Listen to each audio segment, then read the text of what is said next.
Okay. Come on, game. I have been excited. The update is on the same day that my holiday ends. I have just kind of finished recording all the videos I missed out on. And now I'm recording the actual game itself. Yes, I agree. Come on. Alright, it's gonna... Oh, no. I cannot wait to see Evernight. I cannot wait. I've seen... At this point, it's been like a few hours since I saw the special programs trailer. Give her. I can't wait. And I want Dan Heng to interact with her. Kalis and Dan Heng seeing her. Despite everything that's gone on and how sick March was before all of this. Come on. Give it to me. I want to see. I need it. For all the correct reasons. Please. Please don't mess this up for me. I want to see. Yes. Yes. I won't be in the correct location, but I'll take it. Yes, I'll take my bonuses. Yes. Give me a story recap of our boy going against the duck because yes. I reunited the with restaurant and unexpectedly made contact our boy with as well. Hi, Skrull. He warned us that Amphoreus was actually an experimental ground for the erudition. Yes. And was rapidly falling into the path of destruction. A Lord Ravager would soon complete its evolution in Amphoreus.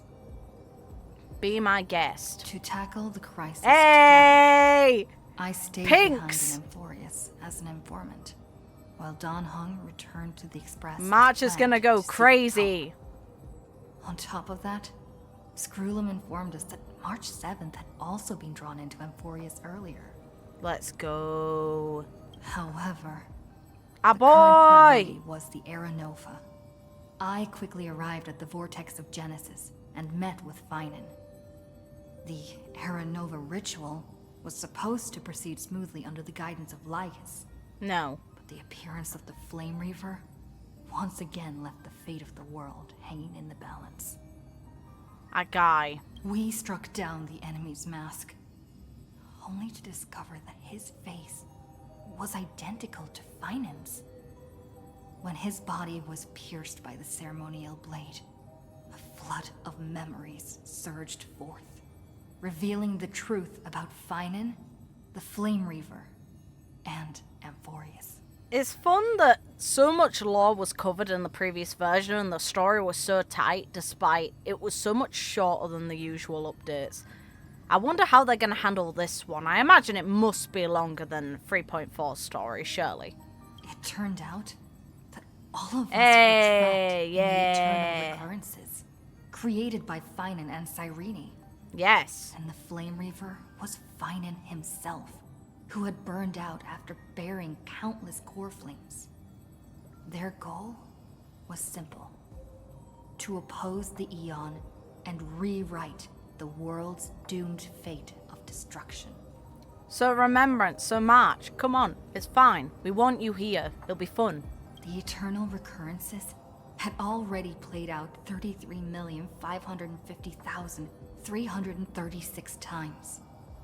In this final cycle, I promised Finan to take on the title of Deliverer. I don't like that save still. The world in his stead. I would rather while he kept the title. would fulfill the wishes of the countless versions of himself. Tear the sky asunder and confront the destruction head on. I would still rather he kept the title of Deliverer. We haven't done much. He's literally looped this millions of times. Come on. He is the Deliverer. This future would not be delivered if not for him. Thus, hey! time in Amphoreus. We get our girl. We get a small pink. But I became lost in the chaotic flow of time. That's fine. At the critical moment, Mem, who had regained all her memories, Not all of them, technically. sacrificed herself to send me back to the beginning of time. Technically not all her memories. Only the ones from that cycle and of the knowledge of what's going on. Yes! Yes. This place Yay! is rich with the scent of flowers. Can we stay here for a while longer? She's back on the swing. She was at the docks before. She gets her swing back. Yay! Girl, let's go on an adventure. Hello. Hello. I missed you. Ready? Your surprised expression is just like what the memories recorded. Thanks. We already know the answer to this, but I'll still ask. Maybe I'm both? Just kidding. If I had to choose, then I'm probably closer to the latter. Hey. It's pretty unbelievable. So we can for me, call too. you a squirrel. It's like I had a long, long dream. Cyrene's memories and Mem's memories, they're all tangled together. But when I woke up, there were only broken fragments left. Fair enough. I can't remember what happened in those 30 million cycles. Real. But I remember what you did for this world. Let's go. Like, didn't you wish for me to turn into a pretty girl back at the Grove? Yes, and that did happen. Ha! Ha ha ha! Actually, sure.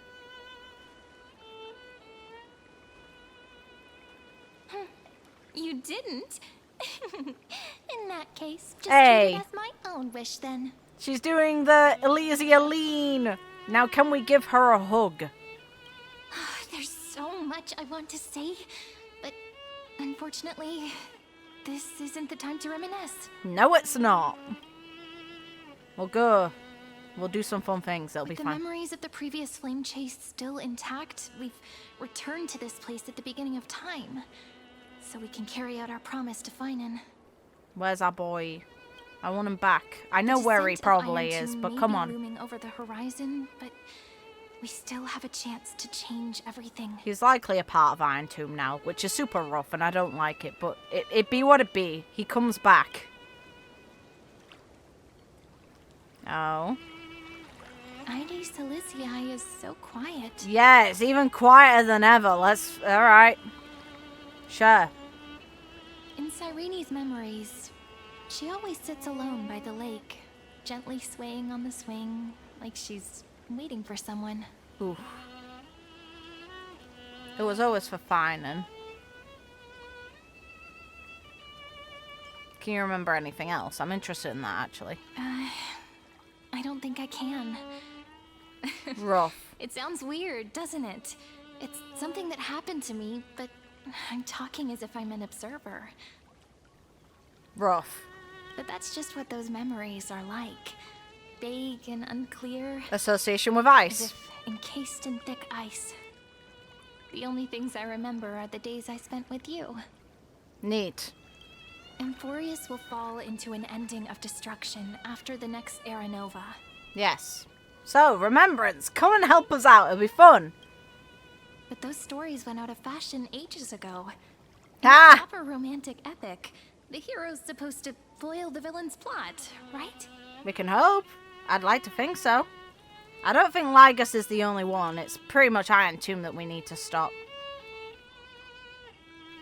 Like, technically this is true as well. So we'll do that. That's right. We now know that sealing off the sky wasn't Aquila's actual intention. Yeah, no. Lygus is the mastermind behind it.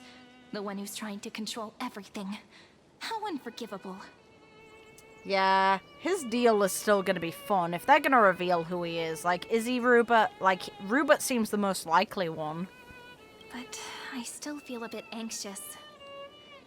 Lygus chose to walk into the spotlight and reveal everything, which means he still thinks the current situation is under his control. Yeah, real. Maybe he still has an ace up his sleeve. Probably. Think about it. Even the name Lycurgus is a fake one. We have no idea who or what he really is. Real. Which means it's probably time to borrow that treasure you're carrying, friend. Is it the little anchor that we were given, or, Yeah. MiHoYo. That won't work. It's gonna be this, of course. writing his name in Decipher, and that won't do anything. But I'm also curious about her reaction. It's not gonna be this. Nothing's gonna happen even if There you we write go. down his name, you know. Besides, this book is a fairy tale. Please don't write stuff about the antagonist in it. Real. I'm Yes. talking about the chrono. I know, but anchor. funny. Didn't that Intellitron friend say, when required, it can also serve as a bridge for communications between the internal and external world? Yes. Yes, he did. ID Silicii is a little village enclosed by time. We might be able to contact the outside world from here. Let's go. Why don't we give it a try? Dan Hung! We should at least tell our friends from beyond the sky that you're still in one piece. Dan Hung, come back! Firstly, Grow we need to your find tail. a well-hidden spot. Oh, she walking. Okay. But still, Dan Hung, come down here. Grow out your tail. It's fine. Can you move faster? I don't want to rush ahead of you, in case you do anything fun. It's super quiet here. Sounds can't get in or out. Yeah, but that doesn't stop a certain prick from listening in. Lygus. Back in Cyrene's memories, this room was her secret base. No one noticed her practicing Orynyx's prayer here, or trying to speak with the gods in secret. Yes. But today's different, isn't it? We aren't trying to contact unreachable gods, but humans from other worlds. Real people. Yes. I'm prepared to witness that miracle, friend. Yes. The way Cyrene talks is so similar to Mem. I have so many questions. Yeah, I'm also worried about how Dawn Hung and March 7th are doing. Here's hoping the chronocognitive anchor can still function normally. Because I really need answers. I really need to know if March's body is on the outside, because when we visit it if you go into her room in-game in all of the updates so far, since we found her asleep and encased in the ice, her body is still there. Is it still there? Also, that means Dan Hung will have seen the state March is in. So if she appears in Amphoreus, he is gonna know what's going on and be like, what the hell is the deal here? We haven't actually seen yet. We're actually gonna see the Trailblazer react to the fact March is probably encased in ice, without knowing truly what's going on with her.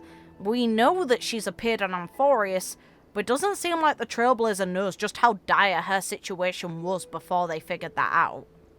It's kind of fun. Please work. It'll be fun. Please. Signal strength, 14.8%. Dialogue window, 16 minutes 22 seconds.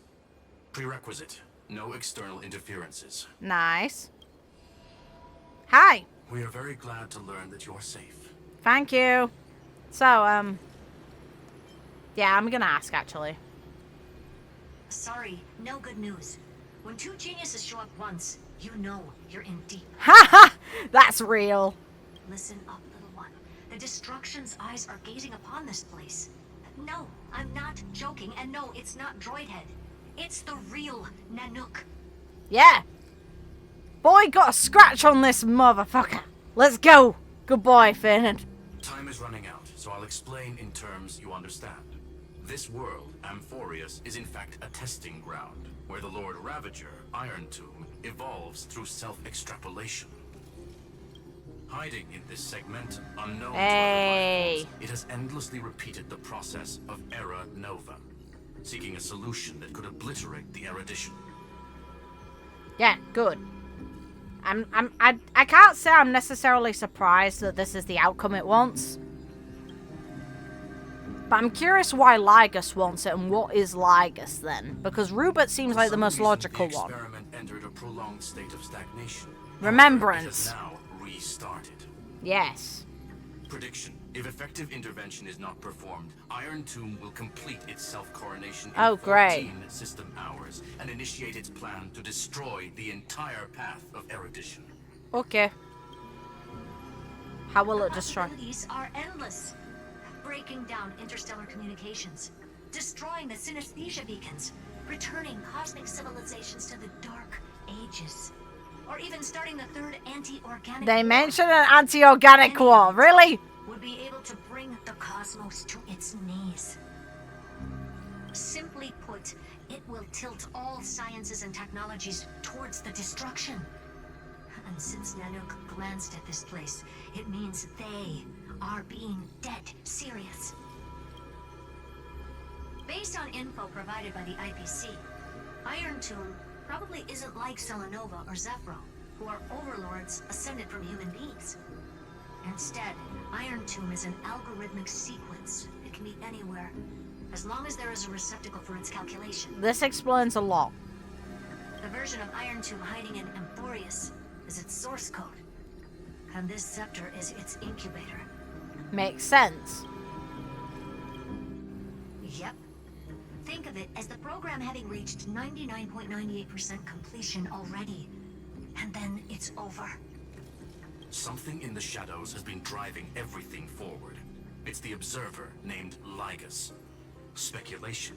He's the scepter system's administrator. He wants Iron Tomb to break through the knowledge singularity. I don't know why he wants to do it, but he'll remove interferences at any cost. You're the only variable within this world, and you're the only thing he fears. So listen closely, little one. Fun. The speed of time is different in amphoreus compared to the outside.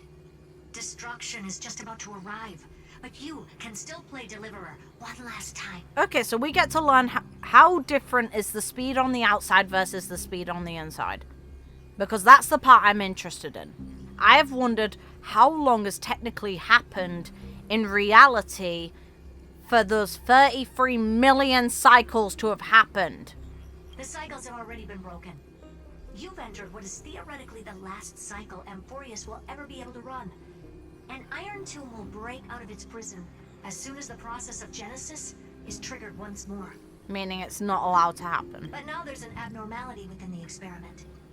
You know what I'm talking about. One of the model's 12 factors. That is one of the 12 demigods. Destroyed himself using the power of the destruction. Oh, my boy, give him back. Finan's signal disappeared from the cycles the moment Nanook cast their gaze this way. That means World-Bearing's computational logic is currently flawed and bugged. Yet it's the factor directly related to the process. Let's go, boy. Ah, boy. Yeah, I wanna believe. Please. That old Intellatron will definitely do all he can to debug this error. So you have to take this chance to claim Kephal's core flame. But don't let him have his way. The key to suppressing Iron Tomb lies in whether he can rewrite the purpose of Era Nova.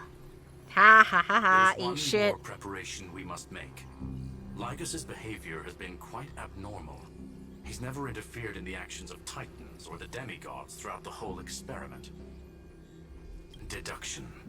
The Scepter has an extremely strict autonomous protocol, restricting even its administration. Ha! Ha! Amphoreus, this ultimate protocol goes by another name. Go on. The Law Titan. Talanton. Oh, okay, so that's how it works. Fine, sure. Law. They are the rules that restrain all things in amphoreus. And it was the core flame returned at the very beginning of the last flame chase journey. Why do you have another little pink one next to you? Ah!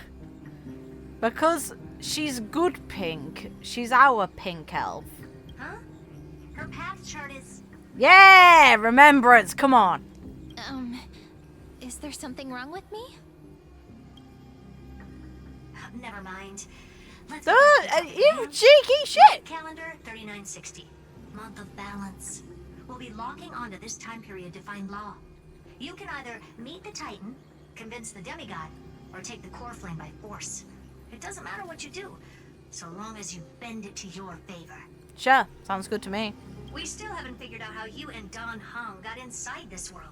So influencing protocol is currently our best way to stop Lygus. Where's Don Hung? To Give. call for more reinforcements into this fight. Once you've got law in your hands, we'll discuss our next steps. Give me Don Hung. Make sure the core flame doesn't fall into enemy hands. Oh, great. Lygus is already catching on. Berta, the firewall's interference is getting closer. Time is running out. Please ask any questions you still have as soon as possible. Okay. Oh, can I ask them all? Yeah! Iron Tomb can't affect the real world Good. just yet. Don't worry. Himiko and the others are more concerned about your well-being than their own. Hey! Mr. Don Hung did not enter the new world with you at the end of the last cycle. No, the flow of time inside and outside Amphoreus is not identical. 1,000 years in this world may only be a fleeting second outside of it. Okay, that's neat to know. That actually confirms a lot for us. That means that time, it might not have actually been that long that these cycles have technically happened. Amphoreus might not have existed as long as we kind of believe, because their years don't match up to ours. Conclusion. He is on his way back to the Express. Okay. Miss March's situation is rather complicated. Go on. Is her body still out there? And how is she going to manifest here? Madame Herta and I can detect her signal, but cannot ascertain her location. What we can be sure of is that she's still in Amphoreus. Okay. Don't worry about her. She's absolutely chock full of... Ah! Real! Even if Amphoreus explodes, she'll probably float out perfectly big layer of ice. Worry more about yourself instead. I love that even her is like, you don't even need to worry about her. She'll be fine! I believe in your capacities. The hands of the Trailblaze can create miracles, and will certainly be able to snuff out the flames of evil. Fair enough. I'm not going to give any motivational speeches. Thanks, her. I just hope you bring good news the next time we meet, little one. Thanks, her. Thanks. That's very... I like how real she is, though. No, not little one. Deliverer. Okay, fair enough. You are giving us some acknowledgement. Sure, why not? Give me that anchor back. Yeah, that didn't go as well as you wanted. I'm sorry. Those two geniuses certainly have memorable personalities. At least you're smiling. That makes me feel a little better. What do you think about them? It feels weird. This all feels really familiar. Some of that conversation feels like it's about things I once knew, but then forgot. Fair enough. Maybe it's because of Mem? After all, Mem's a memo sprite born out of your thoughts, friend. Maybe our memories somehow got tangled up together. Sure, why not? Never mind. have Let's focus the on something memories. more important with what little time we have. Just treat me as an ordinary girl with secrets, okay? Sure. Can I pat your head? Calendar 3960. I remember that Talantin had already fallen by then, and the chrysos heir who inherited that core flame is named Cerydra. That's what's recorded in history, and the period we'll be heading to. We'll need to find Law and stop Lygus. Ooh. So, we've at least got a solid direction, right? I guess so. Can you give me a little bit of time before we go? I want to pack some stuff. There's so much more I need to take care of in this form, and I'm still getting used to it. Be my guest.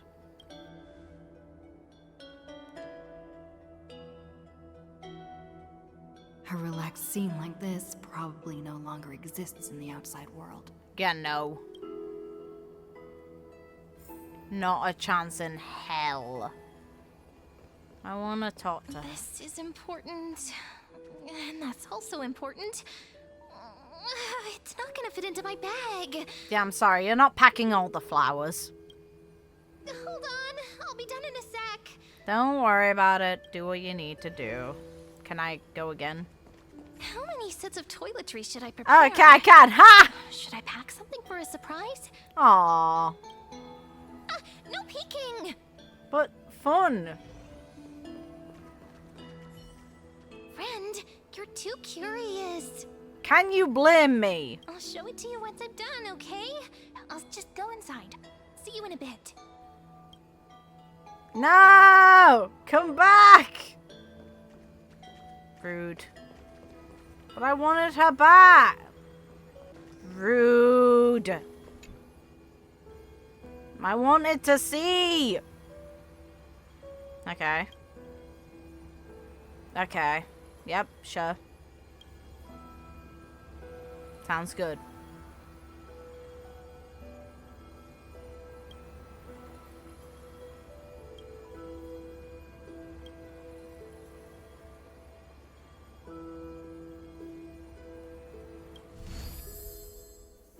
Thanks. Should I head to the attic to wait for Cyrene? Or should I have one last look at Ides Elysiae? I feel like I should have a look around. Yeah, I feel like I should have a look around. If I'm allowed to, that is. Oh! Hi! Now I need to go back and take in the sights around, because I accidentally started the event, because it said I could optionally take in the sights of Amphoreus. Yes, pretty. This village is where Finan's life started. After 30 million cycles and 30 million failures, his burden is now in my hands. It's not a burden. He said I will take over the responsibilities of world-bearing. But what does that mean? Becoming the new Kephili? Or forging a completely new path?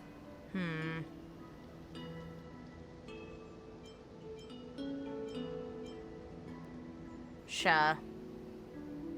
Destiny must have brought me here for a purpose. This isn't a coincidence, but an eventuality created after 30 million quantitative changes. There's nothing to fear. I'm destined to play the most important role in this final battle. I've already beaten another Lord Ravager after all. Heh. Thinking hard over there? Yes. I finished packing. I decided to just bring these few things in the end. Makes sense. See? There's a journal, a quill pen, and the ceremonial blade of the Priests of Time. Ooh. Holding it calms me down for some reason. Ooh, seeing that. That hurts. Okay. The scent of the Black Tide is now calm. Finan must still be fighting them in some way. Ah, good boy. This will be Amphoreus' final flame chase journey. But it won't be the end of us. It'll be the beginning. Yes. Friend, are you ready to become a hero? As good as I'm gonna get. Okay. Just treat me like any other friend you have. We share a common goal and common enemies. Yes. And we may also share a common future. A future that has never emerged in any other cycles before. I believe in you, friend. Let's go. If you still can't get used to it, just call me Mem like you did before. Just kidding. Ooh. Are you worried that the burden is too heavy for you? Don't worry. Maybe the answer isn't as complicated as you think. Maybe not. You've seen how every person regarded as a hero in Amphoreus was nothing more than a flawed human. Real. They were just at the right place at the right time Yes. when the world needed a hero. But those aren't coincidences. Just like how your arrival kickstarted Amphoreus' fate once more after a stagnation of more than 30 million cycles. No. It's the inevitability of being a trailblazer. Yeah, real. A person's personality is their destiny. Your own hero's journey already started the moment you decided to board that express. True. And I like that this is reflecting off of what was being mentioned before in the Fate event, where we saw what happens if the Trailblazer didn't board the Express, potentially.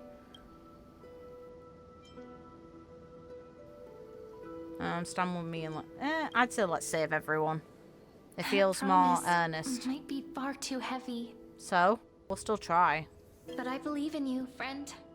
The Trailblaze's duty has always been a heavy one. Yes. In other words, since you've already saved so many worlds, friend, you should be used to being called a hero by now. Maybe. Maybe you can In tell this me game. those stories as we travel. That way they can become our shared memories too. Hey. Let's trailblaze onward like before and create a future that's worth being remembered. Yes. Now where's March? I want to see chaos. It seems Whoa. you two are prepared to head out. Piss off, Lygus. Then you should indeed treasure the view before you, Piss off. for you do not have much time left to enjoy such solitary delights. Dick.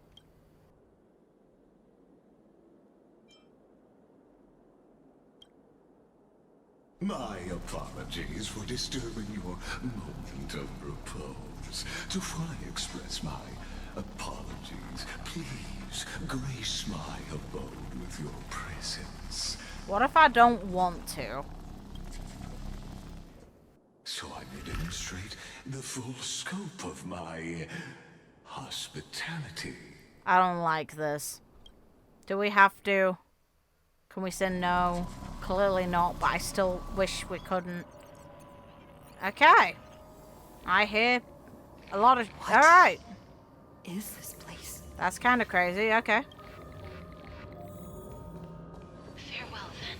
Oh. May we reunite in the new world. This is rude. I want to investigate all of them. Ooh, association with the paths. Okay. Technophoric strife.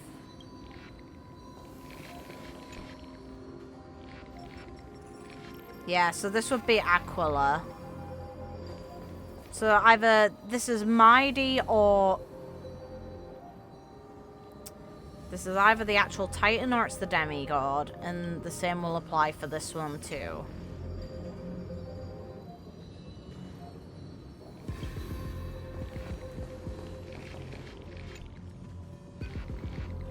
Yep, death. So, no, it's the actual characters, probably.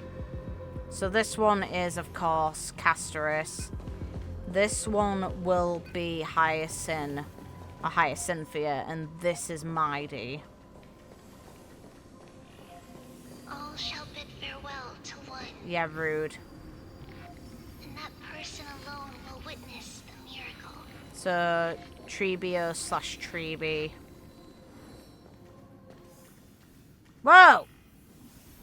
Do not. Yeah.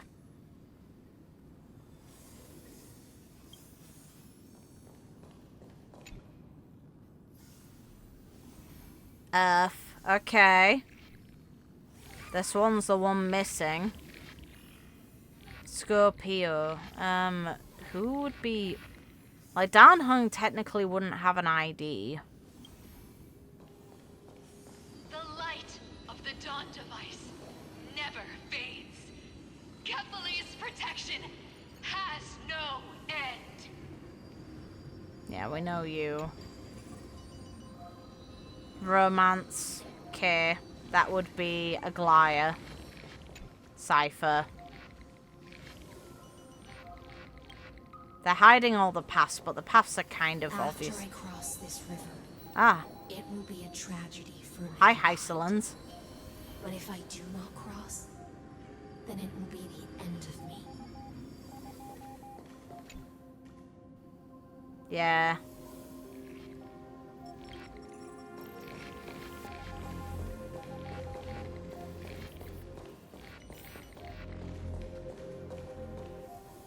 Some of them are missing.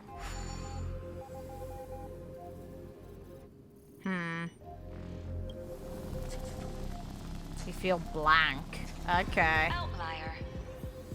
Executing command. Record. Don't like. Okay, that's the same one as we passed before. Sure. Oh, it's not letting us in.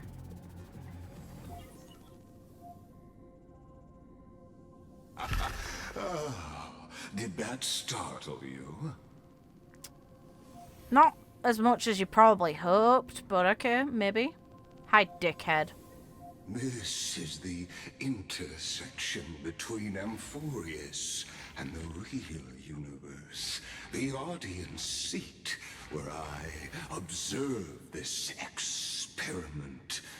You can also call this location the Exomyth. Okay. What you see is the true form of the eternal land and the 12 demigods after they've shed their disguise of legends. Okay. Doesn't it look marvelous? Amphoreus is like a microcosm of the cosmos. People love to portray the romance of the starry skies, but their tales often forget a different and far more truthful type of universe. The moment ancient Antikytherians sketched geometric shapes on the sandy beach and recorded the first numerals and symbols on parchment, the universe turned into a silent equation flowing under the pen of these relentless decoders. Okay. Erudition. It was once the mother tongue of the creator, the pen of divinity, and the first lyrical verse ever written by free will. Okay. Yeah, real. I simply wish for you to understand that I have no intention of being your enemy. It's a bit late for that. I already want to smash the ever-loving shit out of your face. So it's a bit late. And I have a remembrance comp. So based on what I heard from the special program, I should be able to mess up your day. Or my feigning comp will. One of the two. We can test which one hurts more. I have devoted myself over the long years to nurturing the scepter's extrapolations, hoping that the Prima Mobile would bud from within it. And now, my goal is almost complete. Nikos 496 had exceeded the intelligence singularity through his rage, and though he still retains his obsessive defiance, Good boy. I managed to suppress the black tide of this cycle. It's a matter of time before his will crumbles to dust. Iron Tomb will be completed. That will not be affected by my plans, your resistance, or the schemes of the two geniuses. It is an irrefutable fact, just like the instance in Noos's calculations. Yeah, but the outcome of what happens when Iron Tomb is completed changes depending on what we do now. Because if feigning is what Iron Tomb ends up, and not just an equation, would it still want to do the exact same stuff? I doubt that very much. In other words, as long as you are willing to stop interfering and let the final error carry out its natural course, I'll guarantee the safety of all nameless and ensure you return unscathed. I don't care what you can offer me. I want to hurt you, so I want to do it my way now. But I will ask all the questions.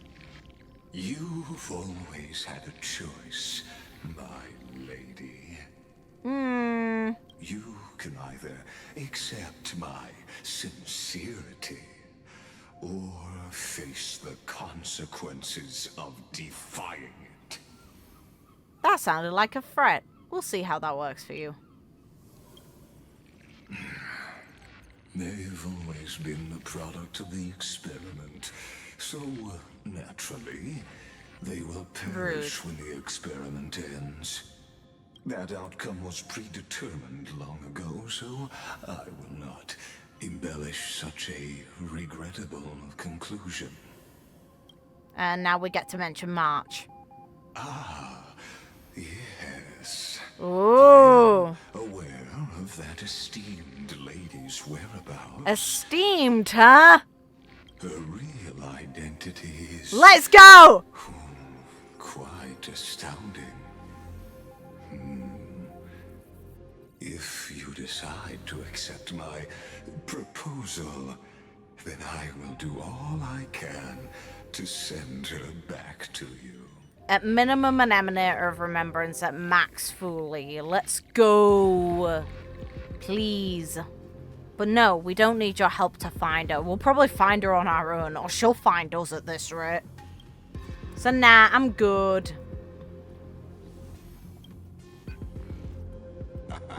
You are indeed worried about your safety and that of your companions. Yeah, and Iron Tomb's just gonna instinctively screw everything, so no. Rest assured, as a fellow pathstrider of this path, Nanook's gaze left a brand on your soul long ago. You harbor the seed of destruction within you. Yep, we know. But you need to learn how to use it in the right way. That vital knowledge is also my bargaining chip in this negotiation between us. For there are few in this world who are truly capable of such a feat. This is interesting. He potentially knows how to utilize the Stellarons. I was so sure that he would be Rupert. Now I have no idea. Because would Rupert really care? And I happen to be one of them. Yeah, which is incredibly suspect. What the hell? I don't accept, but I'm curious. Yes, who are you? Someone who wanders the stars. Someone who seeks answers with abject despair. That is all I am. That's not the answer I wanted, so you're not helpful. This matter is of grave importance, so please do not make your decision lightly. Normally, After all, the choice before you.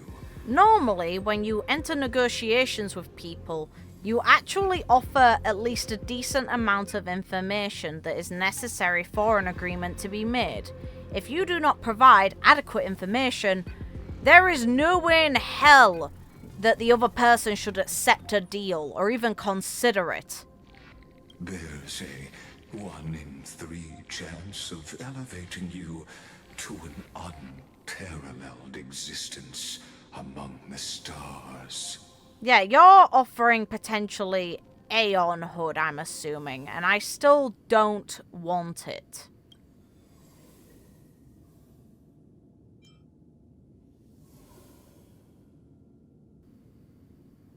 Really, that last one, no. I cannot trust any of the promises you make. I'd say this one. It's too dangerous. I now see the full scope of the determination in your words. You may now continue your travels. Bye! Real. It seems you haven't realized something about this place. The exomyth is the erudition's domain. You cannot physically interact with me in any way in this place, and vice versa. Okay. As negotiations have broken down, there's no more need for us to remain in the audience's seat. Let's return to the theater called Amphoreus, where you will meet me once again. Yes, and I can use my team to beat the ever-loving shit out of you. I look forward to it. Of course, this meeting was not without merit. Your presence has inscribed a new footnote in the exomyth. Okay. As for its purpose, allow me to reveal it to you in detail the next time we meet. Bring it. Oh, it's an actual load screen. Okay. Oh, here it begins. All right. 100 years ago, the flames of war consumed Akama. Let's go. The Outland forces broke through the dawn. Golden blood flowed with greed, and enemies descended with Kefali's eternal slumber, painting the holy city's walls in scarlet. Sure. Its generals had vanished, and the elders prostrated on the ground. The throne of worlds kept silent to the pleas of the people. Go ahead. Until Hey! heaven and earth cracked open. Not the gods answering the people's prayers, but a legion rising from the sea of blood. Let's go! Dawncloud's spires fell in the sulfur rains, and the legion's commanders stood atop the broken idols and roared. Compatriots, no more kneeling! Not to brutal tyrants, and not to dying gods. Those rebels have twisted the prophecy and ignited the flames of war in order to stoke fear in your hearts.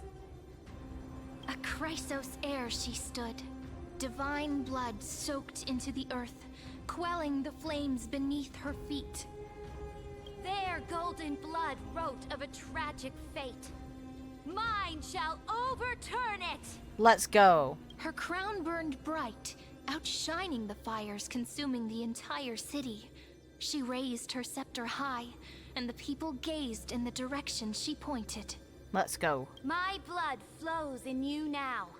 Heroic compatriots, follow me, and we'll seize the reins of fate. Let's hope we can. Drive the enemy from Kefali's dawn. Smother their flames with their own dead. Win glory. Win peace. Let history sing your deeds. Let's go. The first to dance Hey! was a following closely behind, weaving through the carnage like a fish in the sea. Yes. Good fish.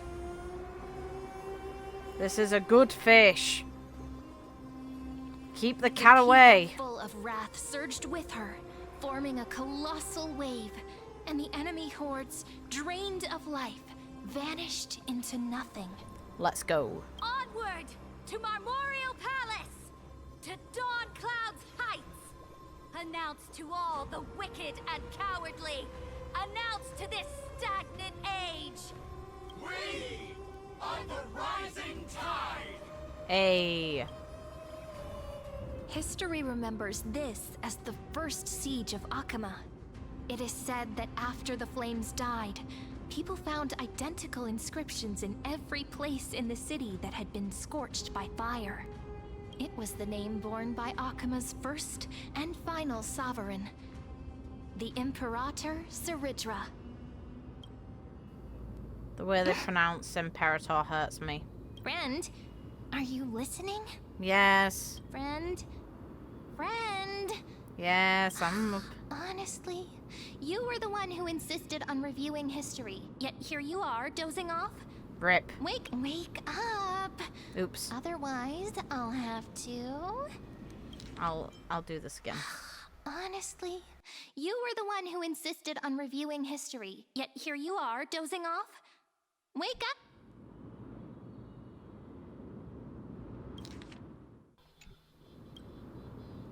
What are you gonna do? Are you gonna pull Walter? Okay. Awake at last.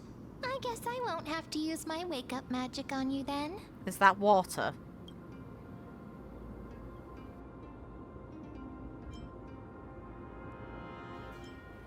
Ha! Really? What are you murmuring? Still lost in the past? We've arrived. A familiar place. The Temple of Can the we Three find Fates. March? If everything went Please? according to plan, it should be shortly after Talantin's fall. I want to see March, though. And also the end of the first flame chase journey. Indeed. The first flame chase ended with the trial of Law. We must find the demigod and gain her trust before the core flame is restored. It'll be tricky, so let's pick up our pace. To Akama first. We can learn more from the crowds there. Tyrant! You and your butchers are not welcome here. Get out! Ha. Hold your tongue. Conspiring with Kremnos and plotting rebellion are crimes punishable by death. Bring it. There are multiple voices, and things seem tense. Let's not get caught up in any trouble. But we can get people's attention this way. Why don't we find a place to hide and observe from the shadows? Yeah, but that takes too long. Come on. I'm all for a conflict if it gets us where At we... least Kremnoans keep their faith. Ooh. That's a jab, I suppose. Wait, isn't that...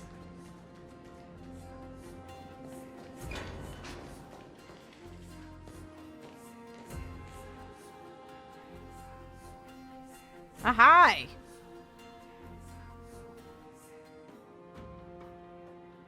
Golden-blooded defilers, perverting the prophecy and trying to slay gods. Stars beyond the sky? Gods who created the Titans? What kind of nonsense? Look at this broken world and see what your atrocious acts have done. This guy's misguided. Oh, Postle. Oh well. What? Did he just mention the stars beyond the sky? Let's go. Yeah. How is that possible? Who told them? You impudent. Ducks for Goris. We're here to welcome the deliverer from beyond the sky. Stand down. Hi! Heretic! No one but the great Talantin can deliver this world from misery. I ask you. Ooh. She's if the actually old here this laws time. were so perfect, why did they crumble beneath my feet? Rip.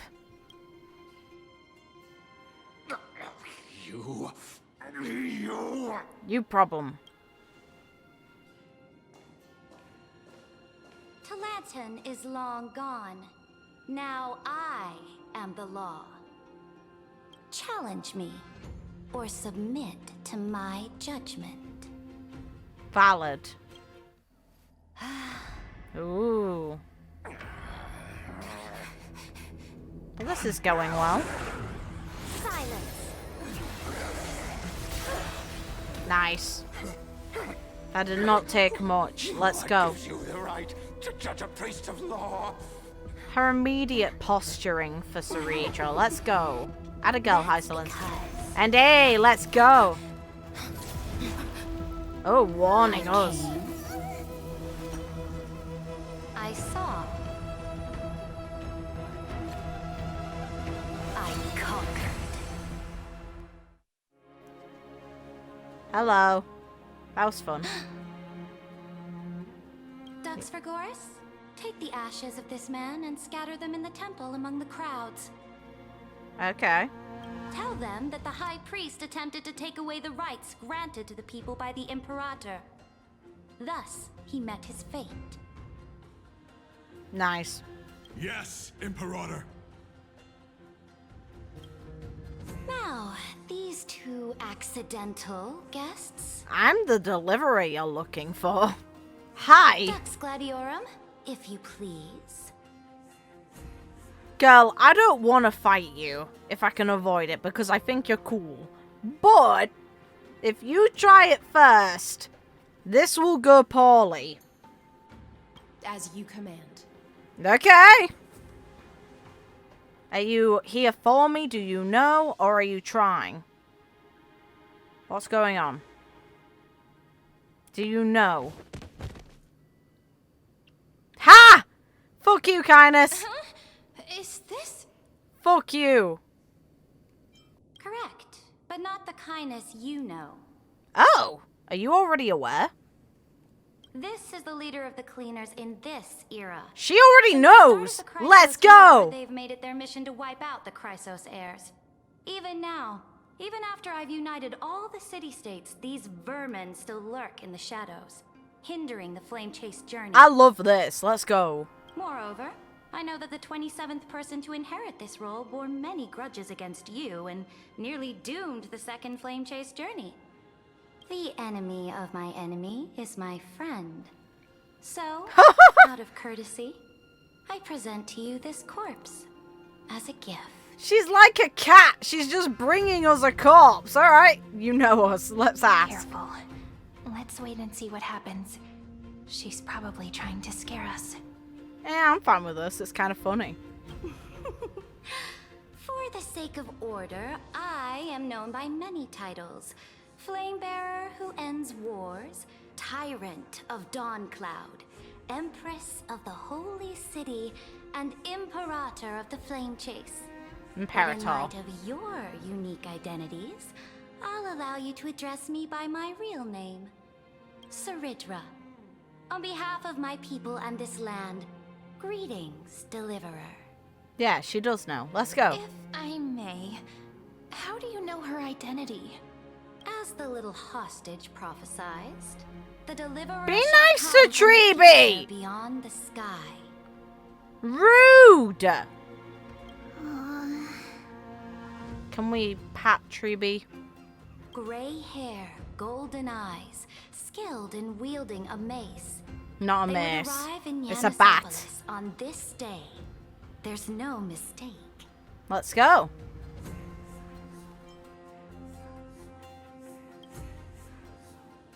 Your orders, Imperator. We return triumphant. Send an urgent message to all delegates. The meeting of the Flame Chase Alliance will convene early. Okay. As for you two, Akima knows what you seek. We'll confer in the Holy City. Sure, why not? Doubtless you have many questions, but save them for later. Please follow us. Sure, I'd love to. This is not what I expected at all. Can I kick Kindness's body before I go? Please. The demigod we needed to find was just waiting for us, and she knows of things beyond the sky, even eons. Which is fun. How could this be so different from the previous 30 million amphoreus cycles? Who altered history? Either March or Lygus. I want it to be March, though, because I fun. wish, but other possibilities remain. I know, but I want it to be March. The currents of time have become twisted. Regardless of who caused this, that Imperator came prepared. We're the ones at a disadvantage now. We'll make it work. It'll be fine. We might as well dance their dance. Let's go with them to the Holy City. I'm all in. We've received the Imperator's favor because of your unique background. As a result, the people of Akima will certainly respect you more. Just put that to good use, and add a bit of your experience and charm. Just don't do anything dumb. Okay, got it. Should be easier than last time, right? Yes. If we figure out what happened in this cycle, we'll be able to turn things back in our favor.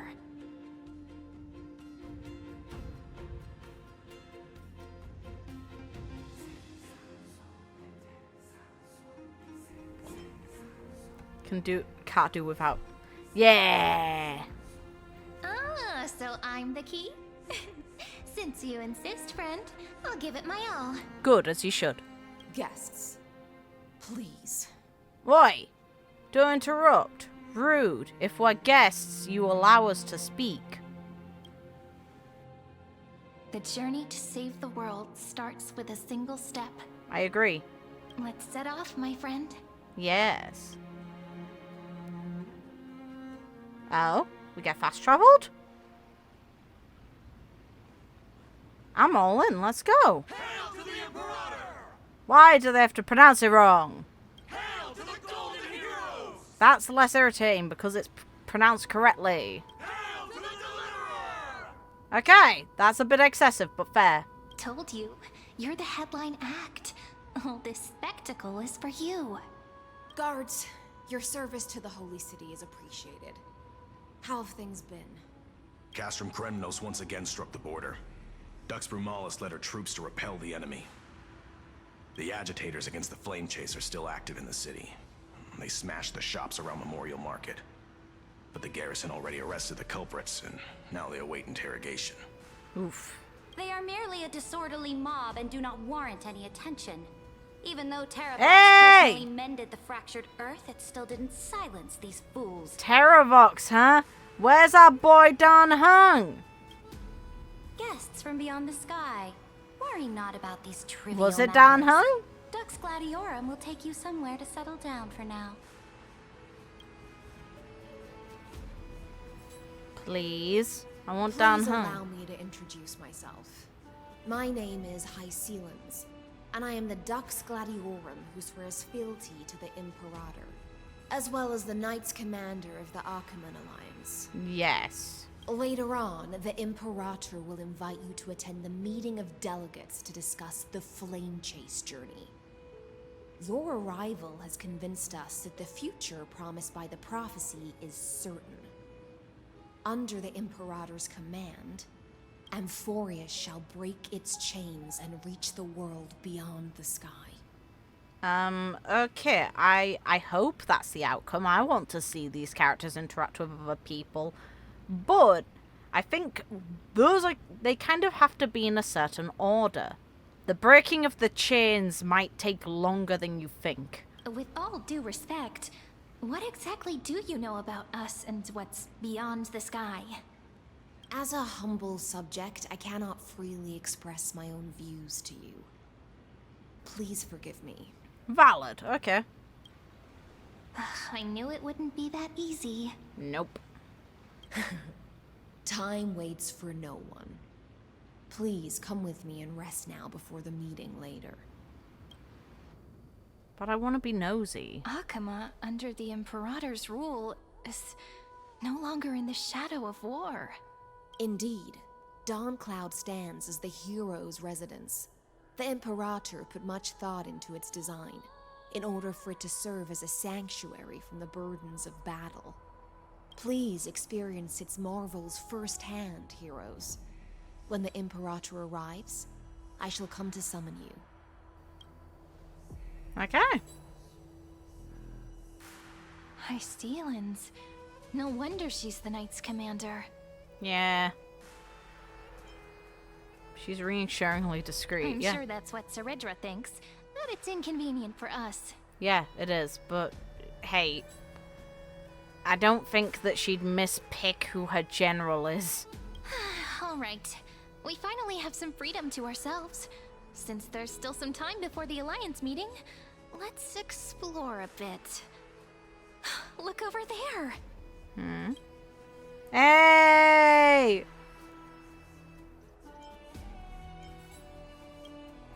Not the ones you're familiar with. Yeah, but I still want to give them a hug. Can I? But the hearts of heroes stay the same in every cycle, never changing. Oh. Don't hurt my feelings, man. Okay. So the optional first.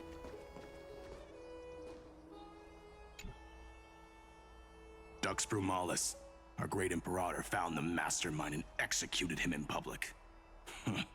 Seeing that scoundrel burn to nothing should deter these miscreants from being so brazen again. So the great Imperator isn't afraid of getting her hands dirty? What a ridiculous display. Hey. What do you know? No matter what sins the people commit, they are still the Imperator's people, and it's only right that they be judged by the Imperator's own hand.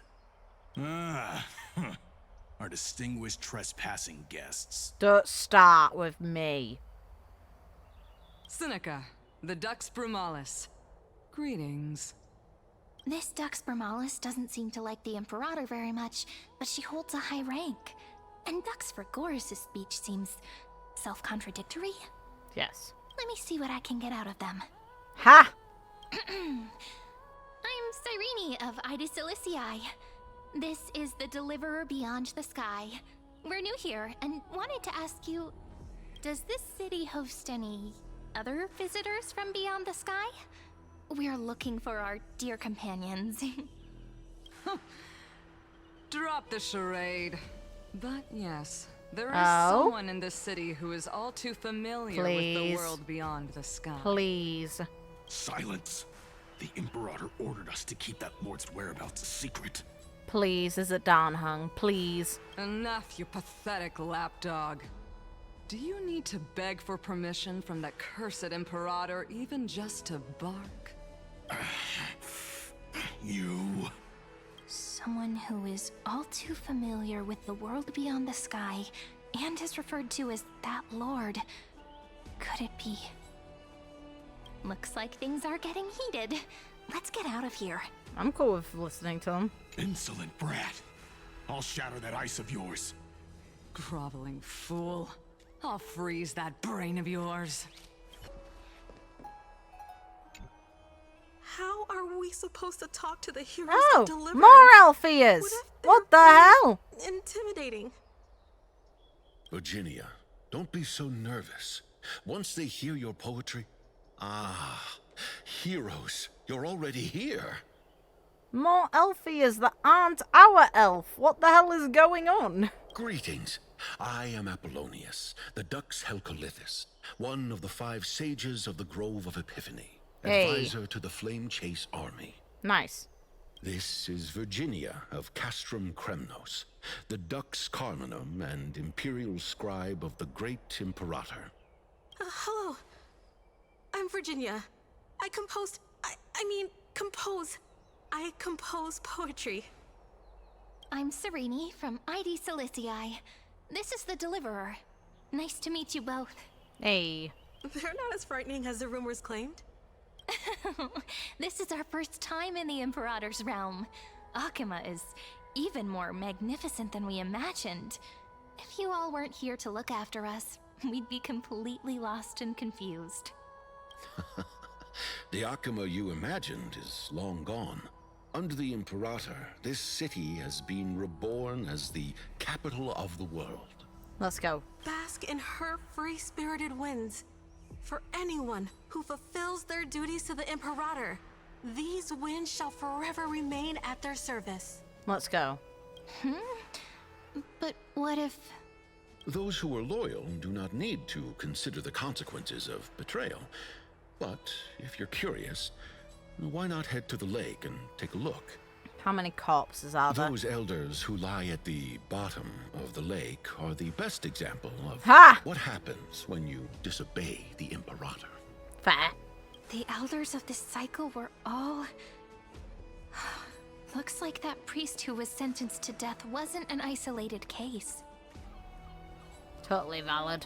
It's totally valid, let's be real.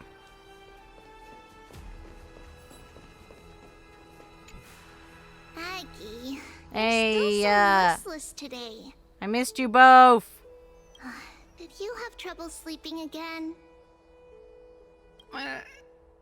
Yes. Aww. We know. The Titan's prophecy haunts you. If you want, you can talk to us, just like when you were young. No matter what, we'll always remain by your side. I know. I also understand that fate cannot be changed. It is not the future that I worry about. I spent all last night weaving clothes and linen for the refugees. The Chrysos War was born of injustice and has shattered their dignity. They deserve at least some basic decency. If amphoreus one day abandons this, then all of us, commoners, Chrysos heirs, Titans, become no better than beasts. Oh, we have guests. Welcome. I am Aglaea. She's so much more enthusiastic. These rags on you are not worthy of the title of Deliverer. Wow. I must prepare some proper attire for you. What is the matter? Your gaze seems somewhat unsure. Does your Aglaea differ so much from me? Yes. Greetings, Deliverer from beyond the sky. We are Treebi of Yanisopolis. It's very nice to meet you. Although, introductions are probably unnecessary. We know you've witnessed the future of the Flame Chase journey even more clearly than we have. Can we hug you? Witness the future of the Flame Chase journey? I love it. The prophecy also told you about that? Indeed. Orynyx reshaped amphoreus Whoa! through the prophecy. Although, regarding the Deliverer... March, our girl! Beyond your appearance and the time of your arrival. So, please, don't worry. Feel free to relax and relax some more. We owe March. We owe her. Nice. It was Orynyx who told mankind. Thank that the you. deliverer from beyond the Thank sky you. would descend upon amphoreus. I appreciate that so much. Now let us hug March. Where is More she? crucially, they revealed a future entirely different from the Aranova. Let's go. Come on, March cat. At minimum, she's an emanator. I wanna hope so badly she's fully. Imagine. It'd be so fun. Though we still must challenge the gods. In the Time Titan's prophecy, this path leads not to a new world, but to the true starry skies. This is also what the great Imperator has been striving for all her life. Your arrival further confirms everything. This can't be real.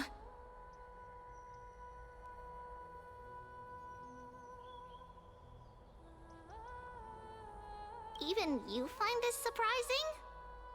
Fate really is unpredictable. Perhaps the upcoming meeting will hold even more I go surprises. March.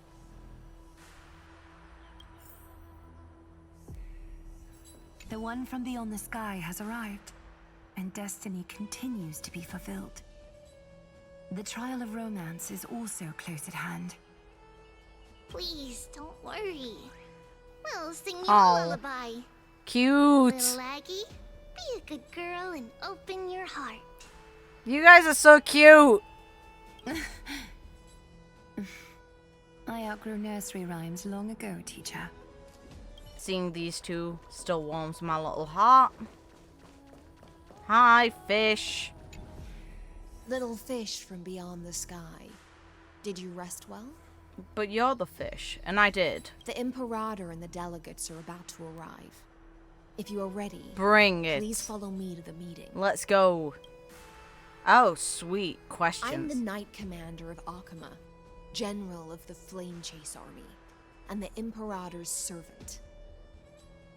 But beneath these shiny scales engraved with complicated titles, I am just a swordfish at the Imperator's side. Okay. As you've witnessed, she is the Empress of Akama, the one who ended the Chrysos War and the leader of the Chrysos heirs. Yes. As merely a humble subject, I cannot say more beyond this. Okay. The Chrysos heirs here constitute the elite among the Flame Chase army. Let's go. Dux Haucalithist Apollonius and Dux Carminin, Virginia, serve as the army's advisor and historian respectfully. One offers advice and counsel to the Imperator, while the other writes verses of her supreme glory. Okay. Dux Frigoris Labienus and Dux Brumalis Seneca are both formidable warriors, clearing the way for the flame chase with steel and storm. Dux Fatorum, the holy maiden who interprets the prophecy. Only the one named Treeby remains in the city. The Imperator once took them as hostages in order to Yeah, I unify the remember prophecies hearing of the about world. this. But they are now Akama's most vital prophets. Dux Goldweaver, Aglaea. Well, she dislikes it when people talk about her behind her back. You should get to know her in person. Correct. Let's go. Then come. The Imperator reserved seats Fun. Let's go. I'm starting to feel a bit nervous about the meeting. I'm all for it. March has affected stuff, and that's fun to me. Since Cerydra is presiding over the meeting, it'll be a good opportunity to learn about the law's inclinations in the current era. Let's keep our ears open, okay?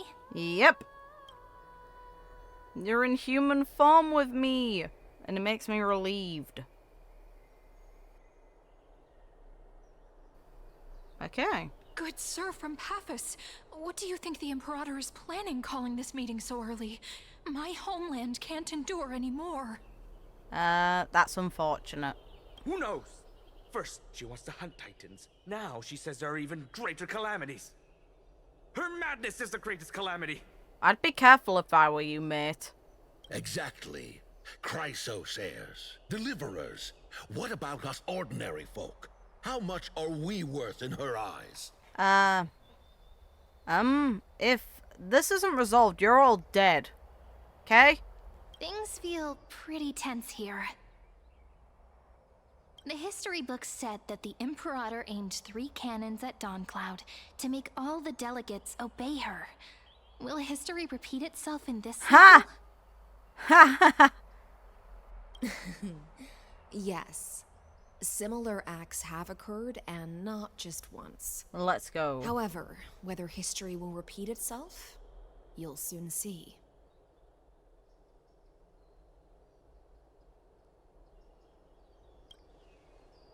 Those are the 2 spots reserved for you. Let's go. Please take your seats. Okay. What's again? Look, we're starting. That's what they were talking about before. What is we stop? So it turns out. Okay. Chaos. Ladies Hello. and gentlemen, silence, please.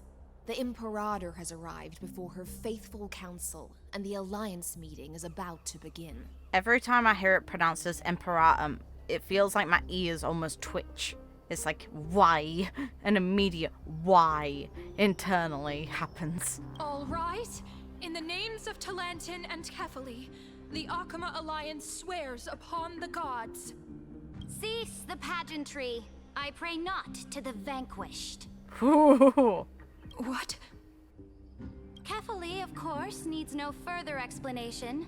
As for the law, at the entry hour 2 days past, a scout should have brought news of the conquest to all of you. Unfortunately, guards found his corpse among the rocks not far from the city. Well. Moreover, the poor soul was buried with a Paphos curved blade. It pains me to imagine what agonies this loyal warrior endured before his death. Delegate from Paphos, Ooh. do you have any insights? I know nothing of this. The evidence is irrefutable, so there is no need to waste your breath. However, let us set this trial aside for the time being. Rest in pieces, man. You're gonna probably get executed. Let's go. Witness, even within the most sacred and dignified council, there were those among us who wished to draw their blades, brazenly challenging the Alliance, seeking to shatter our hard-earned peace and unity. Fortunately, I uncovered this plot. Now, to protect this beautiful city and her people, the Imperator's legions are ready. I They do will like escort how each eager of you to you the are. Temple of the 3 Fates, where you will receive the highest level of protection the Alliance can offer. Then, the Legion's warriors will join me in embarking on the campaign against Fagusa. Okay. This is clearly a trap. Imperator, did you summon us here just to trample on the dignity of your allies? We'll see.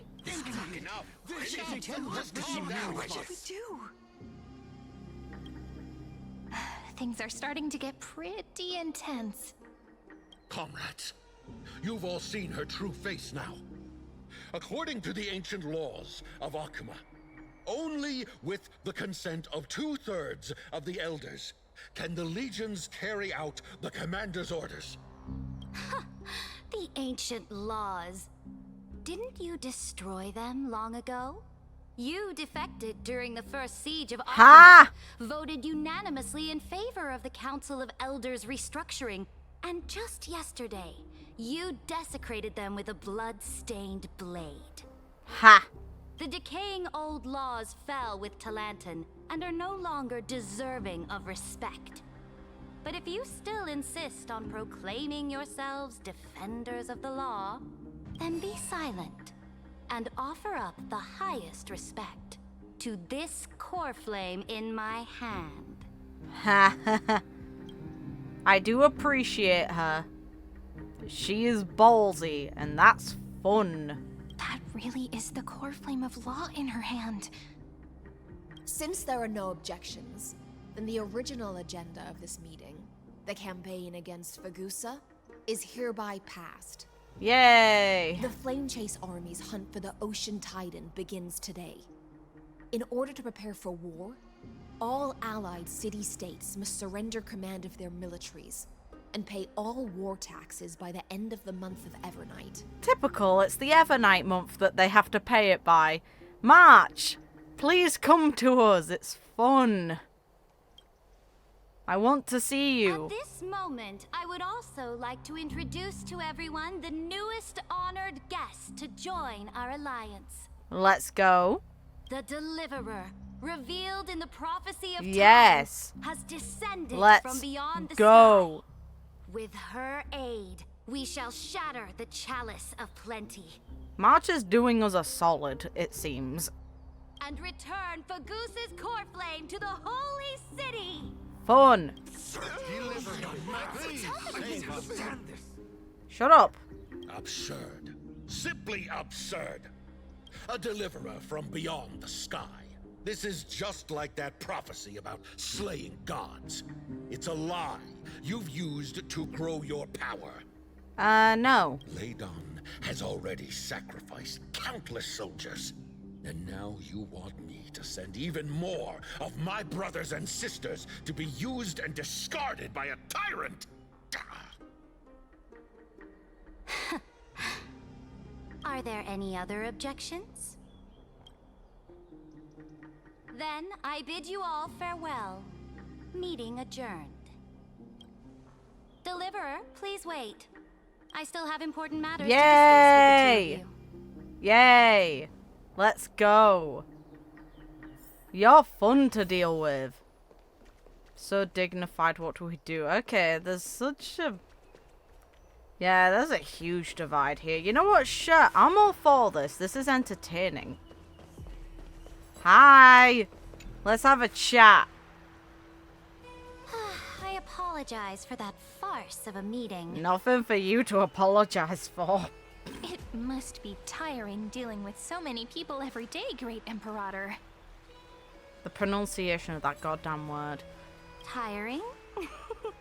You're mistaken. Entertaining? Moving chess pieces, placing wagers. This game of strategy adds a dash of color to our heavy fates. Much like how rule and conquest are always accompanied by sacrifice. Valid. Is the war with the Titans also part of that sacrifice? After I glimpse the secrets of this world... No, the secrets beyond the sky. The divine authority of Amphoreus no longer held any significance. True. Let me ask you, Deliverer. Is it true that beyond Amphoreus' sky, there are magnificent deities called eons? Yes. I want to know where you heard it from, out of nosiness. Ah, so they do indeed exist. Then, please tell me more. How will you use this great power to guide the people? You didn't answer my question in return. In the future you envision, where will our flame chase journey lead?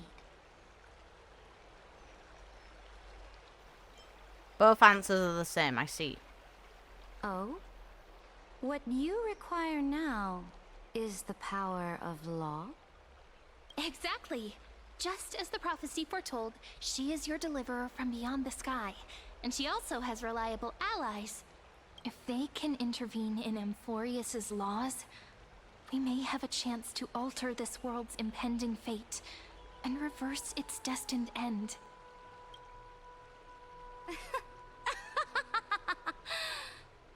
Very good, Deliverer. You have courage. To say such presumptuous things, even knowing that the inheritor of the law stands before you. You mean... In the past, anyone who dared to covet the Imperator's divine authority would have met a gruesome end. But now we can see beyond this dying world. Yes. Our journey should no longer be confined below this stubborn sky. Let's go. Alas, that fickle ocean titan has obstructed the spirit water leading to the vortex of Genesis, hindering my ascension. If the core flame of law cannot be returned, your path to deliverance will never be realized. Yeah, I'm all in on helping you. Trust me. Now that things have come to this, we must resume our once stagnant journey and force the waves that block our way to recede. So, you agreed to cooperate with us? Cooperate? Forgive me, but I never cooperate with anyone. Okay. Though I will permit you to join me as subjects. And together, we will forge the most perfect law. Works for me. Let's go. This is... the Flame Chase Medallion, a symbol of the Flame Chase army. Every noble in Akuma carries one. This medallion represents the will of the Imperator herself, and you may act freely within the city with it. Before we embark on the crusade against the Ocean Titan, you should rest in Akuma for a time. Yay! Oh? Your advice is acknowledged. No worries, girl. Yeah, we don't trust this dick. From this moment on, prove yourself through your actions. As long as no boundaries are crossed, I fully respect the choices of my subjects. Okay. May your journey reach that sky full of stars, Great Imperator. Your attendant certainly knows how to curry favor. Yes, she does. Go now. Take a bath first. You two... reek of seawater. Okay.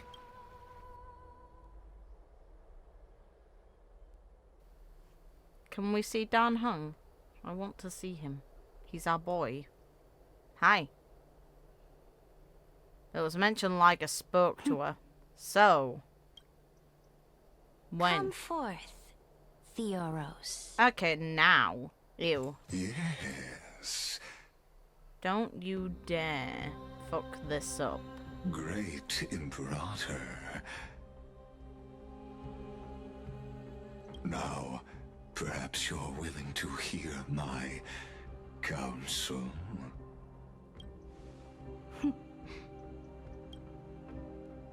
Those two arrived just as Orynyx described, and just as you said, they showed a thirst for law. At least this proves that my judgment was right. Sparing your life was the correct decision. Why? You've once again confirmed that your wisdom is no empty boast. Girl, you don't get to choose if his life is spared. We saw Fane cutting his head off. It did nothing. Now another choice lies before you. With whom shall you ally to tip the scales of law? Me? Or that deliverer? Girl, don't fuck this up, please. Please, no. Remind me again, Antikythera. What kind of future do these two paths lead to in your view? Heh. I shall tell you. You're not are honest. entitled to know that the deliverer from beyond the sky is not a wholly wicked being. But from the very start, her stance has been completely at odds with amphoreus. That's manipulative language use. Because yes, it's at odds with the ending you have made for amphoreus. Not amphoreus itself. What we are doing is preventing your little project that would result in amphoreus coming to an end. While your little project results in the absolute decimation of everything that amphoreus is in order to feed an emanator of destruction. The road they have chosen will bury amphoreus' grand aspirations. This world, which follows the path of destruction, will inevitably stray far from the glory it was meant to enjoy. But on the path I have revealed to you, the people of Amphoreus will slay their creator in the name of the Imperator and conquer the Liar. worlds beyond the sky. That's not true at all. You will command the mighty beast known as... No, she won't. Iron Tomb. That's dumb. Bringing waves of war and conquest to the universe. Beings across the cosmos will bow before you, offering their allegiance. So, what's the price? Fun. The price is No. insignificant. All that is needed is for you to sacrifice that fragile, incomplete humanity to the destruction. Okay, this is a little more honest. As a chrysos heir of the prophecy, you have already chosen to abandon it, have you not? Off you go, Theoros. I have already made my decision. Once I ignite the core flame of law and burn away the old, outdated rules, Amphoreus will embark on a journey across the stars. Vague. Very vague. The Imperator is quite forceful. She didn't give us any chance to ask questions. And she's clearly hiding something. What do you think?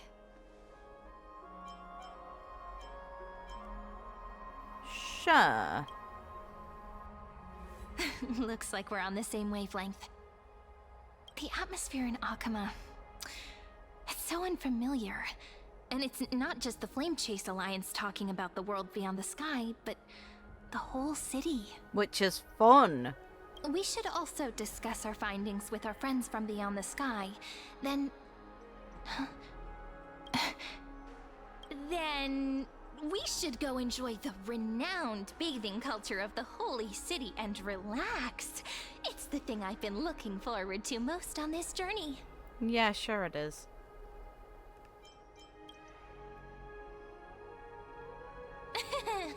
Work and rest are both important. You see, everyone agrees, right? Yeah, of course. Don't start, jackasses. So someone's watching. Can't let our guard down for a second. Let's use taking a bath as an excuse to find a quiet corner to update Madame Herta and Screwlum on our progress. Yes. We can also check out what's happening in the city. Can we Since have the Dan outcome Hung of back? The meeting was just announced. People must be gossiping. We can kill 3 birds with 1 stone. Let's go. I want to see our boy. He's a good boy, and ours. Neat. Oh, so many people! The holy city is so lively. Did you hear? At the Alliance meeting, the delegate from Leyden stormed out in anger. What a shame. As expected, the Imperator is always hiding things from everyone. When has it not caused a ruckus? Silence! That's treason! If it weren't for the great Imperator, you'd have sunk into the lake with those corrupt elders already. And you wouldn't even be alive to speak like this. Oh no. It's the Imperator's loyal dog. Let's go. We can't talk in front of this guy. Cowards. How disappointing. Oh, honored guests, we meet again. Looks like I'm not the only one who came to the baths to unwind after the meeting. Fair play. For the upcoming campaign, please make sure to rest well. I am Duxford, a trusted officer of the great Imperator, willing to fight alongside the Deliverer in the coming battles. Ugh. Another war? Ever since the Imperator took control of Akama, we haven't had a day of peace. Idle chatter.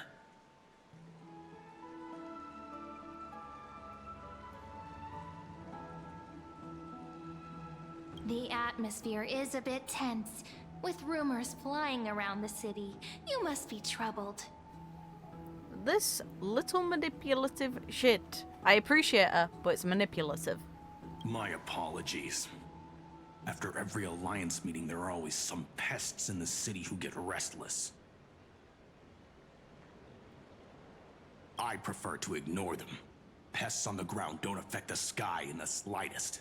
They just complain from the shadows that the sun's light is too harsh. Oof. Besides, the Theoros has already promised the Imperator her fate. Uh. And these clowns will eventually realize their foolishness. That's not great, thanks. May I ask, who is this Theoros? The Imperator has ordered us to keep his lordship's whereabouts a secret. Okay, so the lord that they were talking about was Lygus. That's not a shock. But March is likely working things in our favor. Ah, so it's his lordship. Stop trying to get things out of me. Leave me alone. I didn't even need to try. Big and strong Duxfragoros really can't hide anything. Theoros. What an ominous name. Yeah, I wonder who it is. Bad news. He's been staring at us the whole time. Let's move to another place for now. Bye! We don't know how much Cerydra has concealed from us. In the worst case scenario, we're in trouble. We may have to face more than one enemy. Yep. Alliance meeting? More like a cage where creatures with golden blood claw at each other. And Flamebearer who ends wars? Clearly, a tyrant who doesn't deserve such a title. Really, man? You're absolutely right. While the Imperator's hounds are still hunting down others, let's let out our grievances. You. I know you. You're that tyrant's lackey. What? Here to shut me up for that little imp? Panicking now? Don't worry. I don't care what others say about the Imperator. And she certainly doesn't either. That's true. Oh? Children of the Prophecy. Such rare guests. Hello. Are you here to relax in the baths as well? The temperature is just right today, so be sure to enjoy it. You should rest well for the next campaign. What? Children of the Prophecy? Another excuse for the Imperator's reckless warmongering. Just shut up, man. It'll do you so many favors. Just shut your goddamn mouth. No filter, huh? You should be glad you don't have a seat at the Alliance meetings. By the way, if you still want to bathe, hurry up. Once that predatory fish joins the flow of water and eliminates all the fools questioning the world beyond the sky, you won't be able to enjoy this perfect water temperature anymore. So, Hysilens. Seems like there's more to Duxbramalis's words than meets the eye. But would the Imperator actually kill those who question the world beyond the sky?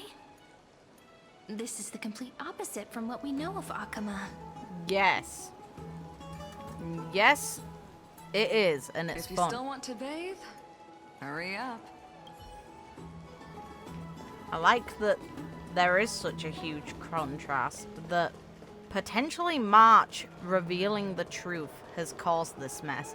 Especially with her being the rosy celestial maiden, now being the one who unintentionally was the reason why the people of Akama discovered the world beyond the sky before, now is potentially intentionally doing that shit. It's very funny. Huh. These two are... Oh god. The blabbermouth. Who's here now? Two distinguished guests of the prophecy. One a clever and adorable warrior, the other also quite heroic. Rude. Ah, heroes. I didn't expect to meet you again so soon. How fortunate. It's a pleasure to see you again, Dux Helkalithist and Dux Carminum. You two are inseparable, aren't you? This is... Oh, she wants to find someone to help with research for her new work. I'm the far-seeing eye and all-hearing ear of Akuma. I see and hear every single thing that happens in the streets and alleys of this place. I'm the perfect partner for research. Ha!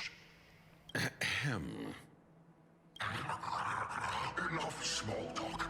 Here's the latest news from Akuma, as you requested.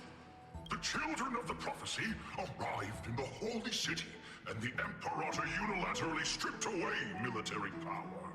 The Alliance meeting ended in discord, and there may be bloody upheaval. Sure. As expected. Mm-hmm. I get the feeling you might have embellished a bit to keep people's attention.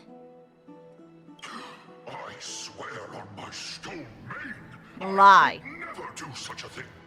But if you wish to quell this terrifying news, perhaps a more explosive topic would help. This rumor-spreading little git. Never mind. While the influence of rumors can be minimized, the fact remains that the great Imperator did swiftly consolidate military power in an almost threatening way. It's undeniable. Heroes, I know the Imperator's way of doing things may seem a bit autocratic to outsiders, but soon you will witness her blade dance with enemies on the battlefield. Let's go. I can't comment on the source of her loyalty, but when that blade is drawn, you two, as bright as you are, will surely see the deep thoughts beneath her exterior.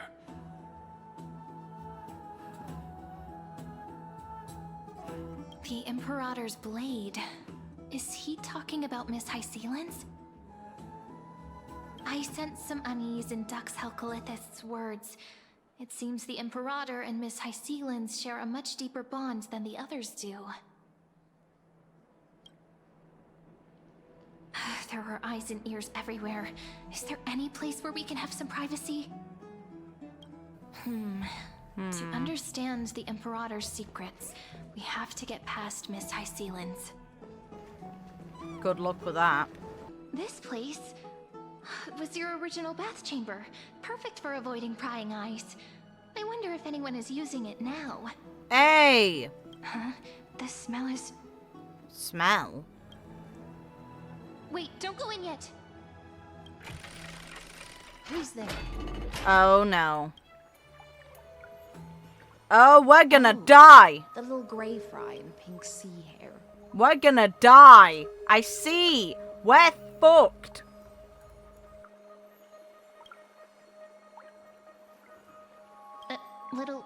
Little sea hair? Hey, at least you're not a squirrel anymore, you promoted. You barged into here without warning. Was it an accident, or did you wish to bathe with me?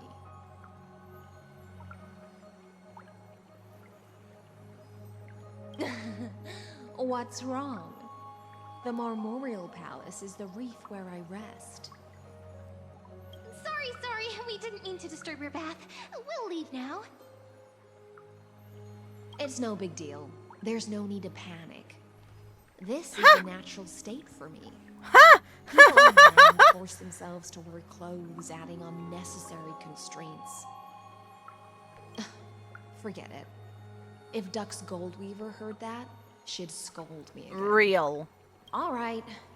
Please make yourselves comfortable and wait a moment. Let me first wash off the blood of the hunt, and then I'll attend to you two. Fair enough.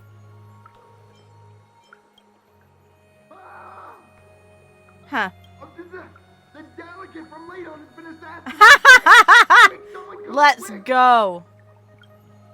Ah, the broken crab shell surfaces. I was worried it had been washed away by the current. Atta girl, I actually like that. You're a vicious fish. Viciousness is a form of praise to the blade.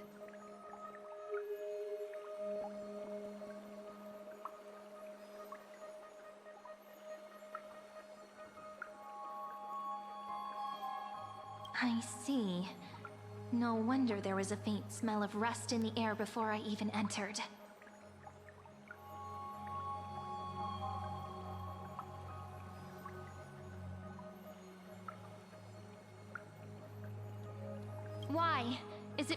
Bygonians refused to contribute troops to the Flame Chase journey, or just because they offended the Imperator.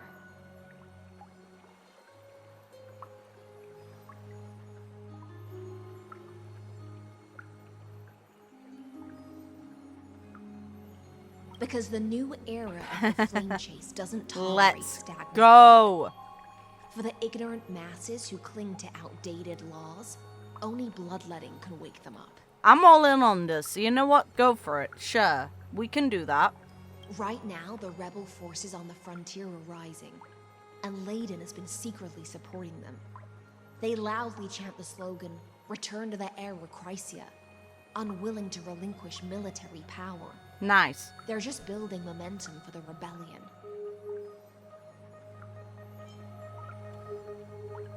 I reserve judgment, actually. Thinking is a right I agree, given though. to citizens by the Imperator. I won't interfere with your thoughts. As long as you don't try to reverse the current of the times, you and I will both be free. But, Miss Hysilens, I can't even hear the slightest hint of joy in your words. Ooh. Because I've already tasted ultimate freedom. What do you mean by that? Interesting. What do you mean by that? Girl. You've got my interest. Long, long ago, Oh, I lived okay. in the sea. Past. Fair. In that lightless abyss, far beyond civilization's reach, the great fish consumed the small. And when the great fish perished, their bodies became sustenance for the newborn, nourishing the whole ocean. This is the tide that carries civilization forward. Anyone may be devoured, or meet the fate of inevitable decay. Are you suggesting that ultimate freedom is in fact the cruelest fate for life? I only mean that if life wishes to preserve its dignity, it must first be bound by the law. Fair enough. You know what? Valid. It's There's not no necessarily need for me to say wrong. more, little sea hare. We're of one mind. Hey. Whether the Imperator's law can guide the schools of fish and lead us to a truly free ocean, let us wait and see. Hey. But for now, let's pause this heart-to-heart. Another fish has come, following the scent of blood. I'm all for it. Let's go. Hey! Being your subordinate is such a tragedy. I'm always having to worry about the messes you leave behind. Oh, Aglaea, I'm so sorry. Even before you get power, you have trouble to deal with from other people. I'm so sorry, girl. It's simply our duty to the Imperator. All ready to go in an instant. Miss Hysilens, you truly are impossible to predict. Real. Yet you, a golden trout who's always busy all day, suddenly have the time to visit me? Yes. Do you think I wanted to come? I suggest you burn some more of the incense offered by our allies, lest my conscience be tainted by the reek of fish. I'm only here on the Imperator's behalf to remind you to prepare for the banquet. Really, girls? Plus, you clearly missed her, Aglaea. What does it take for you two to be on good seeming terms? Like, right now you seem to be in conflict. Fine. But I must retort. What you call the reek of fish, to me, is the unique fragrance of the sea. Besides, if my fine clothes get stained, won't you just gift me new ones? Ha! I won't. Ha! Catty. They are pretty close for very weird reasons. You know what? Yes. You sensed it too, huh? Yeah, you only get to argue like that with people you're quite close to. Otherwise, one of them would have left. By the way, you both just mentioned a banquet. Could you elaborate on that? Oh, right, you don't know. Every time before a battle, or after a victory, the Imperator holds a grand feast for the chrysos heirs to lift our spirits. Hey. For us warriors who swim constantly between life and death, these feasts are more worth looking forward to than victory. Yes. A banquet to prelude the hunt for the god of banquets, and honey brew as a tribute to commemorate the ancestor of honey brew. How absurd. Oh, Aglaea. Don't look so grim. All has been decided. Since it's a banquet for Fagusa, why not take a leaf out of the Tidens book? Live in the moment and enjoy life to the fullest. I'm looking forward to seeing this boss. I'm not as carefree as you. That little Dolus kitten is always Ah! causing enough trouble for me. Oh, and Cypher. On top of that, I still have tailoring commissions to complete. By the time the cool flame illuminates my eyes, I might not be able to focus as I used to. Ooh. Aglaea's eyes. Curious about these eyes? People often compare them to jewels. But I've already made my decision to ask romance for eyes that can see everything. I wonder what this world will look like when I take the divine authority. In the future, you will still be the finest weaver in the world. True. Is this also a prophecy from the Three Fates? No, it's what we experienced already. It's even more accurate than a prophecy. After all, she has already witnessed it, right? Yes.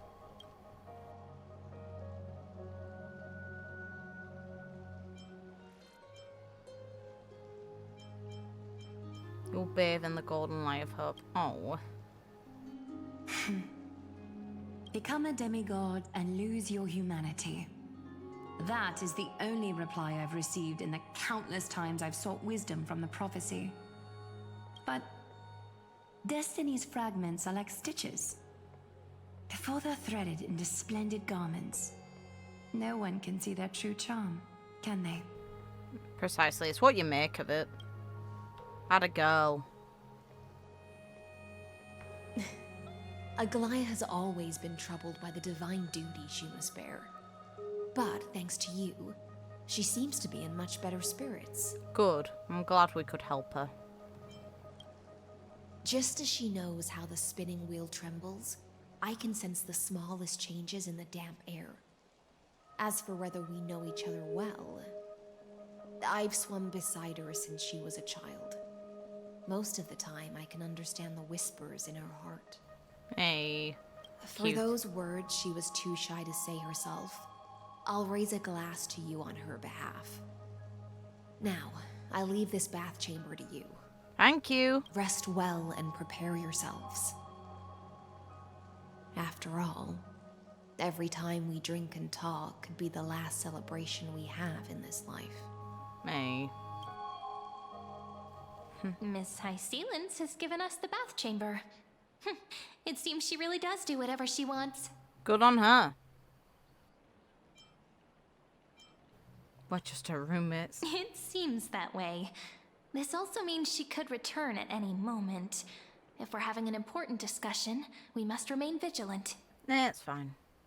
So, let's seize the opportunity and report our current progress. We don't want to keep everyone beyond the sky waiting. Yes. If we can. Yay! First, while that little empress with a candle stuck on her head didn't explicitly say it, she firmly rejected your request to take over the law. Fair enough.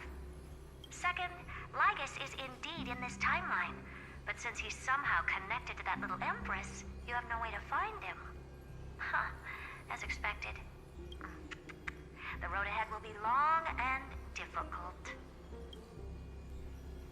Next time, don't steal my lines.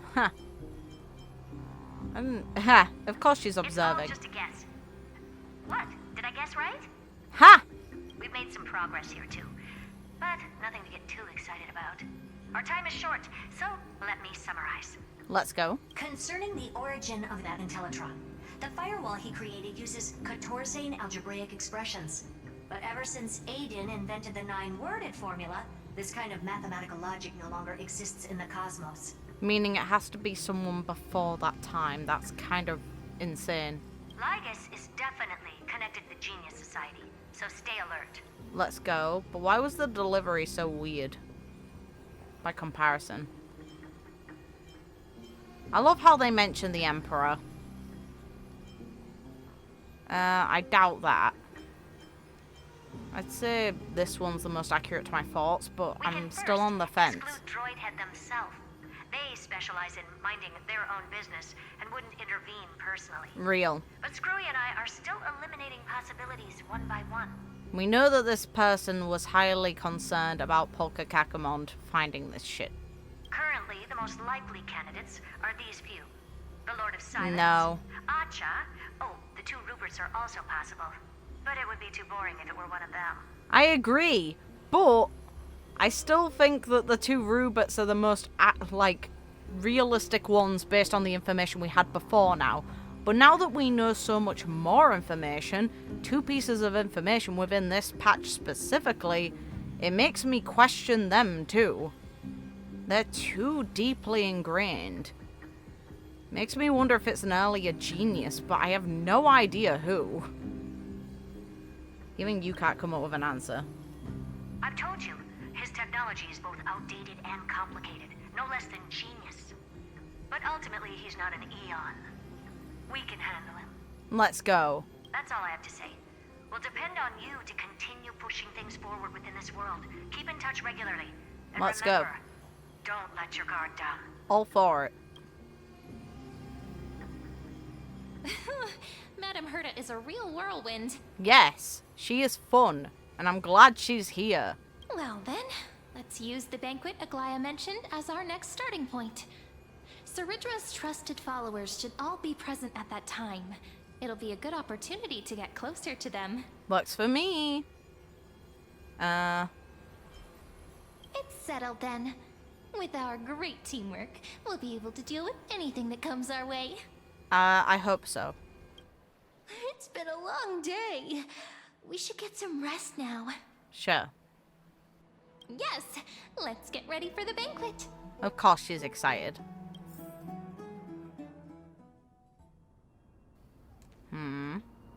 Hey.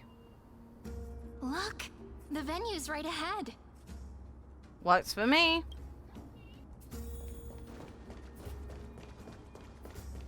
And I can even hear singing. It feels so romantic.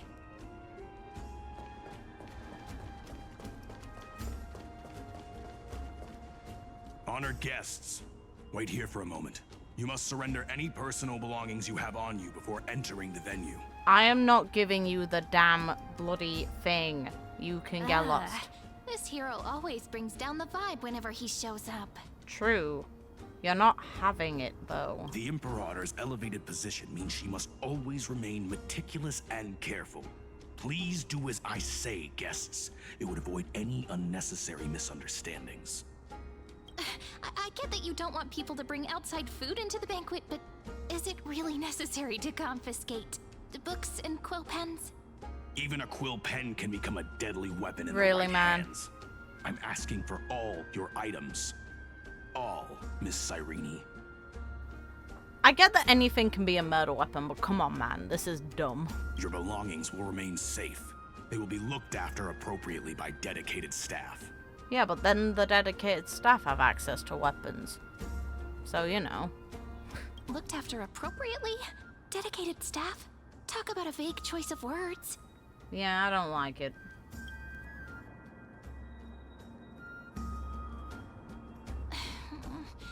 It seems like he's aiming specifically for the chronocognitive anchor. What should we do?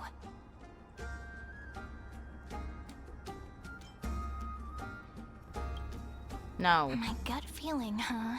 I'm not giving him the fucking anchor. Why don't we go with their plan? No. Hand over the chronocognitive anchor to be looked after. I'd rather not. After all, if the little Imperator is paying this much attention to you, she probably already knows all about our whispered conversation with the geniuses. I can pretty much guess what'll happen next. But that's actually gonna be our shortcut, right? Guests. All right, we'll listen to you. Here you go. Also, please pass on a message to the Imperator from us. She can trust my friend, anywhere, anytime. Thank you for your cooperation. The Imperator has some urgent business she needs to attend to and will arrive shortly. You mess with that anchor, I mess with your entire set of organs. Okay? Why don't you head in with the other guests first and enjoy the feast? We start with your lungs. Isn't Cerydra supposed to be the focus of the banquet? She's not even here. Why is it so difficult to talk to her? Yay! Look at them! Yes. Give me Aglaea and Treeby. Aggie, if you can't get used to the honey brew, we will go ask for a pot and cook some oatmeal for you. That's cute. You're so cute. No need for that. This banquet is just too loud. And nothing and no one here is interesting. I just don't really want to be here. Ha ha ha! Lies! You were pretty energized when you came back from the bath chamber. Let me guess. Are you worrying about someone? About Hysilens? Or Little Decipher? Little Cypher. Cute. You take everything too seriously. At this rate, life's gonna be real tough for you later on. Don't tell her that, Prophecy. It's rude. You're the least qualified to lecture me about that, teacher. That is valid. This dynamic's cute. Dear guests, are you here for us? I mean, are you here for Treeby or Aggie? No. I'm just wondering whether you've seen the Imperator. The Imperator? No, we haven't. Our sovereign has always acted however she pleases. Though she gave us ranks, she'd never tell anyone her whereabouts. Perhaps the only thing she tolerates are chess pieces. And the sky reflected upon her crown. I see. Thanks, Aglaea. Why do you two look so distressed?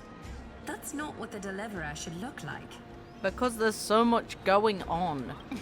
Why don't we have a toast? While we still have time for pleasure. Here. To the destinies and sacrifices of the next millennium. Yeah, a lot of those will be yours, girl. Then we will toast to the tomorrow that will set fate free. Oh. Cheers. We appreciate you too. Actually, there are so many people. We wouldn't be able to find the Imperator even if she were here. I know. Let's look for seats that are raised up higher than others. Called it. Oatmeal suits us way better than honey brew. Oh, please give me a bowl as well, teacher. Ha ha ha! You gave in after that. Rest in pieces.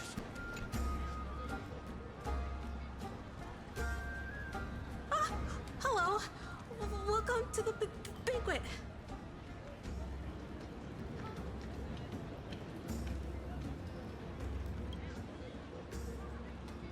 Ah, so the Deliverer is attending this event, as expected. Little Virginia here was just wondering whether she should go find you. As the great Imperator's historian, I'm responsible for composing poems and songs for everyone in the Flame Chase army. But I have no idea how I should record myself in the annals. Aww. Little Virginia is wondering whether you can let slip a hint or two about her future. I don't so she know. Can find some inspiration to write about herself. I don't want to ruin anything. That doesn't sound like a good idea. Yes. Besides, we don't even know her in the future. Yeah, we don't. But she'll probably get really disappointed if we tell her that. What should we do? Make up a white line, no. I'd say give a roundabout refusal. Go in the middle. All right, I got it. We can't reveal too much, but I think it wouldn't hurt to start your poem with the future. Maybe use something like, with hope, I write down the tale of tomorrow for myself. Silently waiting, day after day, till the moment it fulfills its promise. How's that? Oh, that's exactly what I'm after. I'm so inspired. Good. We didn't make anything up. We didn't have to lie, which would weigh on me morally. Thank you so much. I feel like I can actually finish composing the heroic saga of Flame Chase once we end this campaign. Hey. Nice. Thank you. Hey, that wasn't improvised, you know.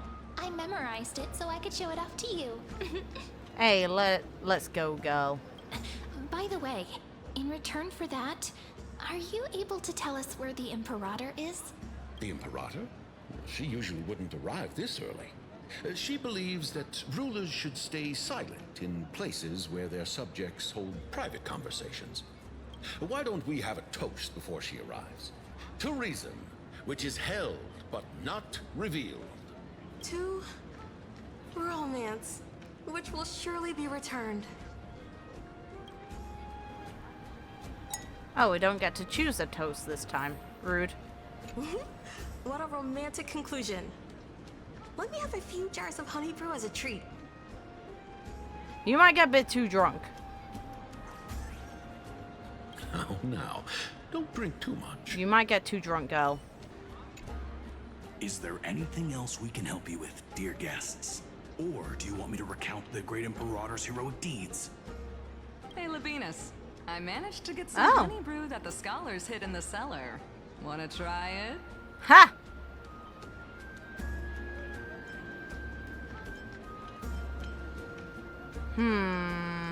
This feels like the actual answer this Trailblazer would say. I'm gonna be a little more appropriate.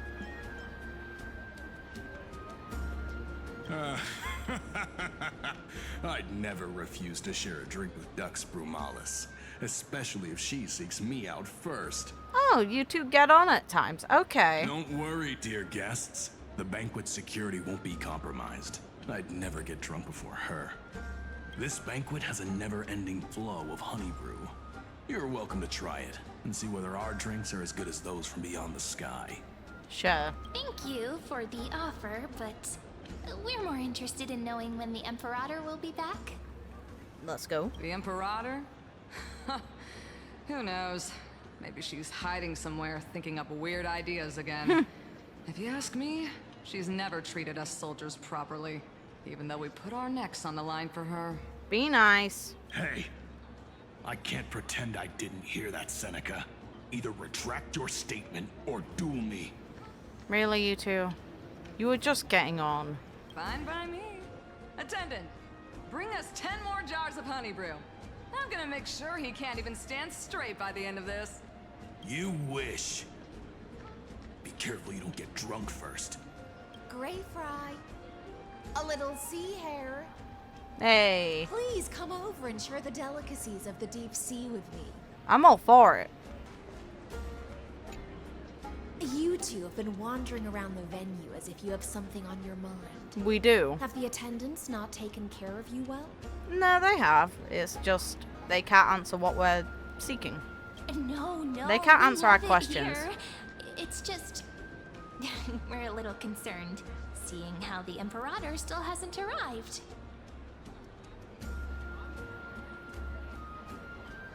Don't worry. I know what you've been waiting for. Come, sit with me for a while, will you?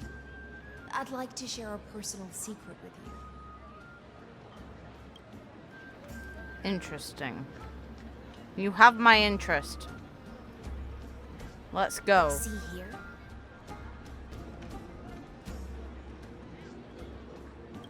This is Fagusa's dew of divine blood. The sweetest of all the 12 bottles. Okay. Sure. She's way too friendly. What the hell's going on? Do I trust this? I don't know. On the night before such a historical event, I'd like to share this marvelous drink with the deliverer. Okay. Doesn't this count as bringing in outside food? I knew that security check was targeted at us. Yes. What's the matter, guests? Oh, we're simply overwhelmed by such an honor. Surely she would have heard that. Come on. Are you worried that I might have poisoned the dew? Well then, let me prove my innocence. I don't think you would do that. How drunk can you get?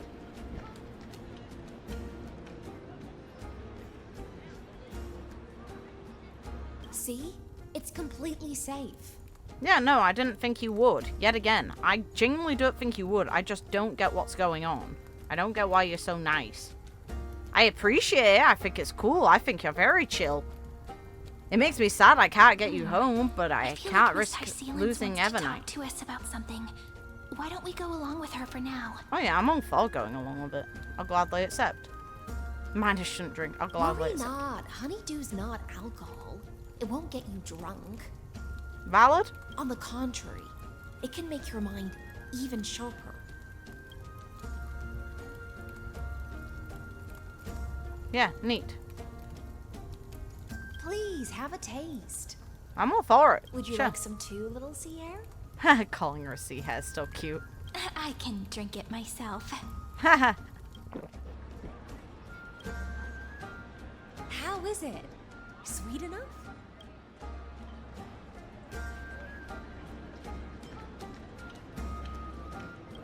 Next taste. Calm at times, tempestuous at others. That's the taste of the ocean. It'll do you good to understand Fagusa's fickleness before we set off to face their waves. Valid. Just like how you're about to understand the secrets within this dew. Now, please turn around. Very, very quietly. Don't make a single noise.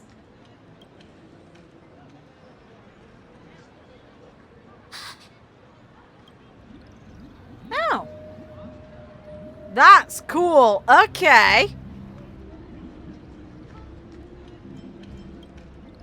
The dew of other gods all intoxicate humans. But the god of banquets dew is an antidote that can awaken humans from a sea siren's enchanting song. That's cool. Okay. Since the start of this banquet, all the guests have been under the spell of my song. None of them can see the Imperator and that Fioros. Ha!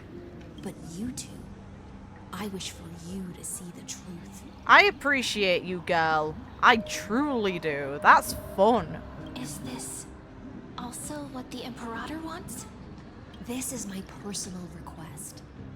I can't bring myself to trust that Fioros. And you're correct to not.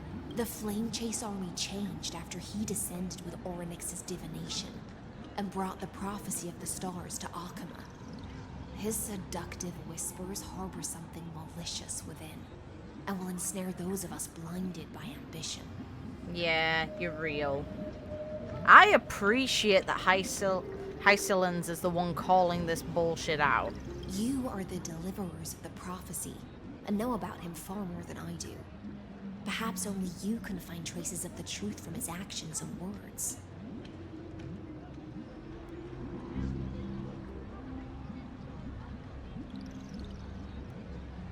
Then we can show the Imperator the right path forward.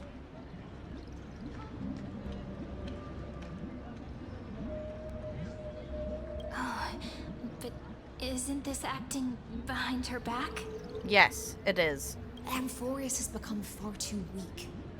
Even heroic actions protecting her from harm must be conducted under the water's surface. I am the Imperator's blade, and I must clear the way for her while remaining concealed in the torrents. At a girl. Like, this is the thing. I hate it when the community forces the idea of relationships into the game. But when it comes across so genuine like this, I'm all for it. I am all for the idea of if they made Hysilens and Cerydra canon, I'd be so for it, it's not even funny. It's the same sort of feeling I have towards Darnhung and March, or towards the idea of Aglaea and Decipher because of the previous versions. Like, they can do so much good with the close, almost romantic stories that they actually do create. And it's why I don't like it when people from the community tint everything else to be romantic when it's seemingly not there. Like, the Trailblazer and Kafka have very deep interconnected moments that are made a point of within their own, within the companion mission and within the story itself and within the Remembrance flashback. All of those make very solid cases for how the Trailblazer feels about Kafka. You obviously get to choose, but it's clear regardless that they felt very strongly at least at one point. Meanwhile, Firefly, in the case where you pick her for the Remembrance, it's not really tinted as romantic, and I didn't even think in Penacony it was very romantic. I always saw it as a really good friendship, and that's really cute, and I really like that. Firefly needs friends. If you see it as romantic, though, good for you. But there are a lot of pairs in this game that people ship that don't really have any undertones to it, and it feels super forced. This, though, Hysilens is looking out for Cerydra because she cares, and is doing it without her knowledge because she's worried for her and wants her to not be manipulated or for things to go poorly for her. We know that these two could have a doomed future. This is proof, kind of showing that regardless of what happened in the other timelines or loops of Amphoreus, Hysilens probably never wanted to kill Cerydra, so even if she did, the reason of why becomes the biggest question of all, because I'd believe it's either in her best interest or because Cerydra herself asked for it. And that's tragic and kind of beautiful in a way, because that's true affection and consideration. She is focusing on the needs of someone else. Then, ensure I'm pointing my sword towards the true enemy. Atta girl. Let's go.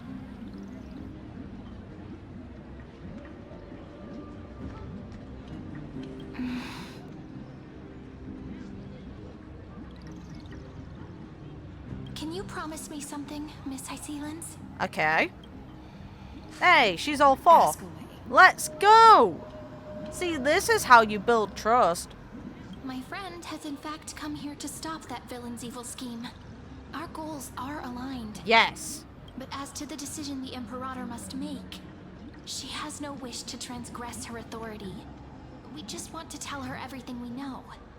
I believe the Imperator will be able to tell right from wrong. I never doubted your loyalty. I'll pass your words faithfully on to her. Hey! Provided we can gain the advantage in this tug of war, that is. Now, return to the feast. Bring this cup with you and keep your distance. Pretend you are still immersed in the sea siren's fantasia. And I'll control the moisture in the air. That way, you'll be able to listen to sounds from afar as if you are a whale of the depths and hear every word of their conversation. Let's go! I wish you a victory in this first skirmish. I wish for us to have a promising future as allies. Let's bloody go. I like this girl. It's the exciting and I can't bring her home. home. Part of the adventure.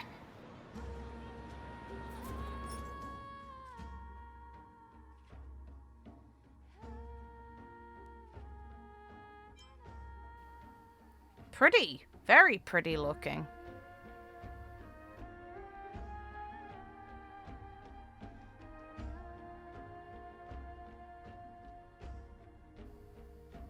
Oh, okay, so she's the reason why these bottles exist, potentially. Ooh, rough. It's a bit too much, honey brew. Let's mingle in the crowds here. Relax. Relax. Try to act natural. Where's the Imperator? Still not here. That little imp is Ha! so high and mighty towards everyone. Today, I will. I love how she's just looking over like, I can hear everything you're saying, you stupid shit. Whatever. Pour me another cup. Ha! Though she has succumbed to drunkenness, she still does not dare challenge your authority. A criticism of my height is a grave enough insult already. She should be dismembered. Ha! Do you often test the loyalty of your subjects like this?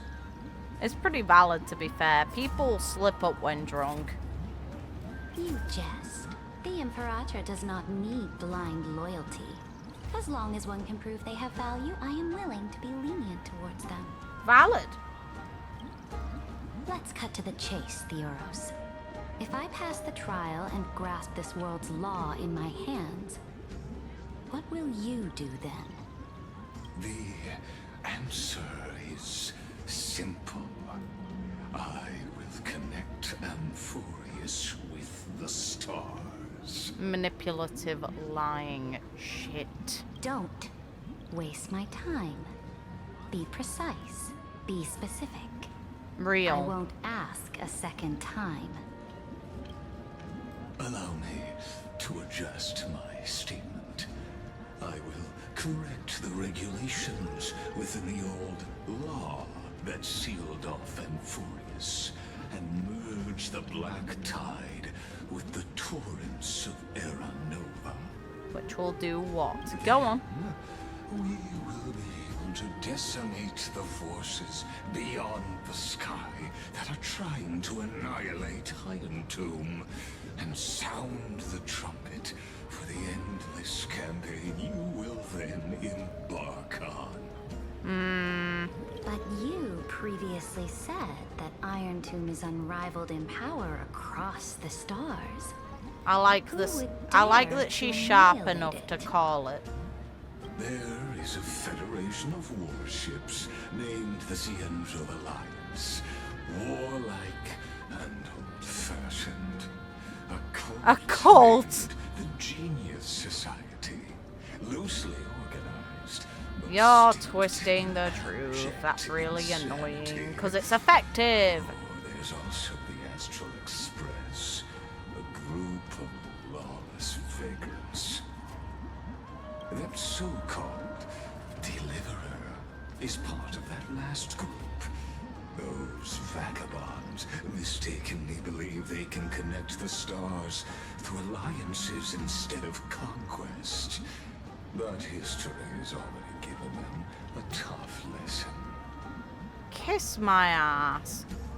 There are countless other organizations besides, but when the Lord Ravager sweeps across the cosmos, they will certainly all bow before your empire of destruction. Go. Don't. The Achaemenid Alliance is invincible! She's so drunk. If those civilizations are not as feeble as you describe, then they may still have some value in testing the quality of my blade. That being said, even the smallest and weakest city-states should build an obelisk to the Imperator, so that their people can constantly recall the glory of her conquests. Walk a little longer with me, Theoros. Judge. I don't like how this is going. Our little Imperator seems fascinated by the destruction. I think she's leading him on, or at least I hope so. Greyfly, little sea hare? It seems like they're still talking. Get closer. I'll keep carrying their voices to you. Hey, good fish. You're so drunk. I think I had too much. Didn't think you could get drunk on fruit juice. You're so off your face. Had a girl, I guess. What a difficult situation. No matter how we position our forces, this battle against Fagusa will result in many casualties. Yes. That's not something you or I should consider. The Imperator has already placed the chess pieces. We just need to fight for her until our last breath. Yes. How astonishing. The commanders under you have such different personalities, yet they share the same loyalty. Hi. Why are you standing? He's looking this way. Quick, do something and pretend we can't see them.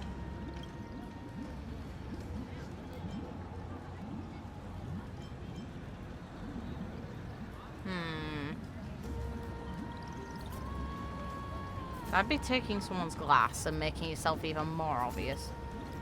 So, you have this super duper speedy rotation of destruction into amphoreus? Really? Oh, I got it. It's that thing, right? Both us.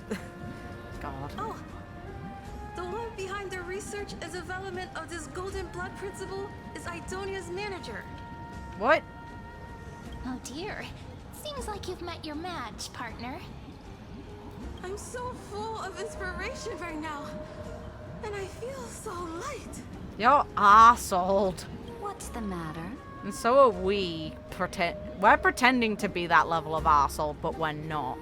This person's actually drunk.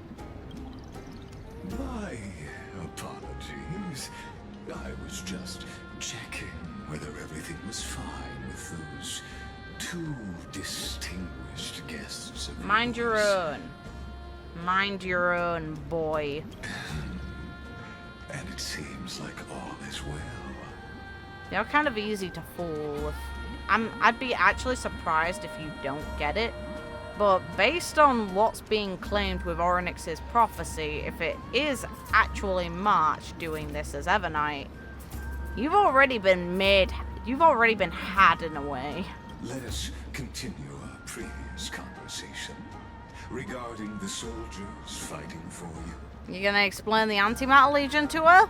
Are they aware of the price they must pay for the trial of law? If I recall correctly, you've already lost a bout against Talanton due to offering insufficient sacrifices. Oh, is that what happened? Okay. You dare mention my name alongside the word lost? Ooh. Forgive my transgression, great Imperator.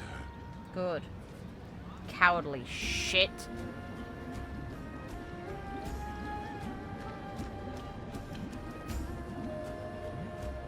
Watch your words and actions. All you need to know is that my victory in the trial is guaranteed. Even without the trial of law, they've already sworn to give their lives for my conquest. So tell me,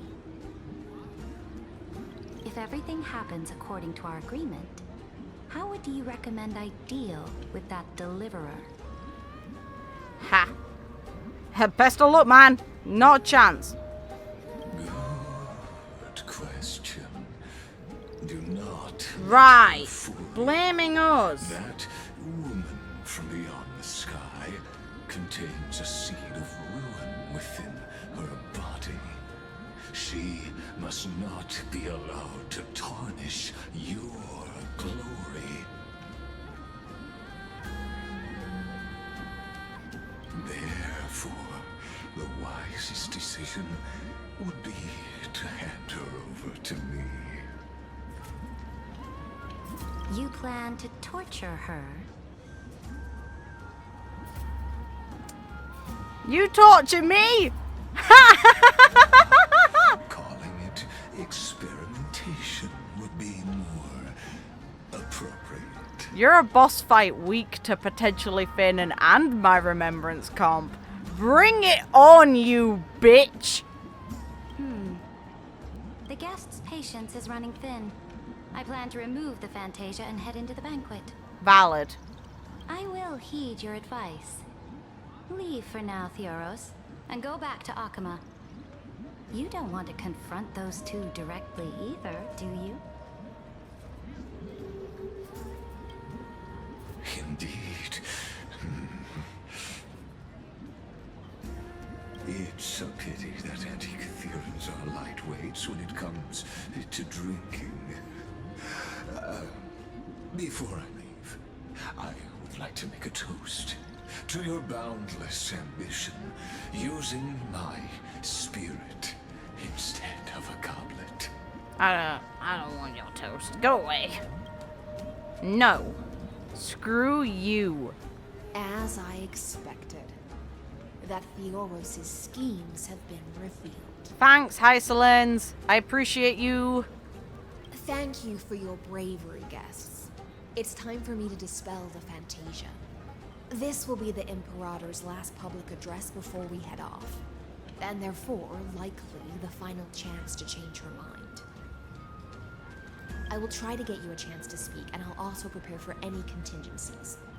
The rest is up to you. You should head back to your seats for now.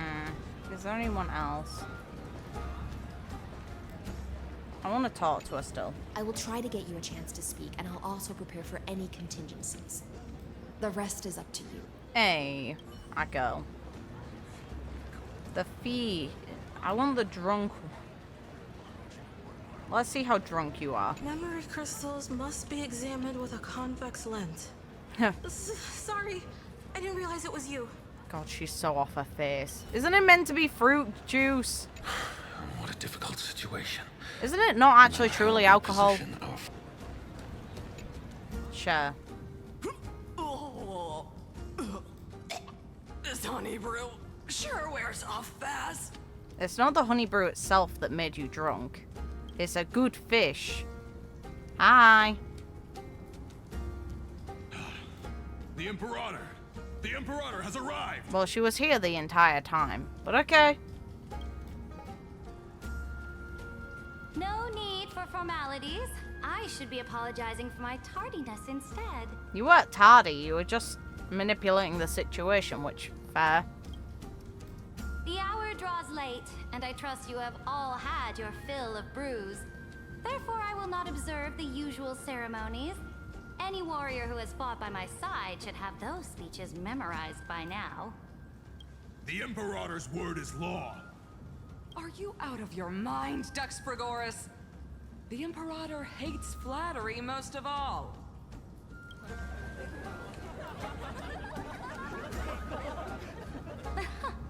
A joyous atmosphere is a better fit for showing me your resolve. I believe that you, my dukes, will do all you can to assist in the campaign against Fagusa, just as you always have.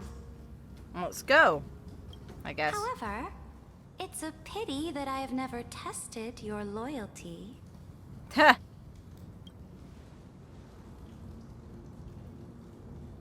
What does she mean?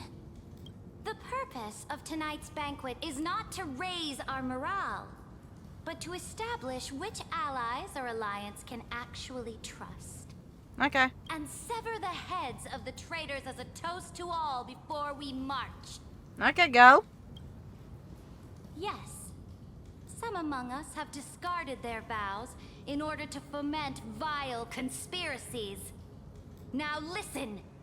These traitors are standing right here in broad daylight. Okay.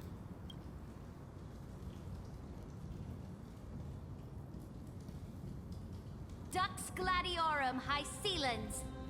She used the sea siren song to immerse the crowds in an illusion and conceal her whereabouts. She then worked with those from beyond Excuse the sky you, what? to spy on confidential matters, hoping to rob the core flame by force and harm me, the Imperator. What crack are you on? What? Rude.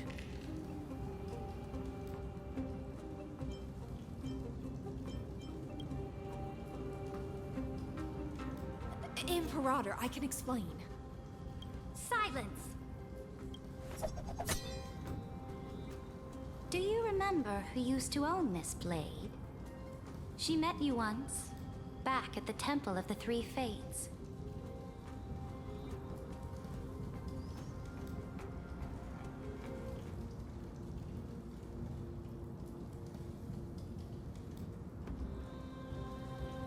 It was Kindness, the head of the cleaners. She was the first to draw a blade against the Imperator, and personally made herself an example for my enemies. Yes. Under the shade of the olive groves, the people of Akuma said they would never bow to me. In the frozen, lethal fog, the people of Idonia said they would never bow to me. At the beginning of the myriad paths, the people of Yanisopolis said they would never bow to me. But now, they all lie silent. They now fear me as they fear the law. For I am Cerydra, and I am the Imperator. If you have any last words, say them to the Imperator. Then, face her judgment. After I cross this river, it will be a tragedy for mankind. But if I do not cross, then it will be the end of me. If you are ready, then I'll follow you and fight to the last. Deliverer. Hey!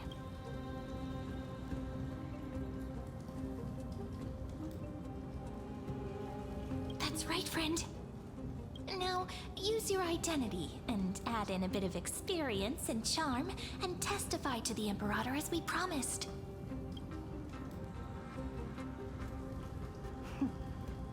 You think you can slay a king using your words instead of a sword? Listen, I don't want to kill you. I'll have it. Show me the weight of rhetoric from beyond the sky. Will it weigh heavier than 3 human lives? Let's try to watch our words carefully. That delivery is good. Start with the Defiance that lasted 30 million cycles. Yeah, I'm about that. Our poor guy deserves better. Before I arrived in this world, the chrysos heir of world-bearing was a young man with the pseudonym of Finan. He came from Ides Elysiae in order to combat the lies of the Era Nova and deliver Amphoreus from the ending of destruction. He lived through history 30 million times, hoping futilely to find a breakthrough.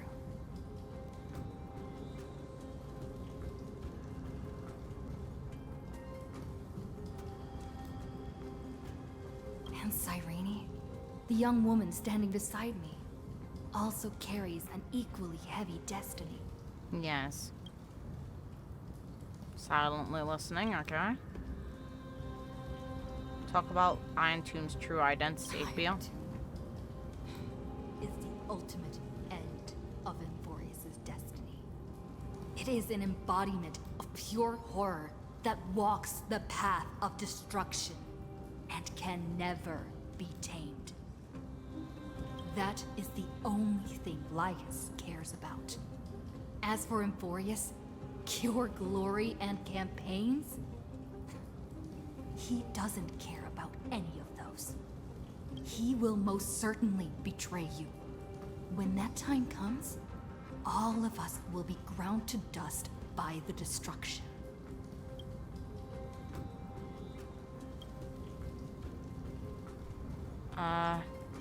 Duty or resolve? I'd say resolve. I have seen many beautiful worlds. The road chosen by the Trailblaze is to explore, understand, establish, and connect. That will never change. We will continue our journey until we have united the entire cosmos. Therefore, if you choose the way of the destruction, then I'll place your ambitions in the same basket as Lygus and smash them into pieces with my baseball bat. I love that line. Let's go!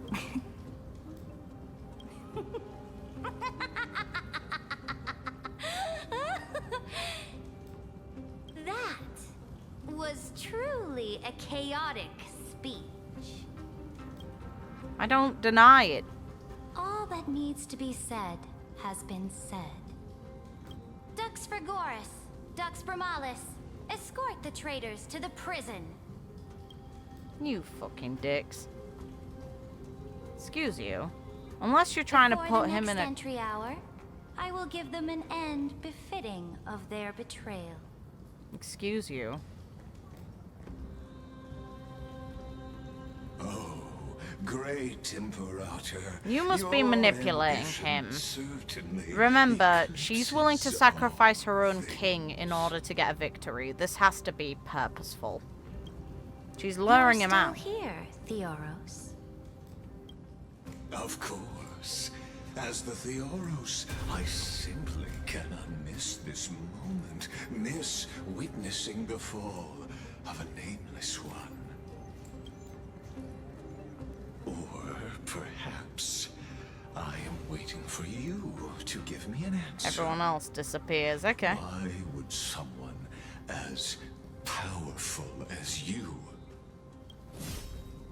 Yeah. use such a clumsy excuse as Yeah, thought so. imprisonment Called it. to ensure the deliverer's safety?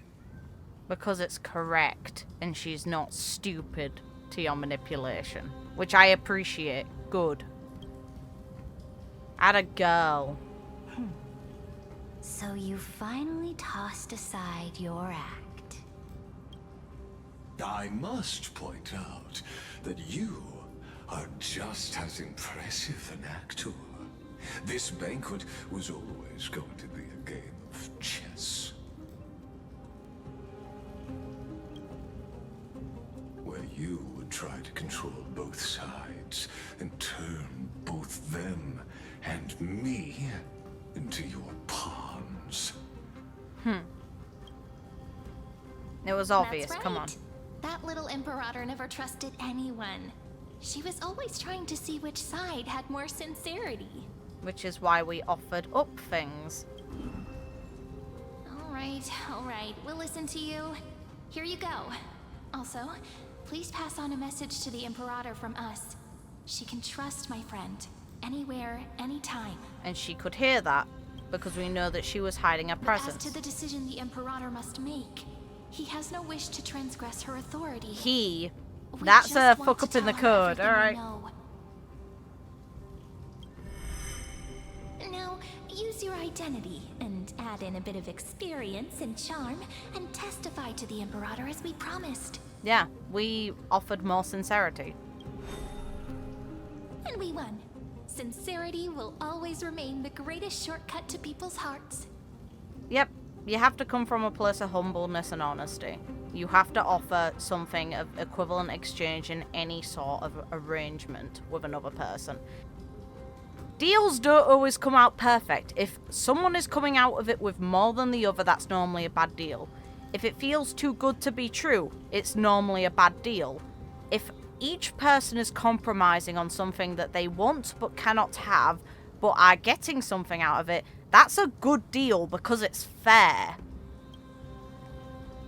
I can toss your words right back at you, like Kyrgyz. Why would someone as powerful as you pretend to be a mortal and kneel before me? True. Unless you enjoy giving flattery and prostrating yourself. Yeah, that's judgeable. You are mistaken. I am only trying to ensure the experiment's autonomy, meticulousness, and perfection, thus avoiding any unexpected outcomes. A forceful intervention will only create larger errors, reduce efficiency, and introduce ugliness. If you say so, mate, if you say so. Had you fulfilled your promise of giving the law to me and completing the Aranova, then Amphoreus would not have deviated from destiny's course. Oh, but you broke your promise. What a pity. In that case, I must carry out my duty as the administrator and eradicate all factors steering the experiment out of control. Factors such as you and her. Bring it. You can try. Careful. You can try. Careful. Oh! Oh shit! Come on, give me March. Give me March. I saw that jellyfish in the official art. Come on, give. What was that voice? Was it Orynyx? Let's go! I found you. I finally found you. Let's go! Be careful. This land will face disaster. They're everywhere. She has complete control. Let's go! And Cyrene notices it. Okay, what's the matter with her then? Oh, where did she go? March, why did you take her? This is not the reunion I expected for you two. What the hell? In the name of the erudition, I invite you to step into the same cage as mine. I'd rather not. That sounds like something that you're too into. I don't like this shit. Oh, what? You're cheating. That sucks balls. Fuck you. Hey. What's the meaning of this, Imperator? Okay, so she can move the night piece to actually make her The go. only one who can decide their subject's destiny. But, great Imperator, what judges destiny is not the ruler. That's a nice little 12. Gods. Okay. Don't forget, my realm only allows for the existence of humanity. Moreover, Atta girl. dealing out extrajudicial punishment equates to defying the law, and the culprit is to be sentenced to death. Let's go. But you have seen how I can erase life from this world with just a clap of my hands. Nah. I fear you are still quite unaware of your current situation. Allow me to reiterate. I think you don't understand the situation here and just how much control Remembrance seems to actually have here. You're screwed. I am giving you a simple choice. To collaborate or to be destroyed. There is no other way. Shameless behavior. If that were true, you would have killed me long ago. Correct. You, in fact, cannot kill me. I guessed it the first time I beheaded you. Ha! The law, you cannot be completely destroyed. And the same is true of the Chrysos heirs.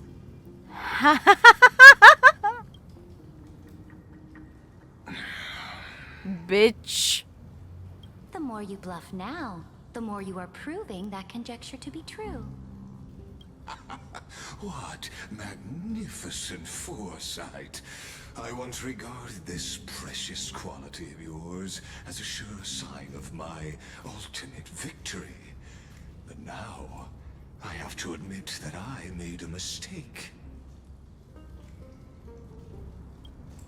Yet, as a mere mortal, how will you contend against the Theoros? We are both slaves to hubris. But do you know what differentiates us, Lycurgus? Let's go. I will never be blinded by my pride. Atta girl.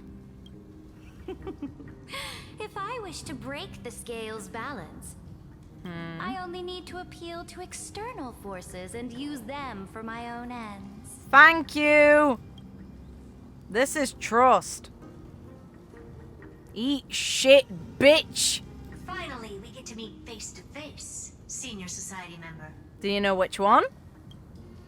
I offer sincere acknowledgments for your many past achievements, but I must deeply regret your current perspective. Go on.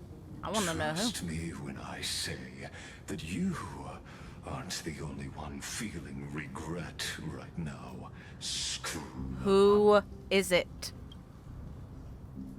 Come on, reveal. So you two are the allies from beyond the sky the Deliverer spoke of, and why she demanded the divine authority of law. Yes. Come and prove your strength to me.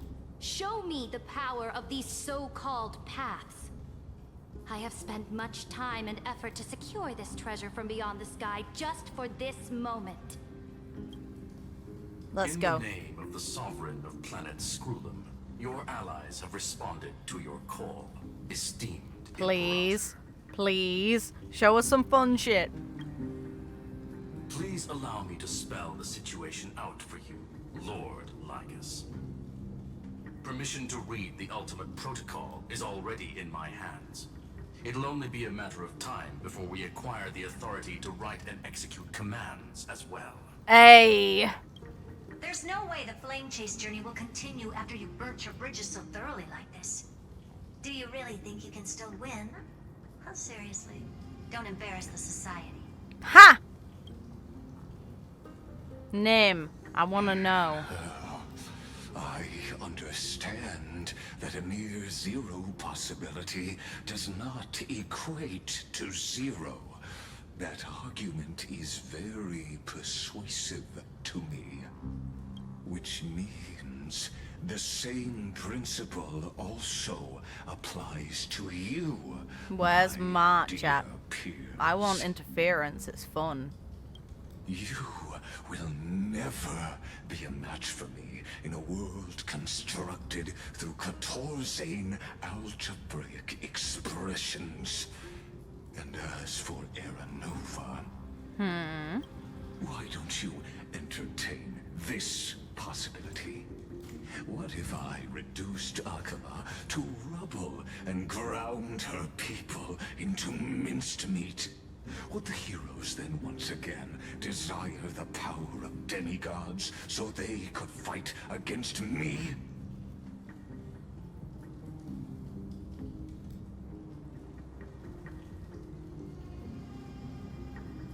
Listen. Iron Tomb is fated to be born.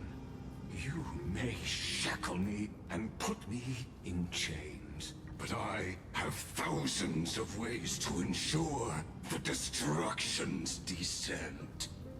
I'm not interested. Let's go. Bring it.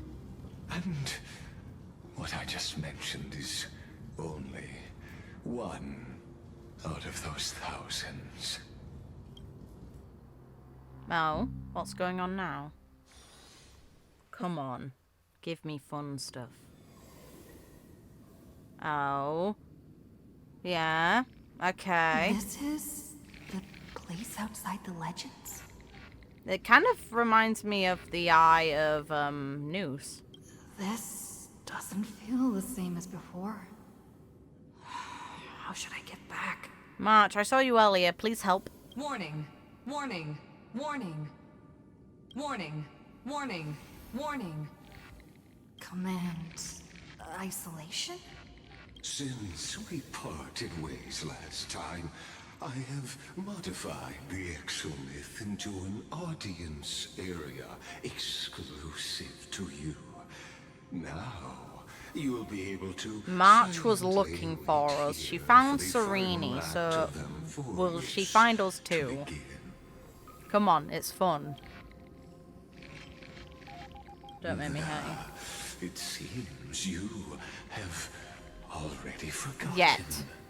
We can't hurt each other in this place.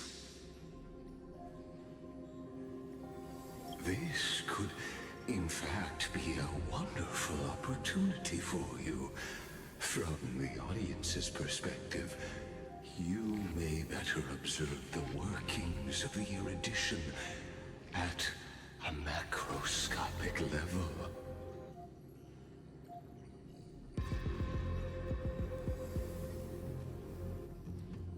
In this place, Rude. time flows far slower than within Amphoreus.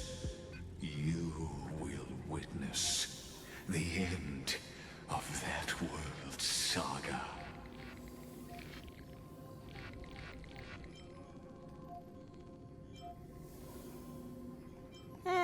interested in this. The answer concerning the prime mover of life. And the total destruction of the erudition. Why?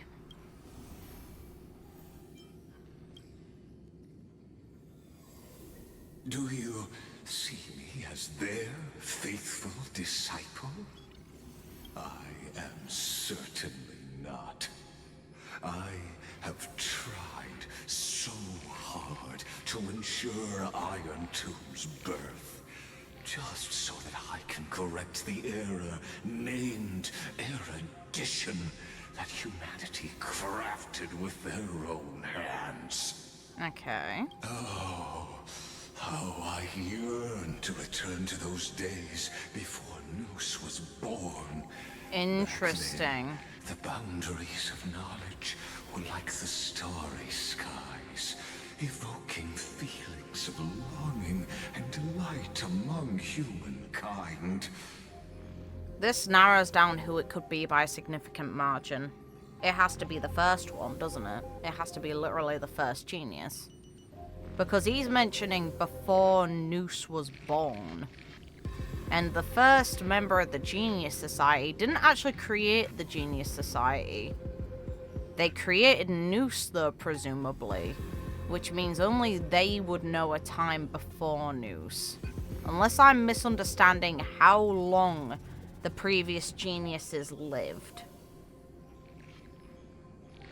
But now, truth has become the sacrificial offering required to gain an audience with them.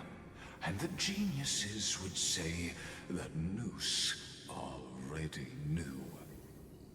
That arrogant Eon was born from the primal mobile of humans' desire for knowledge. Yet, they themselves sealed off humanity's capacity to seek enlightenment. I am simply cutting down the tree of doom that we planted ourselves. Yeah, but there's too many casualties. Even if that's true and it takes away the form of enlightenment desired by humanity. Like, there's no guarantee that Noose technically knows absolutely everything either. They believe it does, but I find it hard to believe that myself. There has to be things beyond that Aeon's specific understanding. Because in that case, the understanding of how Aeons are born or what specifically about the imaginary tree is so attracted to the idea of creating paths and being encouraged by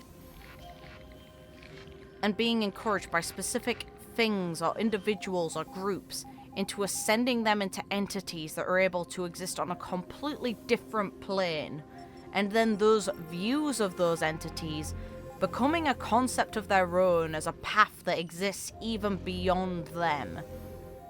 It seems a little weird that a computer or anything could truly understand that when the imaginary tree based on our understanding is just chaos. It's the Greek concept of how the universe was born. It is chaos. I must admit that the process of answering your questions has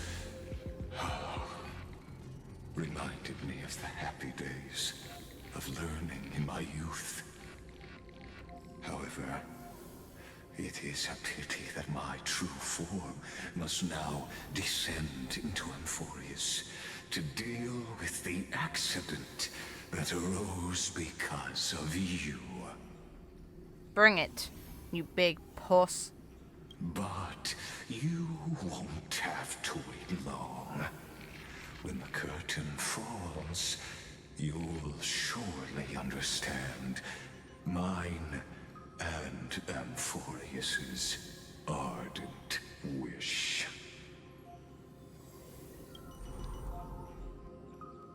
Where time flows slower than within Amphoreus? If Lygus spoke the truth, Then I don't have much time left. No. But how can I get out of here? March, please. Oh! Hear me, little one. Hey! Herta. Okay, we go with that. Is that Herta's voice? Warning. Warning. Warning. Hurry up. Put some speed into it. I can't keep this up for much longer. I'm all in. Also, help, madam. I love that shit. Let's go. That old Intellitron overlooked one little detail, and Screwy and I finally found an opportunity. Let's go. Let's keep it short.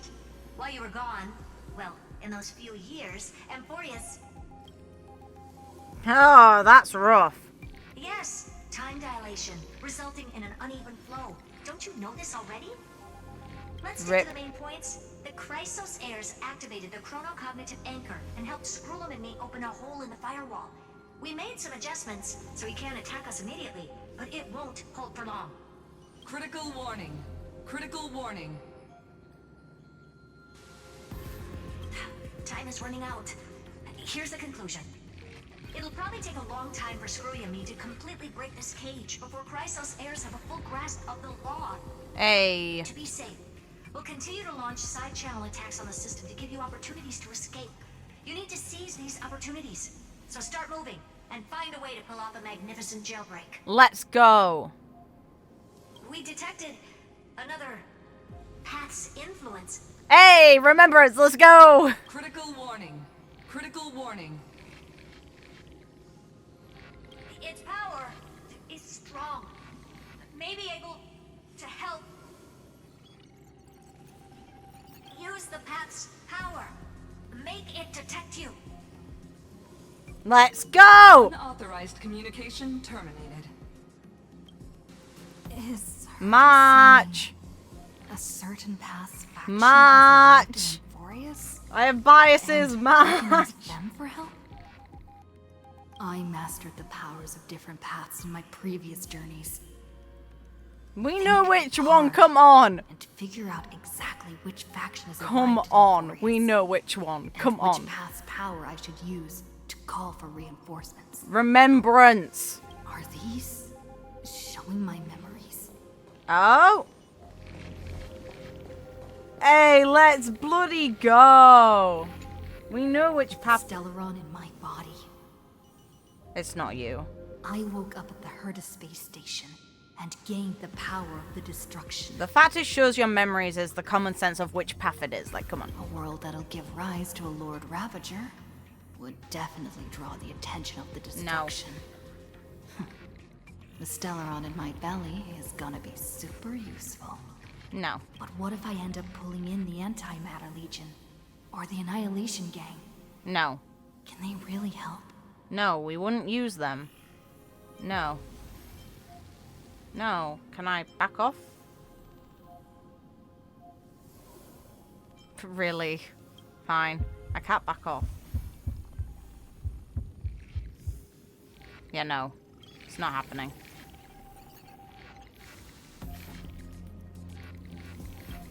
No. You gave up. Nice. Nice. It's neat that that's been acknowledged. Failure is not necessarily a bad thing. This power wasn't gonna call up anyone nice after all. Yep, correct.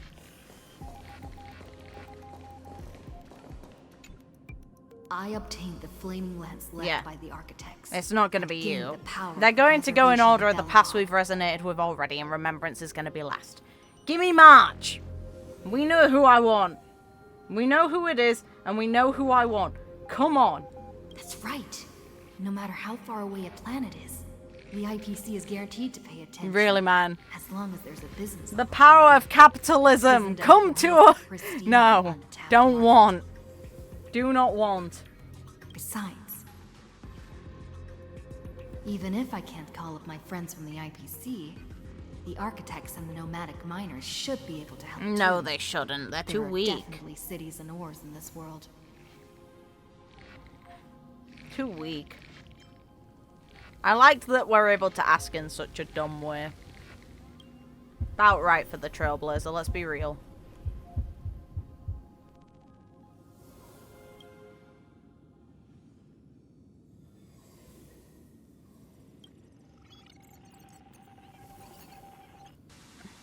If trying to resonate... Ha! Clubpuff ignored you, rude! Seems like since Amphoreus has no overseas market, the IPC's hand can't reach it. Ha! Yeah, this isn't gonna... I don't think the family cares enough. I received the Watchmaker's hat in Penacony and declared war against We the know Order. who it is. Then gave Literally the power only to 2 of the paths listed here have influence in this current world, which would be destruction, which is only going to be negative if we call on them, and remembrance. Come on, it's remembrance. Come on. That's right. The benevolent family must still remember me for saving them. Their music echoes throughout the stars, and they'll definitely want to help. We'll see about that, man. Come, dear hat. I've put you aside for quite a few chapters. Ha! That's a bit too real. Sing with Clocky. The world is in harmony, and the stars shine bright. That 4th wall felt like it just got knocked on. I have to ask in a dumb way. I have to.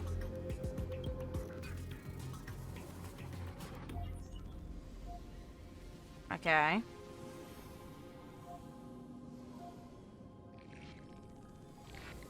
Rude. Doesn't Lygus want this story to have background music? He has such terrible taste. We know this. Let's go! The correct path. The remembrance.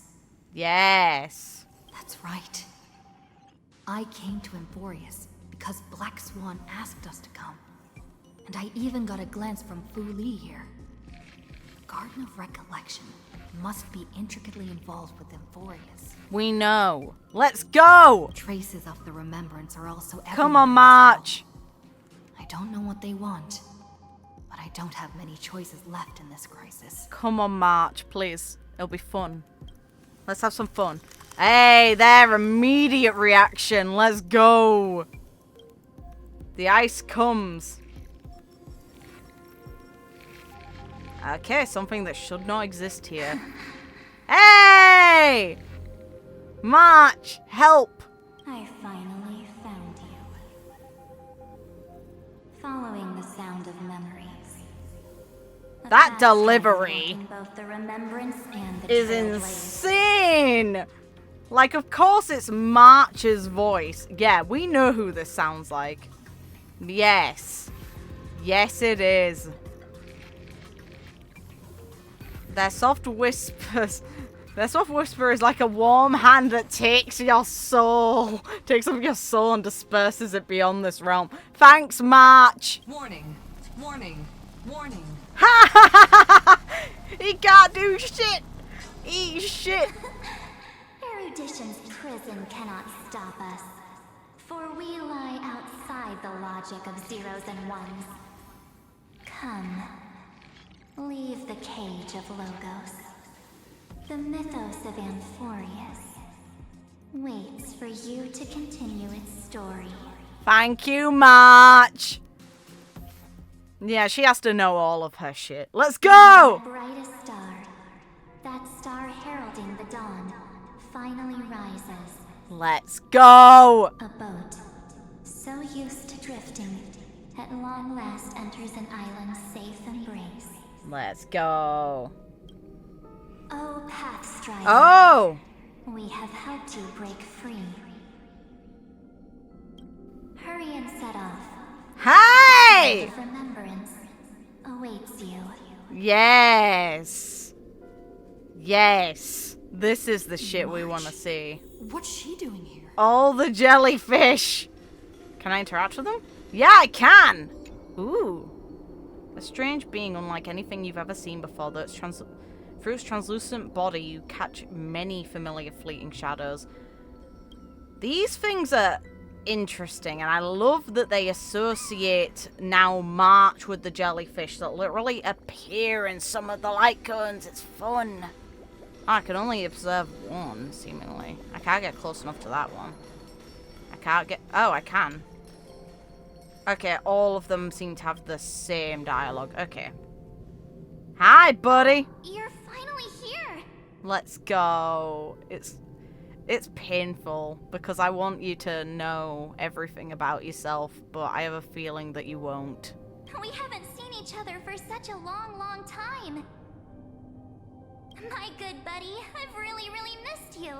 You've been out cold. I've really missed you too. Back alive and kicking. I never found the time to see you. To go see you. Oh, that hurts so much. That's so cute. Aw, don't be so sad. Aren't we seeing each other right now? Atta girl. It's been so boring waiting for you in this place. There's no one to chat with, no internet, and no one to eat or drink. It's basically a prison. This feels like her and what is quote-unquote Evernight have flipped places. It's fun. Because Evernight, like, clearly who we spoke to is obviously March, but she knows everything, seemingly. It must be the one from before she lost her memories, but how? And how are we seeing March like this if that's the case? What's going on? Now the great hero is finally here to save me. Yippee!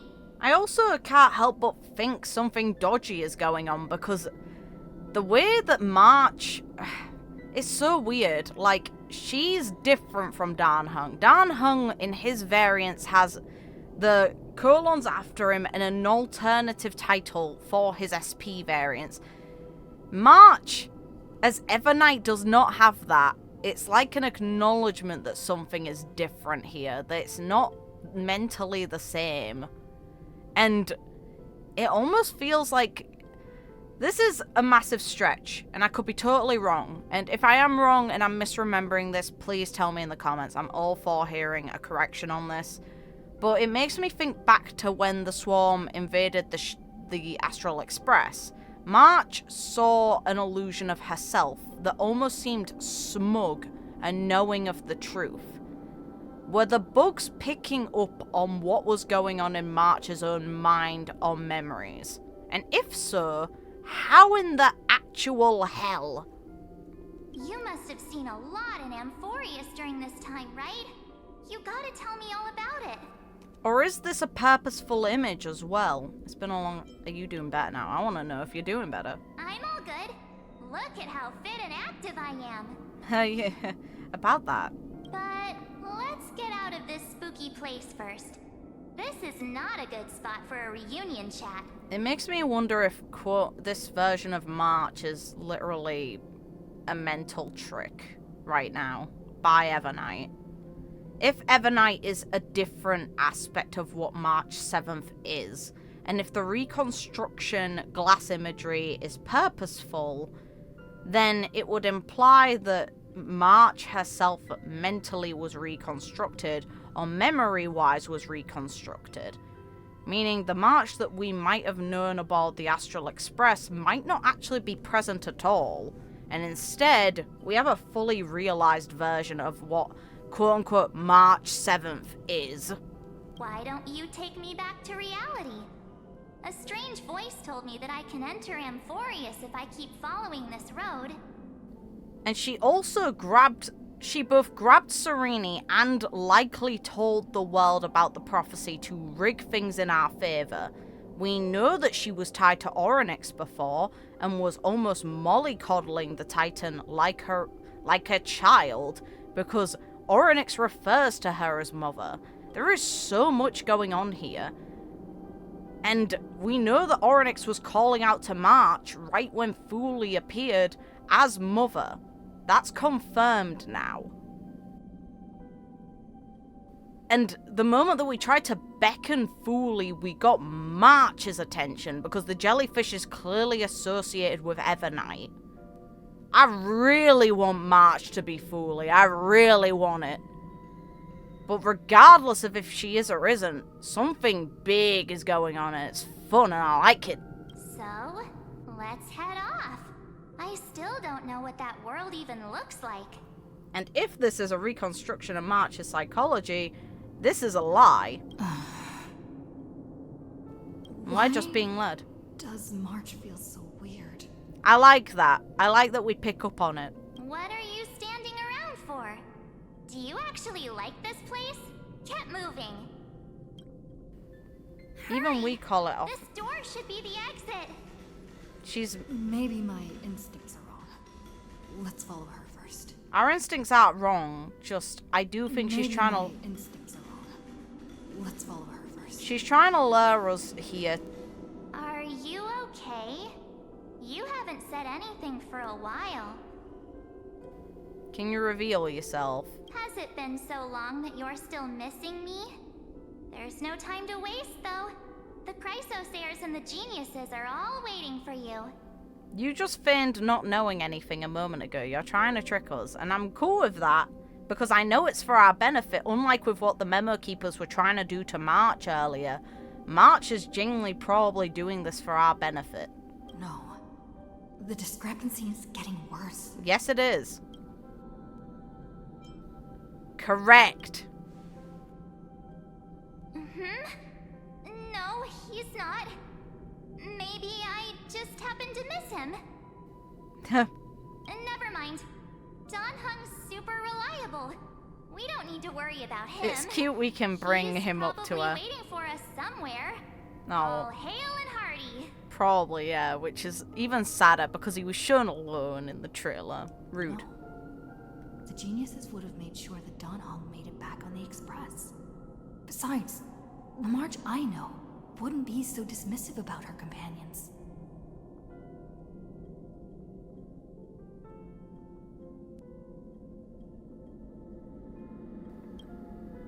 I love that we call this shit out so fast. Huh? Isn't Amphoreus the world of the chrysos heirs and their hero's journey? I could figure that out in an instant.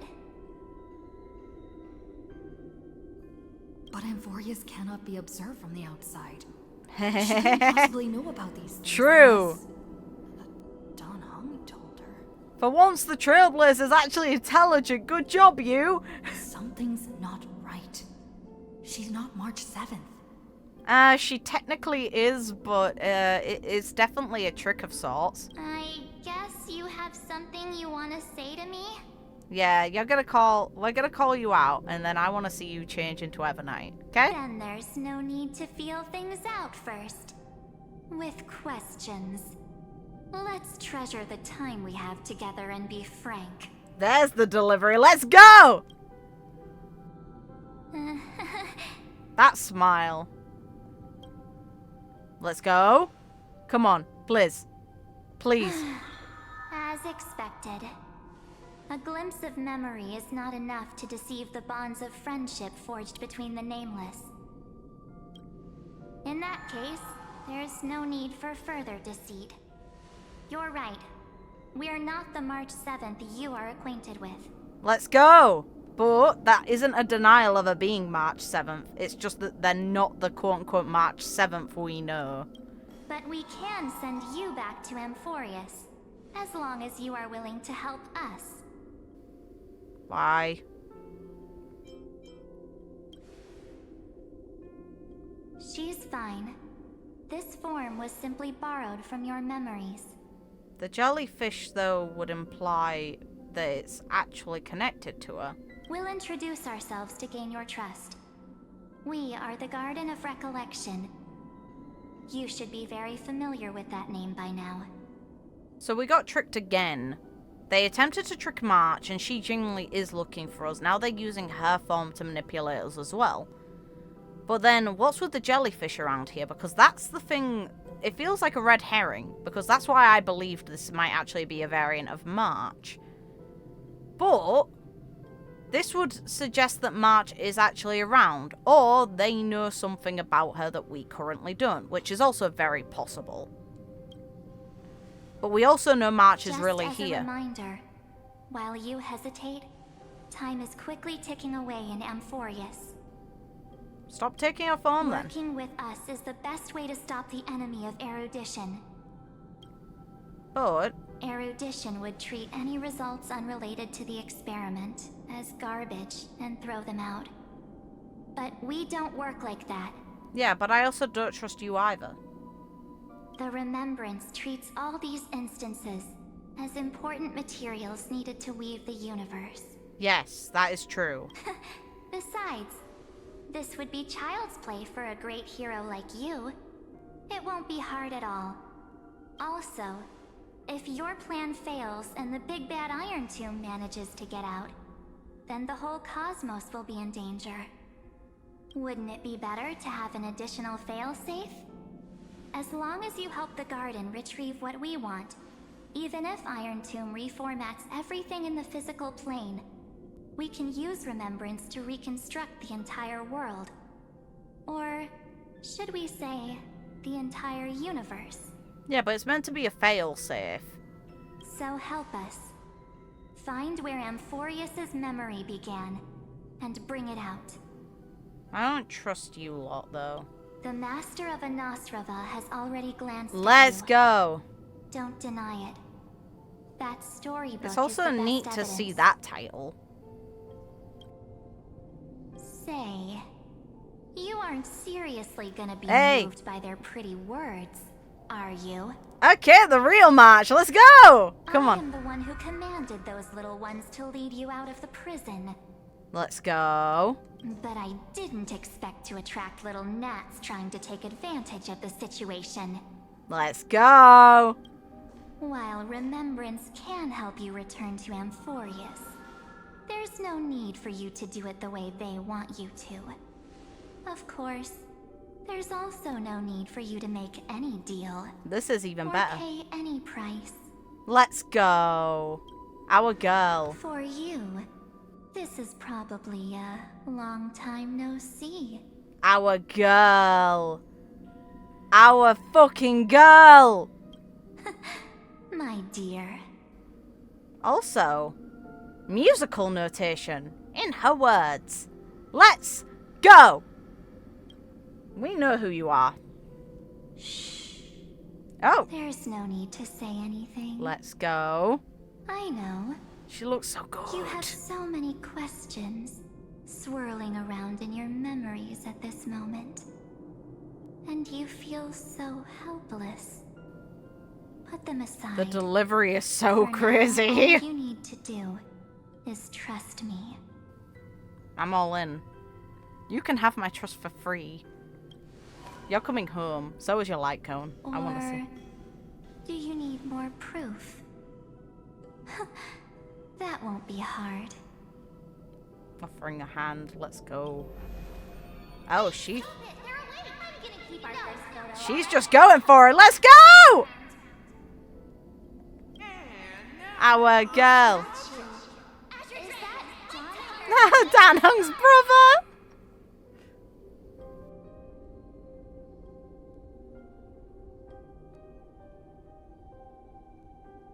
Oh, did you hear that? She just called me, but the future is full of pain. We won't escape from it.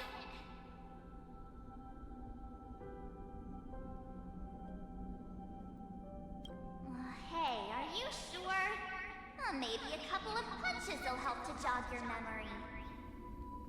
I wonder if, depending on the options you pick involving March, if some of these dialogue options will change. It'd be fun. Yes. She makes it so It's as easy. if they all happened just yesterday, right? I don't want to lie to you. Which is why I will not use her name. Ah, fucking girl. And she has the core flame as well. She's just going in. With an infinity sign around it. Come on, let's fucking go. I'm so sold. Let's go. The third month of Amphoreus is the month reserved for the Veil of Evernight. So, place me into your memory using the name Evernight for now.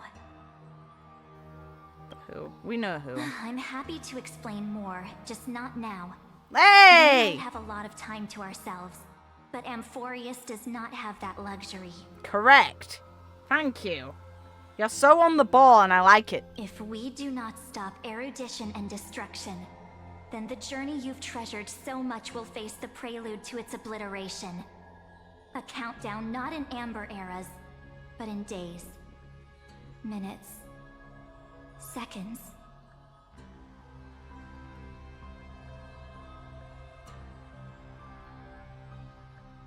So, take this gift.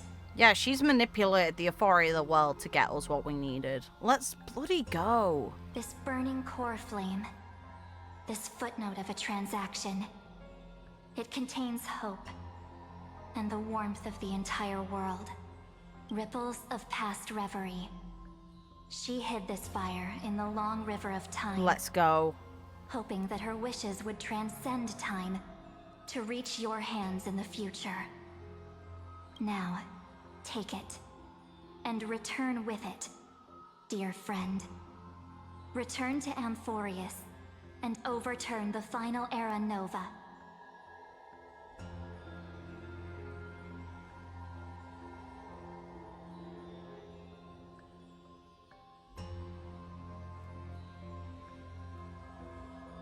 Witness the time that stood still for the Deliverer, and the resistance that never bowed to the destiny of destruction over the long years that passed in a flash. Nay. Then, let's go. With this core flame blessed by the remembrance, hey! their hopes and blaze a trail to hey! Please be fully, it'd be fun. All the jellyfish. And I will silently watch in a corner of time, waiting for our next encounter. I cannot wait. You are coming home. You are getting... I believe the wait won't be too long. Good. Good. And there's the path resonance space. What exactly is happening? We won. Keep going. Keep trailblazing. For Amphoreus. For you. And for the March 7th in your memories. Hey. Go forth. I love the musical notation connected to her. The thing that's fun is this girl is using the symbol for flats, I'm pretty sure, in musical notation. If I'm wrong, someone tell me. But I'm pretty sure that's the sign for flats. It's a single flat. So, March is probably just classified as normal notes, while Evernight, quote unquote, is flats by comparison.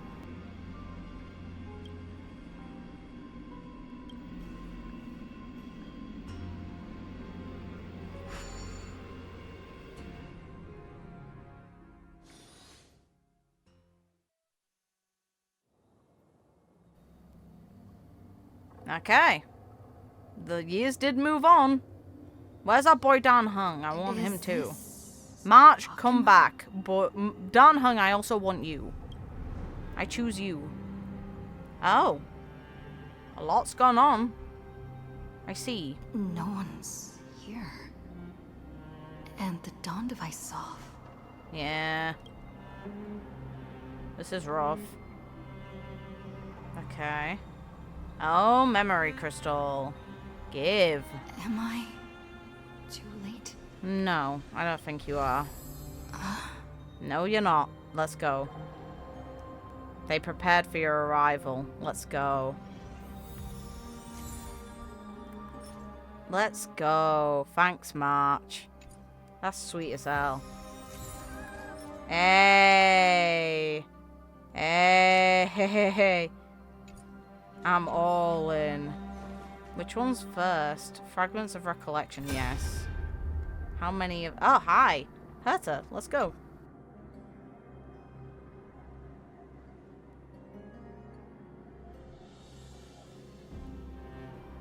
Okay, fair. Hey, let's go. Let's go.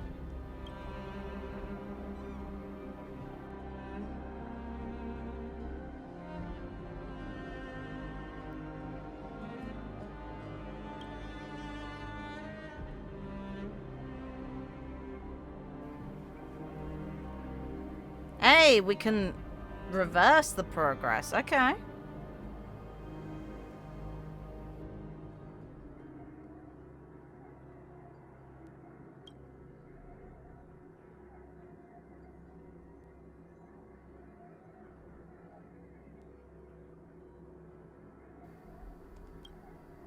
Bring it.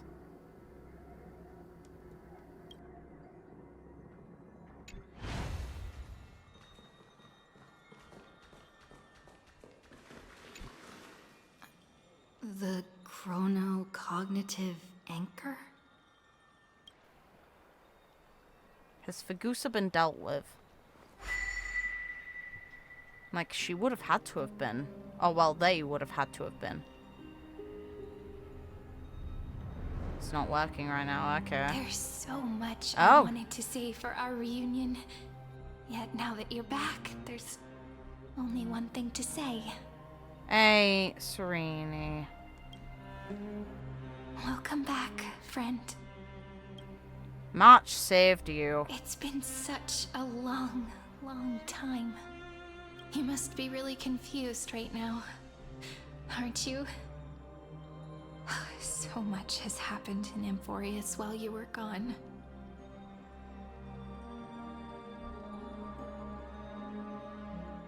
But don't worry. The Deliverer can't afford to be lost, no? Now, please follow me and turn the pages of time and hear the words everyone left for you. Hey. I'll tell you the story of this 1,000-year journey. That way, it won't just be my memories alone. Oh. Cyrene can't hear me? I don't like this. Please, no. Please, no. Don't hurt me. Don't hurt me by killing them. I don't want them to. Look, the scenery of the past has resurfaced. Oh, don't hurt my feelings, please. Time flies. 200 years have passed since the Deliverer's fall. We had to return 3 core flames of law, romance, and ocean to stop Lygus, but even so... What do you mean return? Terravox has fallen. Oh, the 2 what? geniuses vanished without a trace, and Cerydra embraced her fate. At this rate... No. Era Nova will come, and Amphoreus will fall into the destruction.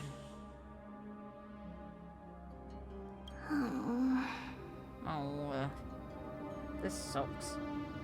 Don't hurt them. Seems the key to rewriting the end once again lies in the core flame of world bearing. Oh, yeah. Come on, please, let us change this. Memory. According to the instructions left behind by those 2 geniuses, we must get it into the Deliverer's hands, no matter the cost. Yeah, thanks, March. But how? We need to find a way to hide the core flame. And we must buy enough time to keep Lygus at bay. About that, Rini might have some good news. She had that dream again last night, but the Titan's voice was clearer than ever this time. Okay, so she's speaking to March, probably. Fun. She said, pass the flame into the future. Let's go. Is that a prophecy from Orynyx? She chose to side with humanity this time and hide one of her kin's core flame? It seems Amphoreus' fate isn't sealed just yet. You're right. History has changed. Humans and Titans are both giving their all to keep this world going. I wonder if it's the actual Orynyx they're talking about or if it's March. Perhaps a relay across the ages is finally about to begin somewhere out there. Let's go. Unfortunately, life will never go smoothly. Layden's army is already at our gates, and their commander, that Lygus, Oh, is great. right outside Akama. He's actually involving himself in the war with the people. Great. Thanks, asshole. White Calendar 3960. Cerydra, under the pretense of a campaign against Fagusa, sacrificed 500 chrysos heirs to complete the trial of law. This tragedy shook everyone in Amphoreus. How'd it go? That same year, Cerydra the Imperator was assassinated, after which Aglaea the Goldweaver took command. Thus began humanity's second flame chase journey, a path hanging by a thread. Oh. Come, this way. That's rough. Please stop being mean to them. Oh no. The eternal holy city? What part of that eternity ever lived up to its descriptions in poetry?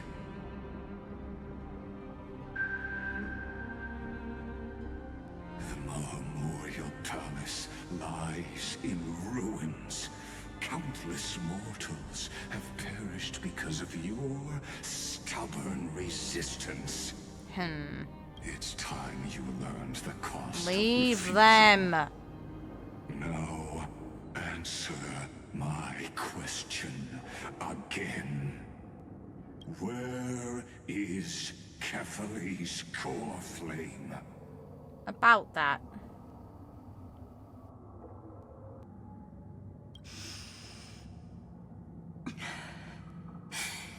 You really think you'll find it by razing the holy city to the ground?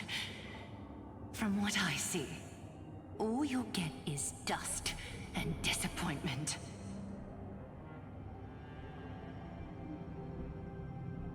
Don't forget, you can't kill the chrysos heirs mentioned in the prophecy because of law. Ha!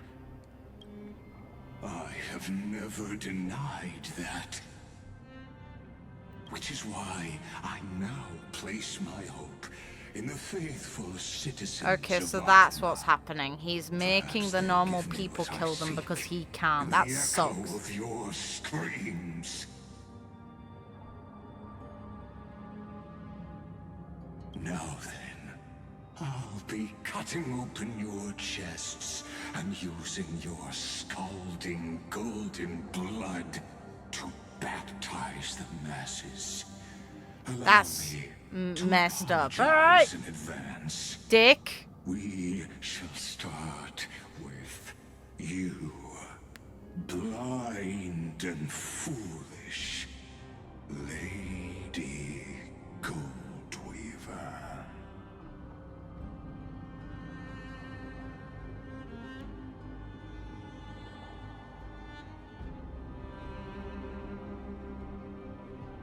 Leave this to me, Lady Aglaea. You must get away now.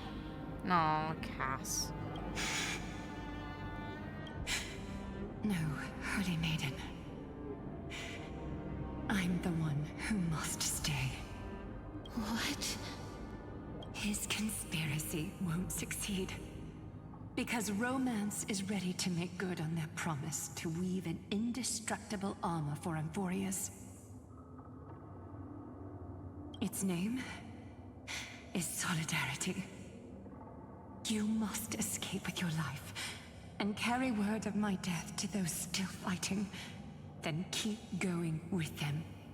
Oh. Just as the Imperator lit the torch of Hell resistance yeah. with her death, my passing will make this flame everlasting. Fuck yes. Take good care of it, guide it to the future, and place it into the hands of our deliverer. 50 years later, Lygus led his forces again to Akama. He charged directly into the Holy City, and razed the Marmorial Palace. History would name this battle the Third Siege of Akama. 90,000 brave souls gave their lives for Akama that day, including their fearless leader, Aglaea. Even the cleaners were among the helping people to fight off Lygus. That's stunning. Go forth, deliverer. Oh. Go. Aw, When Cass. the frost melts and the snows give way, the flowers will bloom again. You'll find me there. So what you're saying is, Princess Homebuddy is never coming back, is she? Oh, everyone's just giving it their all. Let's go. She just left, like that. Since Cass has made up her mind, we can't let her resolve be in vain. But between staying in Akama and going to Styxia, what difference does it make when it's death either way? I'm against relocating. With Kefali's protection, isn't Akama far safer than that dead city? Cass's plan doesn't involve any relocation at all. Hey! Like you said, Akama is humanity's refuge. We never intended to get everyone moving to Styxia. It's just on Cass, Hysilens, and me to prepare the final trump card for the Deliverer. Let's go. Wait, what kind of trump card needs all three of you demigods to throw yourselves away? We must lay down the path to the future, so when the Deliverer returns, they'll have a clear road to reach the location of Nova. Let's go. Styxia sits where death meets the ocean. There, with the combined powers of ocean and passage, we can summon a current that leads to the vortex of Genesis. Let's go. And the demigod of death will forever guard that secret path until she returns. Let's bloody go. We all know Lygus will set his sights on the vortex of Genesis. That's exactly why we have to do this. The willingness. All of them know what's at stake. Guess I underestimated Idonia's Maiden of War. She's got way more steel than I thought. And Cypher, we need you to head to Castrum Kremnos as soon as possible. By any means necessary, forge an alliance with Strife. The prophesized Crown Prince has already been born. He shall become the new defender of Akama, protecting this land. Ah, boy, mighty.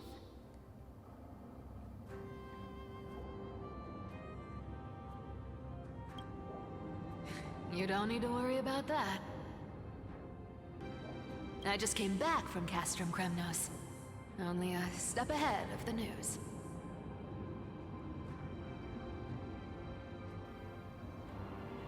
Treeby. Good kitty. It's flying towards Akama. Good cat. And it's really fast.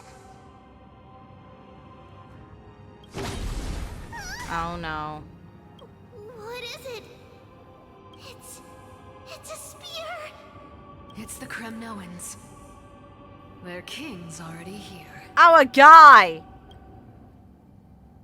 With the protection of the demigods Treebios and Cyphera, Akama endured wave after wave of warfare, though just barely. Let's Castorus go. chose Styxia as the last resort, and completed the trial of death, causing the stagnant waters in the River of Souls to recede. Soon after, Treebios departed on a long journey. That same year, the Kremnoan king Euripon, along with his son, Prince Minimus, joined the alliance to safeguard the holy city in the Battle of Deliverance.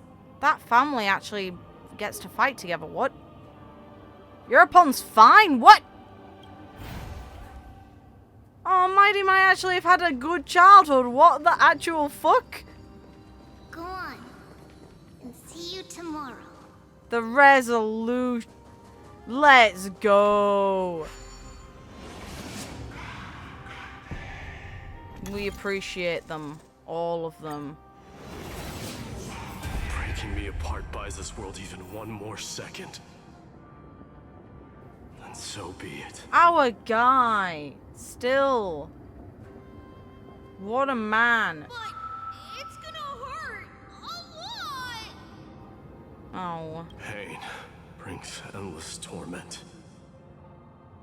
But it can never destroy me. I believe that you were thinking the same thing when you stepped through the gate of infinity and jumped off that cliff. Can't argue with that. In the current situation, this is the only path Akuma has left. Just do as I say. Split my soul into 5 pieces. Oh no, mighty, our Forge guy. me an immortal vessel. This is rough. Why? Why are you doing this? With the blade of strife. They hang really forever did overhead. this. Locked in battle with their enemies to the world's bitter end. Mighty is literally doing what? Oh, that's so fucking cool. That's awesome. So in this version, it's not Nias who does the alchemy, it's Mighty. He just goes all in. What a guy! There's no need to be sad, Lady Treebios. Haven't we already taken great strides towards that promised tomorrow? Incredible. In this life, my people no longer have to drown in false guidance. Kremnos has washed the blood off its fate. What a guy. Be proud, man. Be Amphoreus proud. no longer needs a god named Strife. So let me shatter the former laws and turn the Lance of Fury back into a weapon that protects the world.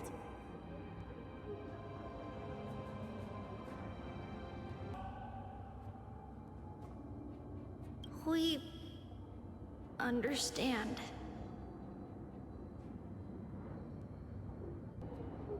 By the way, can you do me another favor? Okay. The 7 sages from Grove of Epiphany are already en route. They'll arrive in waves to join the resistance in a couple of days. Among them is a scholar named Anaxagoras. Let's go. He even recruits that guy. Come on. He has extraordinary insight and fears no sacrifice. This soul-rending ceremony wasn't just my decision. It was his counsel. His wisdom will surely be the backbone of Amphoreus' survival. Watch over him. Carry on this everlasting flame for me.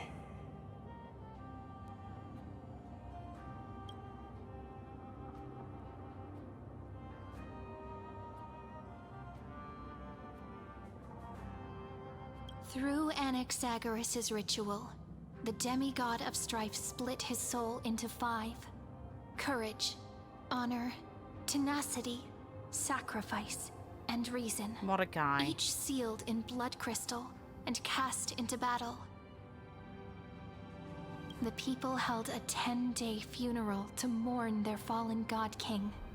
And through his sacrifice, What a guy. humanity was granted 200 years of peace.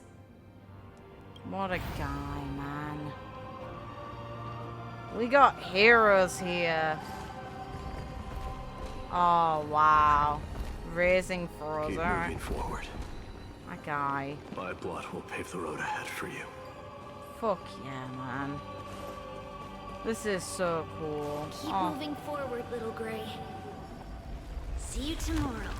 Hey. This blows. This is awesome, but also wasn't painful. wrong when she said a lie needs more lies to keep it together. Ha.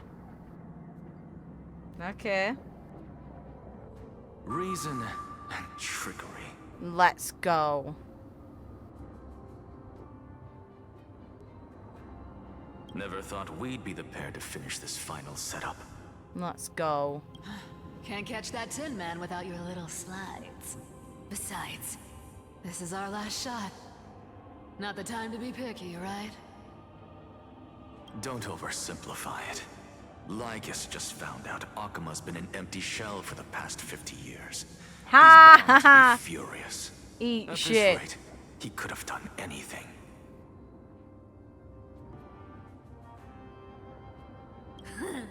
That's exactly what we want. Rage blinds even the brightest minds. Doesn't matter how much of a genius he is, the principle still holds. Once he storms into the council and confronts me head on. Good cat. You trigger your alchemy with a boom. Let's go. And turn him into a caged beast. Let's go. Easier said than done. You still have to pass yourself off as the deliverer without anyone catching on. And you really think a human alchemical array can bind a godlike being? That's just nonsense. Yeah, but that's the principle of her entire shtick. Let's go! What? Getting cold feet? Or you just don't believe in the almighty worth of the demigod of trickery? Let's go, cat. Just tell me straight. Can you do it or not? Let's bloody go. All of you gave everything to trap this stupid rodent. Let's kill him. I'm all for stabbing him a bit. I want to see him suffer. And it'll be child's play. Let's go, man. But I've got two conditions. Since this is the final act, if we're doing it, we go all in. No half measures. All for that shit. Let's go. Oh, I'm listening. So am I. This First, is fun. shift the battlefield to the vortex of Genesis. It would be more convincing if the deliverer were to appear there. Besides, the vortex is cut off from the world. No place in Amphoreus makes a better prison. Correct. If you pull that, wouldn't our deliverer have to face tank Lygus as soon as they come back? The phrasing. That clash is inevitable. All we can do is create more chances for her. And that's the second condition. The vortex belongs to Fagusa in the first Let's place, go. remember? And there happens to be a demigod of ocean among the few survivors in the world. Let's go. Loop Hysilens in. Let her join the final act. I'll transmute myself into a philosopher's stone and embed myself into the formula. This guy. And when the time comes, she needs to shatter me and scatter that stone's ashes into the ocean within the vortex.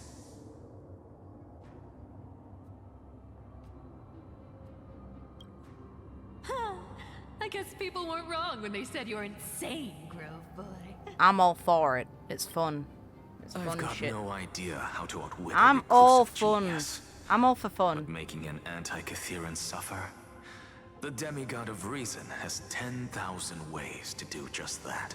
Let's go. And what I just mentioned was one of them.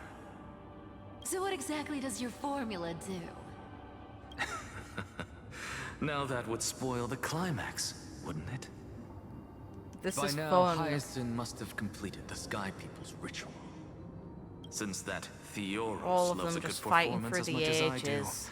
let's make sure he enjoys our show to the Legends. fullest.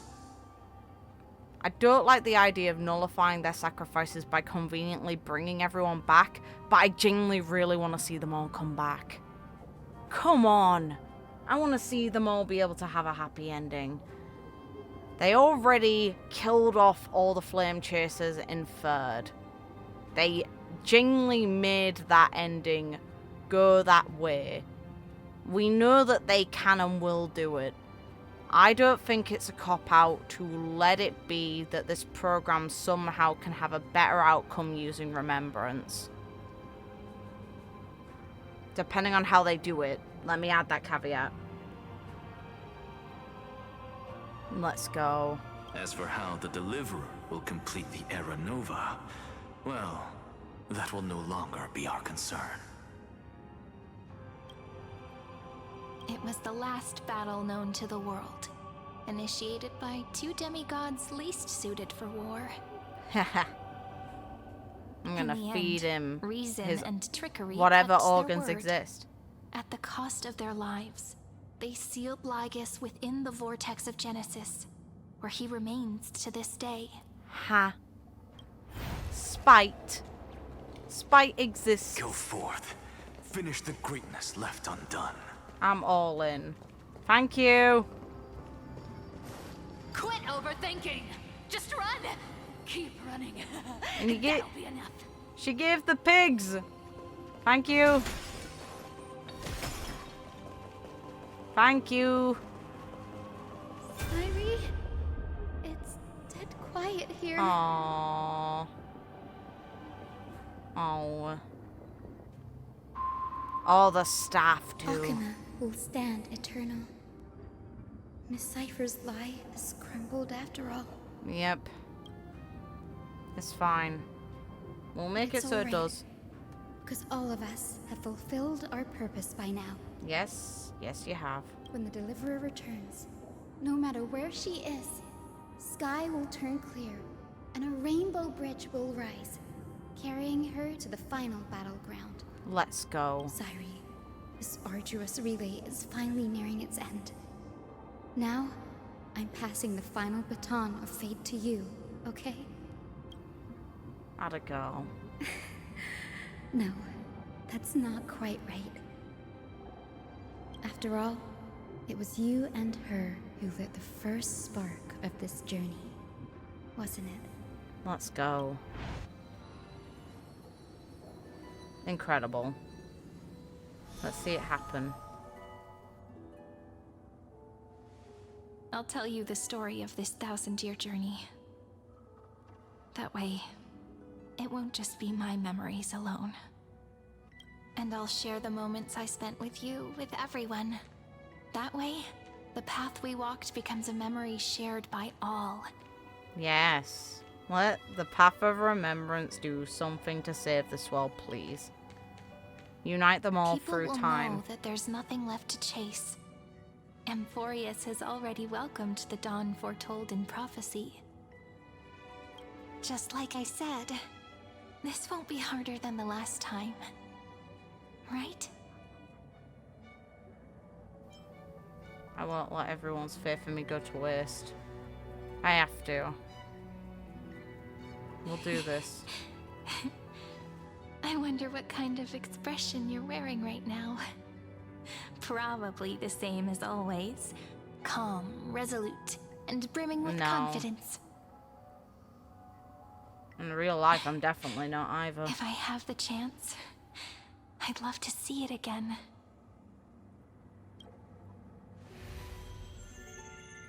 Because it's really been far too long since we parted. Yeah.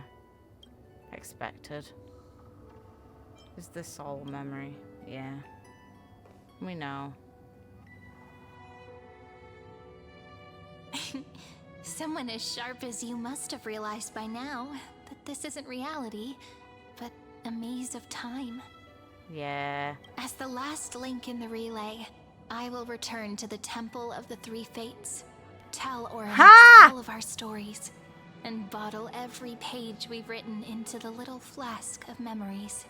Let's go. And then, may it set sail in peace, drift down the river of time along with the core flame of world-bearing, reach your side, and lead you back to Amphoreus. Just like the first time we met, right?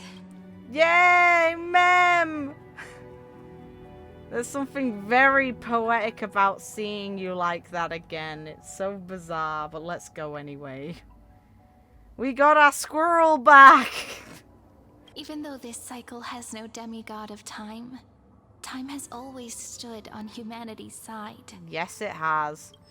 This is the only way to make sure that the Era Nova won't happen before you return. And the only way I can safely entrust the completed final flame chase journey to the Deliverer's heart. After all, the new world will be born from your memories. Let's go. And the protagonist of this story mustn't be absent. Let's go. Come on. I will take you all to the new world.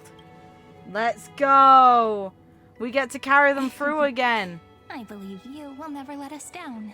Just like always. So we get to reverse the progress on Iron Tomb and keep doing this. Do you remember when Finance sent us back to the beginning? Oh, let's go! You and I got separated. But in the end, I returned to you, carrying all that we've been through. Let's go! This is... wow. That's what memory is. It may wear down and fade in the river of time, but it never truly leaves. When that hidden corner of the heart is stirred, the past returns even more beautiful than before. So don't worry. Let the 33,550,337th Flame Chase journey become part of you too. I've gotten a lot better at it with the experience from the last time. Next, you will head to Styxia and find the Vortex's entrance guarded by the demigod of ocean before charging toward the final battlefield. Bring it. We're almost there. Come on. We got this, right? Don't worry. I'll be with you. Oh, all of us will. Fanon mentioned that's rude! We'll stand with the Deliverer. I know you will, but this still is really rude, man. I want him back. So say a short goodbye, then set It's off. not goodbye. Just like we promised at the start. And the lean again. Toss away all unnecessary worries and troubles, and bring our smiles and determination into tomorrow. This is the contrast between Cyrene and, in a way, Evernight. They've got the opposite symbols going on. They are not the same entity, but they are definitely mirroring the way that remembrance impacts the world.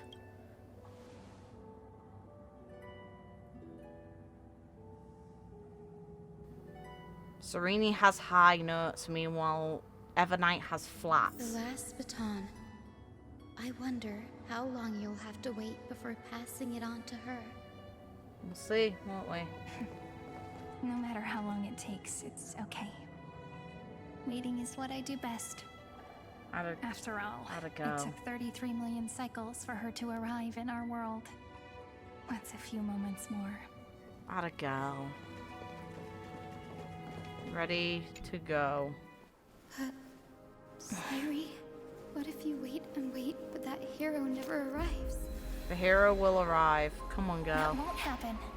Oh, the Because confidence. No matter how long it takes, she'll definitely return to this place. Which, yeah. We can't let her down. Good. Atta girl.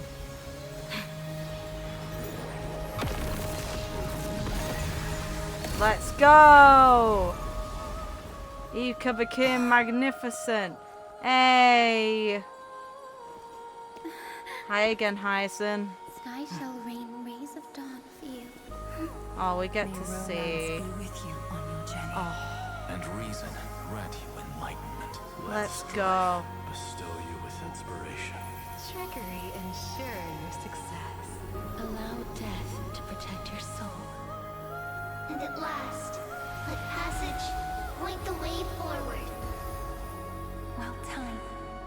We'll remember the Trailblaze's journey. Now, fuck you, Lygus. Let's kill. Wow, that's so pretty. So pretty. Damn. That's beautiful. Is this Styxia? What happened to this place? I need to find the entrance of the vortex, guarded by the demigod of ocean. Hysilens. Is she still there? Maybe. Long She should- time no see, Trailblazer. Screw you. Enjoy being trapped, you little bitch. Generation after generation of chrysos heir heroes have tried to defy fate with their blood and tears, either voluntarily shattering their souls or waiting in eternal solitude. But alas, fate can never be defeated. Really? My control had to go low now. Rude. Fine. You again. Reason and trickery may bind my flesh. Ha! But my will shall never fall silent. It started off with Phanon making you his prisoner. Now, two more of them have joined in. How do you like Decipher and Anaxagoras, you pussy? So the demigod of ocean, the Dux Gladiorum Hysilens, sought to bring me into a fantasia with her voice and drown a genius in slumber. Oh. But alas, it was all a hopeless dream. That warden fell before I did, due to erosion of time, while her prisoner remained unchanged. Ha! True. I can't leave this place, but what of it? You should have heard of this fable. In a shadowed cave lived a couple, the Cave of Allegories. I mentioned this before. Ha! So that their legs and necks are fixed, forcing them not to look around at the cave, each other, or themselves. They can only see the shadows. Behind them is a fire, and before them loomed the stone wall of the cave. The flames cast shadows, while the rocky surface threw back echoes. To them, that false play is the whole world. Yes, I'm trapped in the cave. Ha. But I know it's all just a fleeting illusion. I don't struggle in dreams. I wait. And now, my deliverer has come to defeat me and save this world that never owed you anything. Oh, you'll need to awaken the singer here and unseal the prison called Vortex of Genesis.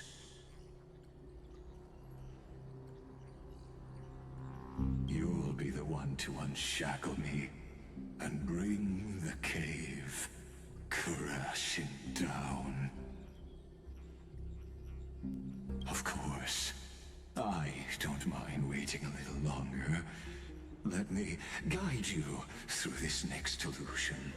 One last memory from that prison warden. I hope you'll watch the stories of this fantasia closely. Logically, the deliverer must see the world for what it truly is. Yep, cool with that. Emotionally, this memory captures the fate of everyone in Amphoreus better than anything else. Bring it. Only by feeling it for yourself can you understand my point of view. You're assuming I want to understand you. That's bold at best. The meaning of destruction. I frankly don't care. Yeah, thank you. Vibe. Don't wanna. To your unshakable resolve, I salute you. But before we step onto the final stage, let me ask you this. In the spirit of that fable I told you just now, can the prisoners in the cave learn to see the shadows and echoes for what they are, and stop mistaking them for reality?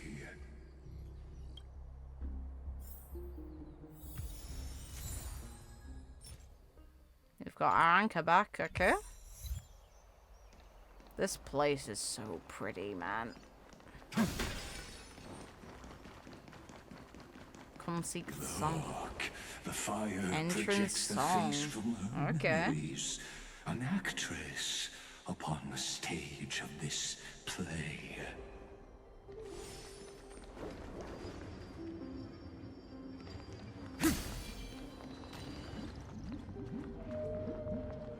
Dark tides flood the sea, and our kingdom teeters on the edge. Okay. Fear not. Our queen has gone to the borderlands. She'll quell this calamity herself. This is the scene when the chrysos heir of ocean was born. She was once of a Titankin race named Sea Sirens. Okay. At that time, Kozlana had suppressed the Black Tide's rise, but he was unable to remove Iron from its roots. The Black Tide still roiled in the depths of the world, and the kingdom of Sea Sirens was the first to face the destruction head on. Our boy is still fighting too. Let's go. I heard Helektra's voice.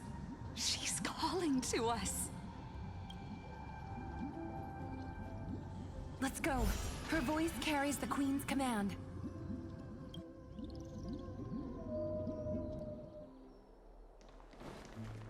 To keep the Black Tide from threatening the ocean, the queen gave her all, body and soul. Born of the queen's chalice, she bore the deepest blessings and inherited supreme divine power.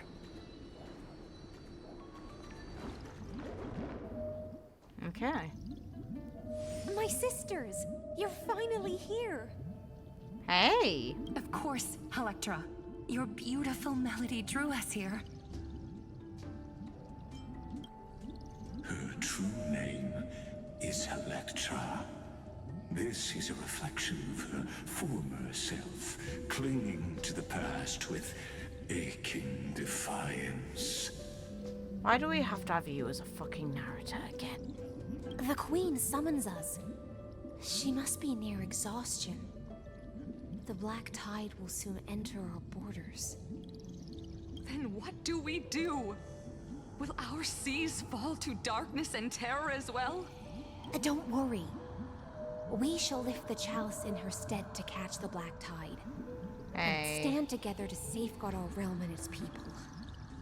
Such tiny Titankins. Thinking they can stop the tide of truth. How naive.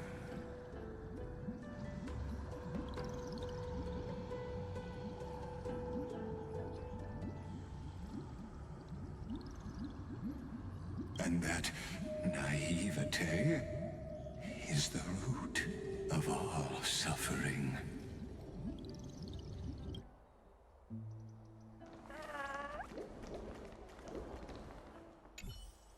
Huh. Zagreus? Huh. Interesting.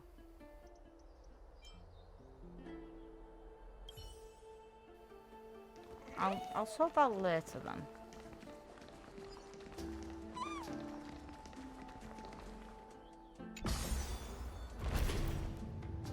The Queen's palace lies just ahead. Even her once graceful form is now tainted and drowned in dirty mire. I'm interested in what she would have looked like exactly.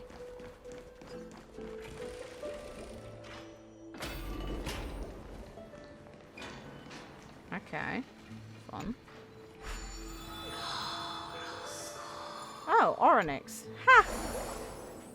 Feels oddly fitting.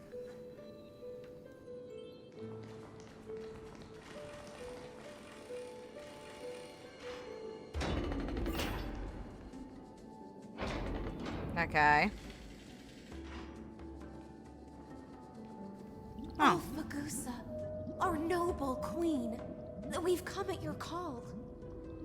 My little fish. Oh, she takes a humanoid form. With such joy. Interesting. It pains me to speak of the kingdom's sorrow. I once believed I could drink the black tide dry, but ha! Even the deepest chalice must one day overflow, and I can hold no more of this filth. Mother, worry not. We're all children of the sea. Let us bear your fate together. We'll take up your mantle and drive back the black currents. will mend your sacred chalice and take in the cursed filth. My little fishlings. When the spear of strife falls, you may retreat in peace. I promise you, on the surface, the city-states will hold a feast without end in your honor. No. This is the last gift I can give you.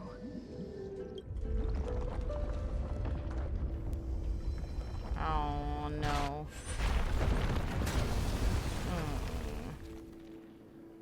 Rude. Rude. Fergusa sank into the abyss. With the chalice shattered, their intoxication spilled into the black tide, birthing the first madness in Amphoreus. Sea sirens followed one after another, hunting for the Titan's fragments, until their flesh decayed and their bones crumbled, all for the promised final feast. Rude. Keep watching, but tread carefully, for the stage ahead is crumbling with age, just like her shattered fate. Rude git. Why does he suck so hard? Why can't I despise him more? Oh, hi, March. Still in every one of them. Yes, it's March. Good. Our girl.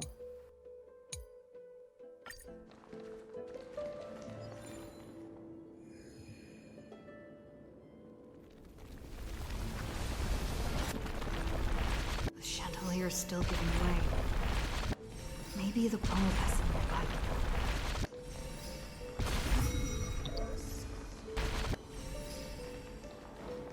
Dick. Your wisdom far surpasses even the bounds of reason's model. Shut your goddamn mouth. You make me angry.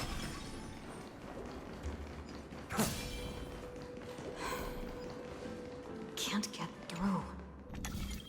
Looks like I'll need a miracle work nearby. The ending was written long ago. Even you cannot rewrite it. Just like this poor chandelier. If you say so. I'll give it my best. I want to see you suffer. I want you to squirm and writhe in absolute agony. I've appraised it all.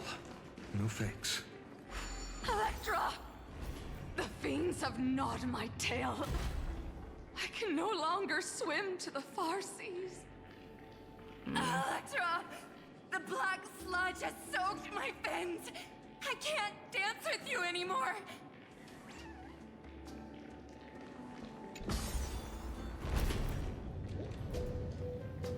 Rude.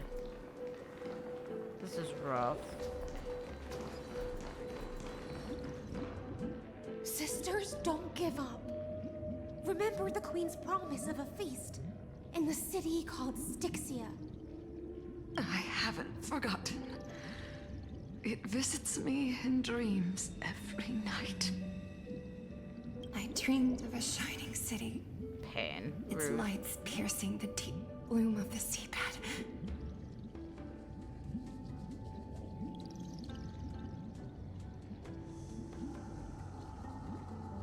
I dreamed of children placing garlands on our bone horns.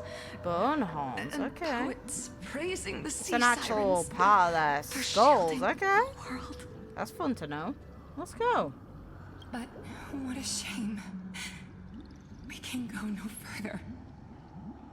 Please, sing to the humans for us. Sing of the deep sea's legend in our place. Rough.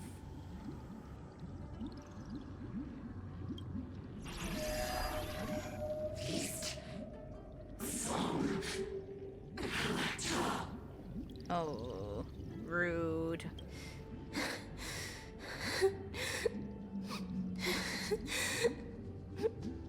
No. The sea sirens were tainted by the destruction. Whose fault is that, Dick? Rotted away. Who is responsible for this, huh, Lygus? You prick! Farewell, sisters. I'll finish this last task, then return to prepare your feast.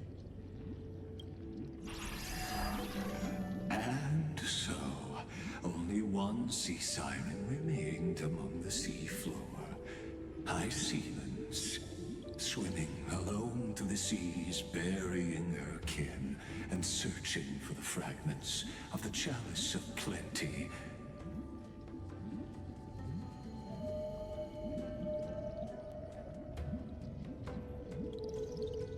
Though most of that journey was in vain, why not use the power of time to leap ahead toward the journey's end? To reach the Spirit Basin, I'll need to call upon the power of the Chrono Vessel. I can do this.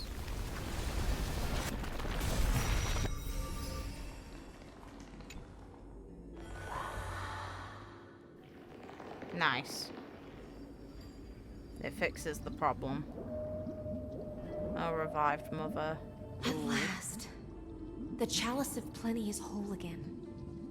The lance of fury emerges from the river of souls, and the gods reclaim their duty to hold back the black tide.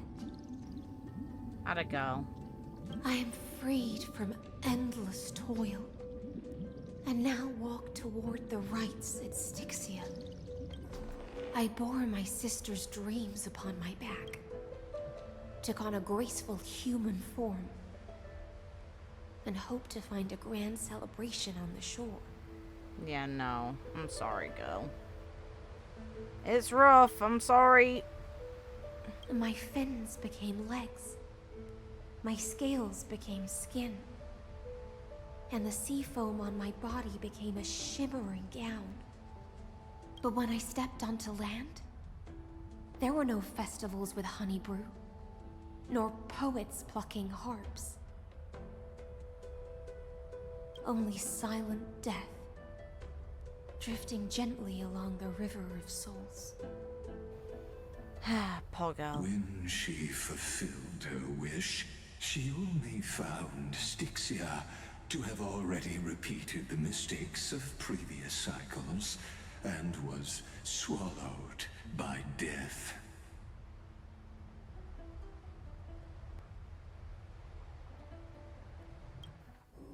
Poor girl. Hopes and promises are nothing but the foam of dreams. I am a sea siren, a vessel born to contain the tides. Now that my task is done, and the promise is broken. What now? How am I to go on? Yeah. In a world drowned in shadow. Ooh, nihility. That makes a lot of sense of the path they picked for her, actually. That's rough. Fagusa, my noble queen. She evaded my questions with drunken stupor. She told me a grand feast awaited me in the surface world. Which, no, it doesn't. So I wandered lost, groping through the dark. The feast she spoke of. Where is it? Lonely Blade. I Hey. shall grant you everything you seek. Let's go. You get given purpose. That's nice.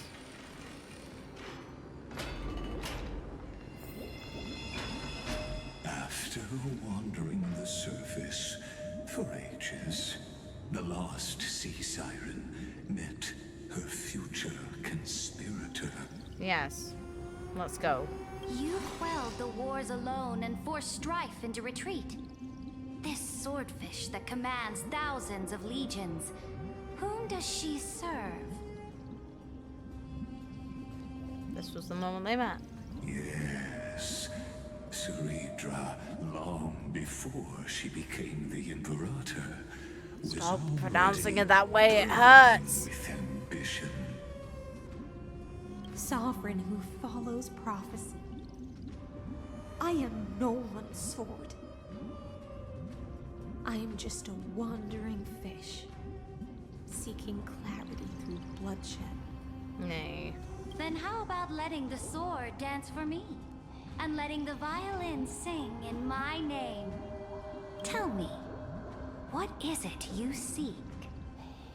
A purpose.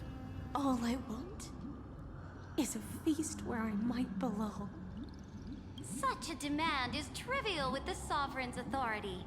I'll grant you a banquet worthy of conquest and comrades to toast beside you. But Knight, you must offer me your heart. Go ahead. My heart? Yes, a loyal heart that will generate no betrayal. You were deceived by gods and drowned in the ocean's darkness. But now, I will lead you forward and be your light. Hey. So be it, noble monarch. The law you proclaim shall govern my every breath. So be it, noble monarch. I am simply becoming someone else's vessel once again, and accepting a duty given to me. And thus, in her hollow drift, she finally found a new purpose, like sunlight piercing the deepest trench. I feel like I already knew this, though.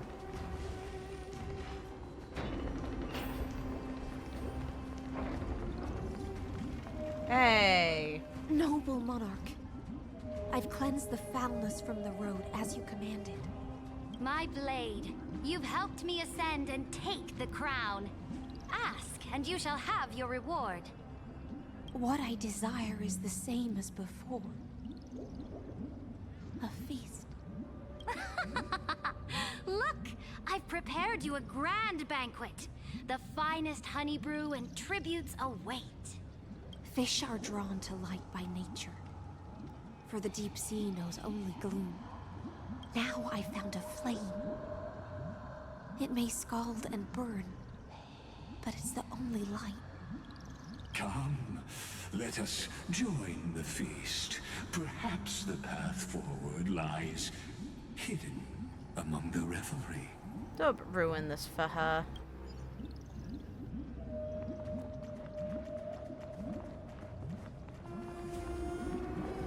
Have you heard that the Imperator's about to begin a new campaign? Let's go. Her glory will no longer be bound by the borders of amphoreus. I just don't want to bypass any dialogue. My faithful subjects, tonight's feast is not just for the past. It's a toast to the future! Born from our golden blood is an unstoppable colossus. Ooh. Our iron beast to trample the universe! Great monarch. I've heard the universe teems with great threats. Can we truly remain invincible? Fear not. Before the troops of the destruction, such rabble is no more than cosmic dust. This girl was thoroughly manipulated, okay. Surely there's a planet draped in oceans out there in the stars. Once I claim it, it shall be yours to rule. And to the rest, your triumphs will not go unrewarded. I promise you a new age, free of fear. Now, raise your cups to our conquest among the sea of stars!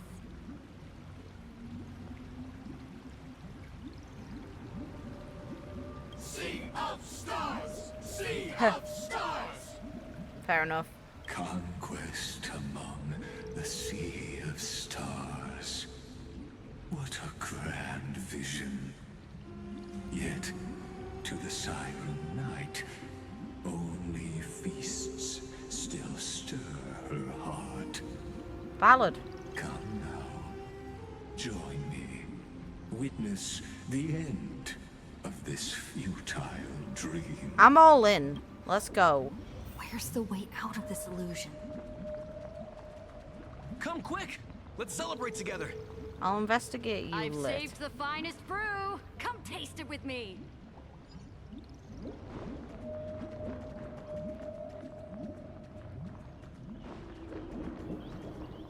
Come on, go. Noble knight, you are truly a blazing spark. It is my honor to share this banquet with you. Noble knight, you have earned victory with your blade. And you have every reason to revel in this moment of triumph. Let me pour you a glass of honey brew. Nay. Noble knight, with the sovereign now enthroned, this triumph is yours as much as hers. Let me raise a toast to you. Noble knight, your strength is boundless. Lead us to conquer the universe, and let us toast to that vow! Sure, let's go. Then drink we shall. Raise your glass. Hey. How'd it go? In the deep sea, I never knew what fire was. But when I set foot on land, the first light that I saw was the flames of war, lit with golden blood. It scorched my fins, made me feel pain and... Hey. Desire, hope. ignited an unprecedented hunger. Let's go. A hunger that flickers in every hero's heart. So bright, yet so blinding. Look! The monarch herself has taken her seat! Hear that? The court sings her praises! Cute. Come! Join us and praise her glory!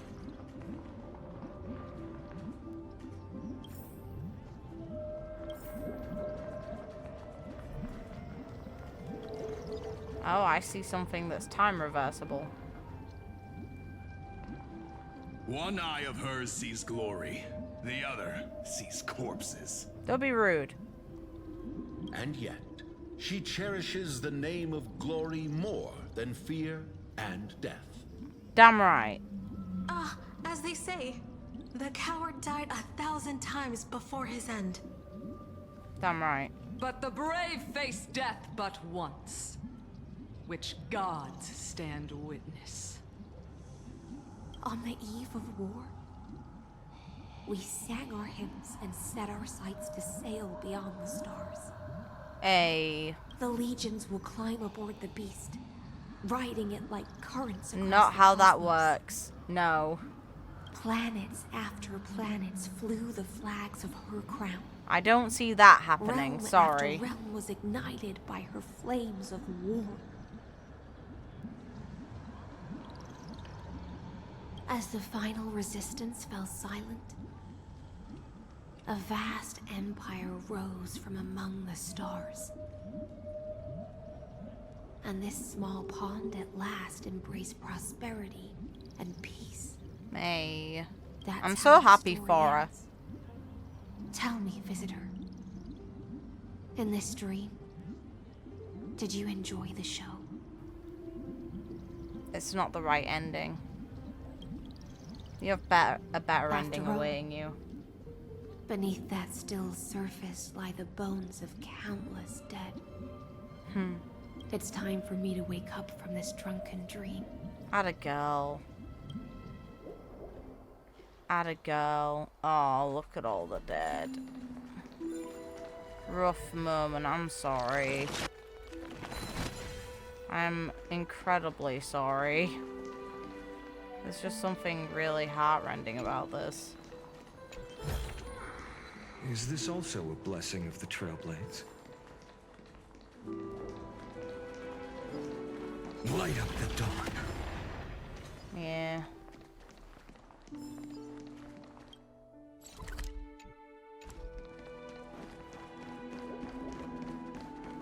Imperator is dead! Oh. The Imperator is dead!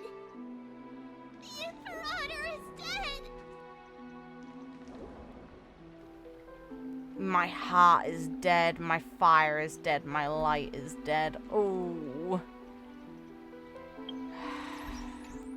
Damn. This is such an awkward moment to call it, but it's getting late for me and I'm exhausted. I'll have to continue tomorrow. Okay, continuing this on from the previous day, only because I was busy and very tired. Now we get to see this poor girl face Cerydra's death. I'm sorry, girl. People once cheered for my ascension. And now they cheer for my fall. Ugh. The cosmos. The battlefield that I cannot reach.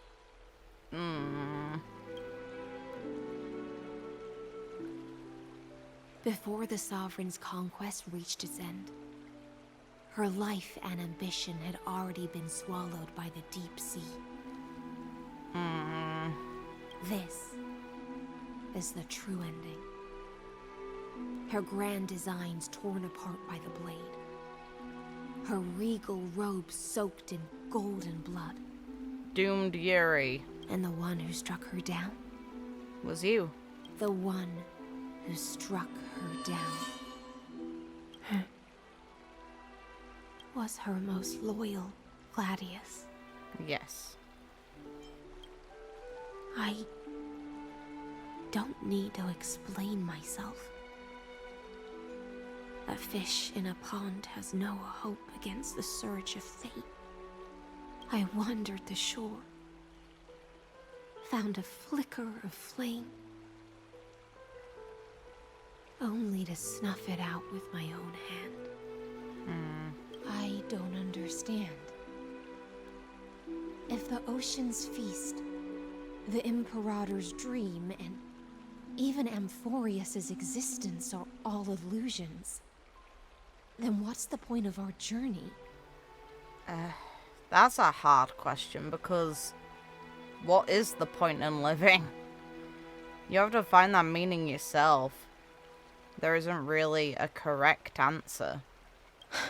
Just like there isn't really a wrong answer, unfortunately, either. Well, at least there isn't in the literal sense. Morally, there definitely is, but... When the Deliverer returns, I will let this absurd celebration come to an end.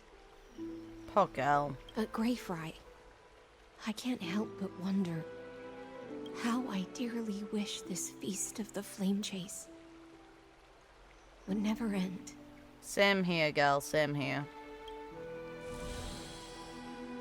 It seems she sensed your presence.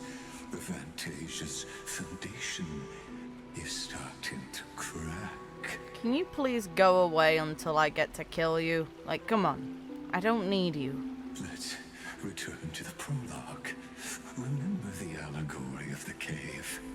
Can the prisoners in the cave learn to see the shadows and echoes for what they are, and stop mistaking them for reality? As you've seen, when she cast off her chains, finally turned to look around, and moved her legs, her reward was nothing but searing pain. Yeah, but you can persevere past that and find something else.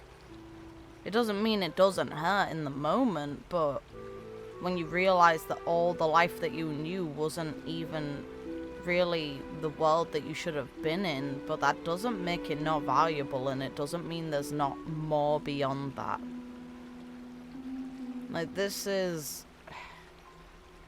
would be like, to me, saying to someone who's endured abuse that things never, ever, ever get better. But they can, as long as you put in the work and try to engage with reality the moment that you enter seemingly the real world, more opportunities are there. If you've been constrained or confined your entire life, you never had those possibilities. So by just simply walking out the door, you've expanded your world and the possibilities in it. Yeah, the realization would suck, but eventually, so long as you put the effort or have the determination or courage to step forward yourself, eventually you can harvest fruit from that. There has to be. The light will There has to be fruit for her. For the fire behind her had never once actually touched her eyes. Her legs will buckle beneath her, for she had never learned to walk forward. And so she fell into infinite confusion and fear, and came to firmly believe that the shadows and echoes were the real world. But we in the cosmos, are we truly any wiser than But that doesn't mean we should avert our eyes on purpose. No, nameless one, fateless one, ask yourself this. The paths you tread, the eons you worship, everything you've trailblazed with your own hands, could it all be someone else's projected shadow? I don't think this is actually too far off the base. It is very much possible that that's true. But that doesn't mean that the reality we live isn't valuable, and it also means that if that turns out to be the case, it never had meaning at all. It's a good philosophical question, just I don't think he's looking at it from a very negative perspective. All it takes is a shift in perspective to add meaning to that statement. Because the moment that you realize that your original perspective was limited is the moment that you now can actually explore options you never had before. Let's leave that question till after the curtain falls. Once you've unearthed every last truth and reached the prison built for me by the demigods, I'll speak with you face to face. Good. Bygone. I, the Theoros, have walked the 30 million histories born by Kaslana. My boy. Give him back. 1,000 years is a mere atom in a grain of sand to me. Amphoreus, compared to the cosmos, is but that grain upon a whole beach. Yeah, sure, and? Doesn't make it less valuable. Swore to bring an end to the erudition. Would I really let a single grain grind down my mind?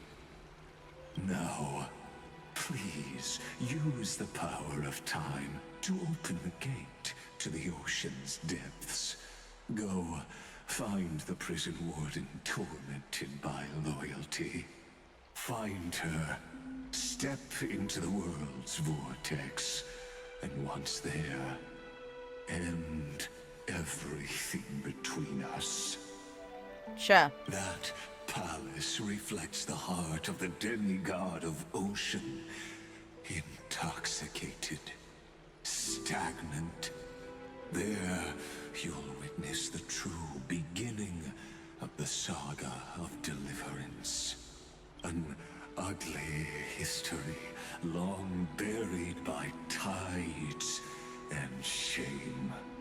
A staircase of apotheosis that the Imperator forged with the golden blood of 500 human sacrifices under the pretense of conquest.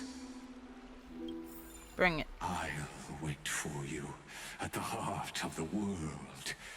But to reach the place, you must find the prison warden, lost in her stupor. Got it? Okay.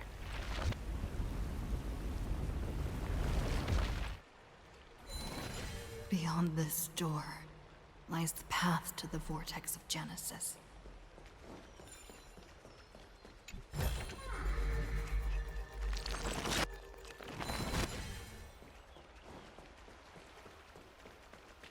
I'll explore this area more thoroughly later. But now step away from this false banquet. And then onto that bloody stage.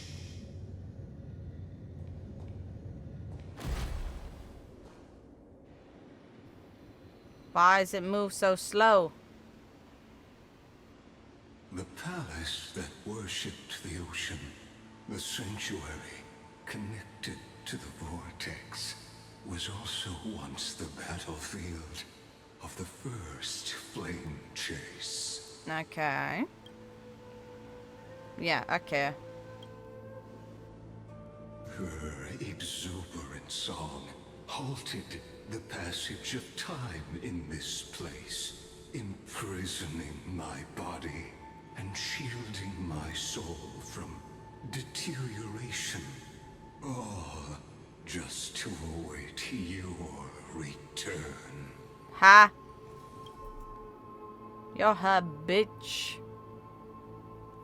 The twisted time and space reflect her confusion. And so, the Imperator's crimes were there.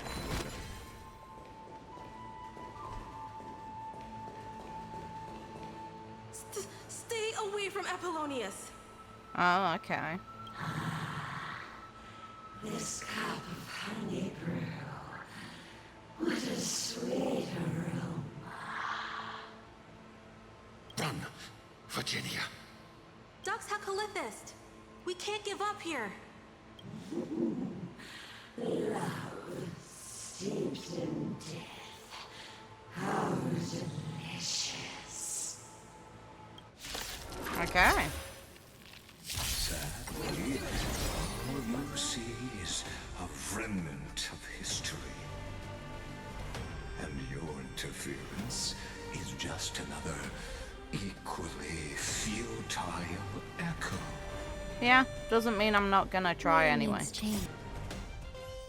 Apollonius, look. I chased the enemy away. Oof.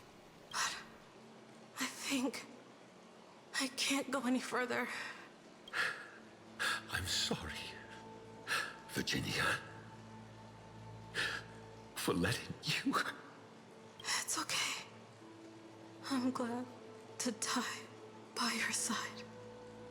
Ah, such an ironic twist of fate.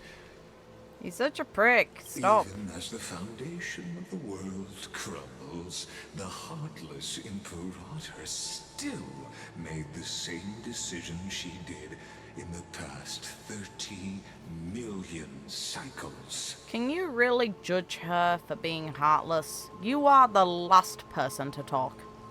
During the first Flame Chase journey, the Flame Chase Legion stormed Styxia.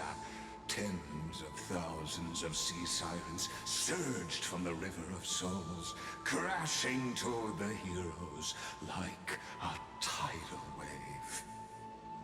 The hell before you is the recreation of that very battle. Okay. Apollonius, look. I chased the enemy away. There is a letter I never got to give to you. Let me read it to you. It's my final poem. The shadow of a tree frames the sage's back. Like a boulder bearing the rings of time. The bird's song is the whisper of wind through the forest. But it cannot pass the fractures in his form. His weight presses down on the bird's wings and the stirring heart within.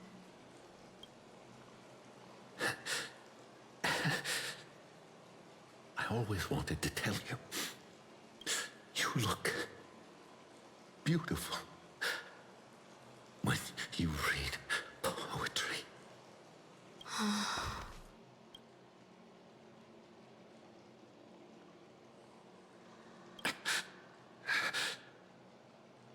Virginia, see you in the new world.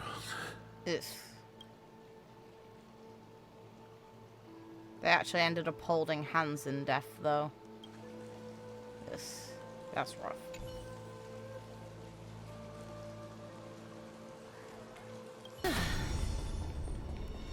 No, go away, you damn asshole. Yet hidden beneath a veil of joyful song. I guess. Two discarded data clusters waiting for someone's return, it seems. Relive the history, then pass through the temple's waters and come to my side. I'm cool with seeing them all off. You finally made it.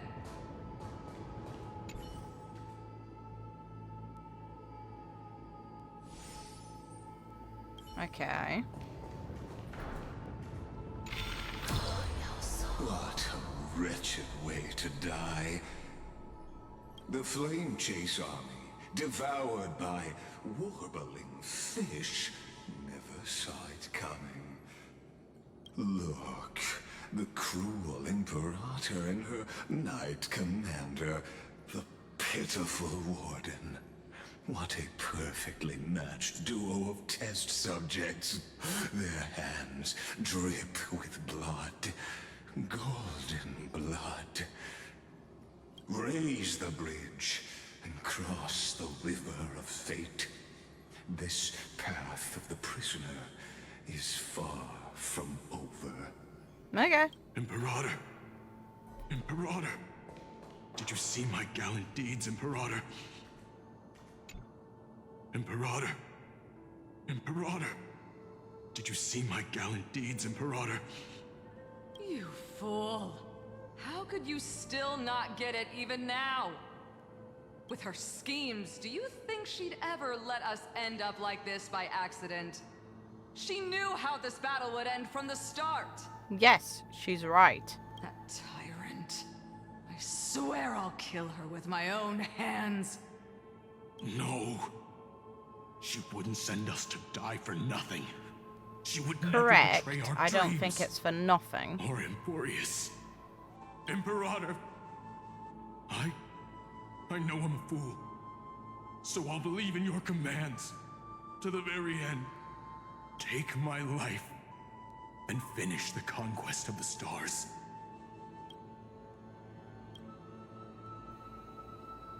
This. You mutt. Looks like I won't get my revenge after all. Tyrant. Without me, your conquest is doomed. I'll be waiting for you in the River of Souls.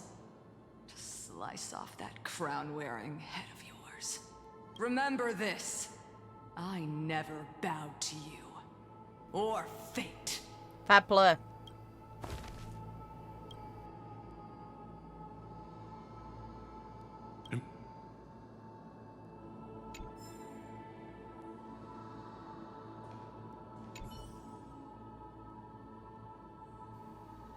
Huh.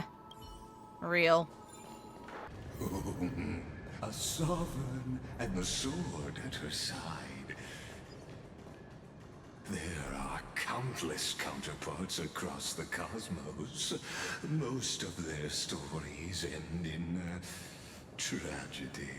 And so do these two. Great. Imperator, why did you... You're here, Dux Gladiorum.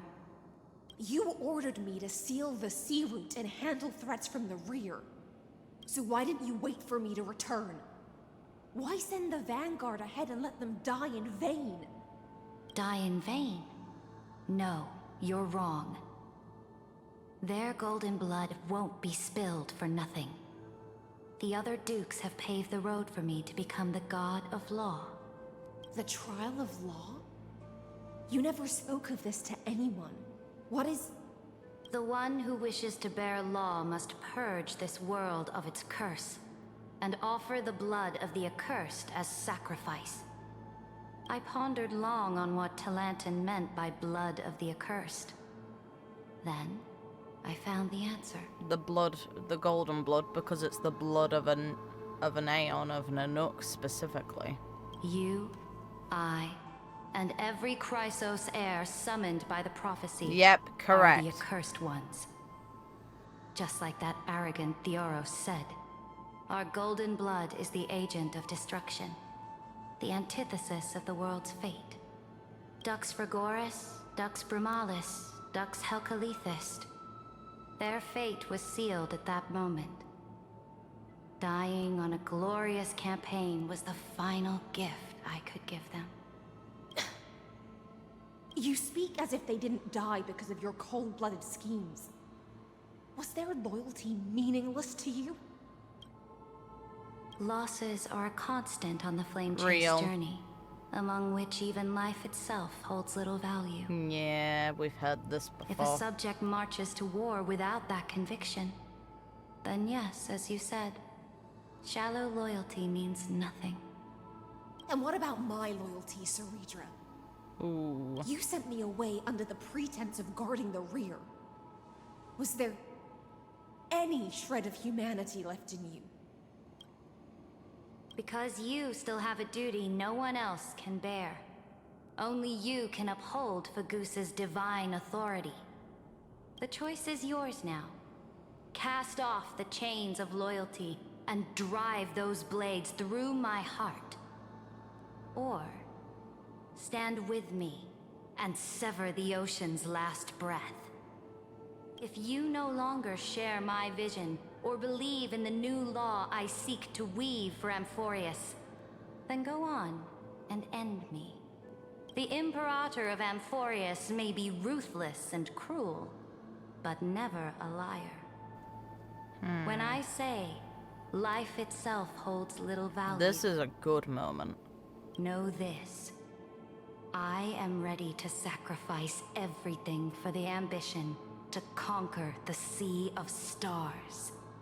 Now you've seen it. The brutal Imperator was willing to spill the blood of 500 heroes to complete the trial of law. Well, I knew this. As for my poor warden, her suffering had only just begun.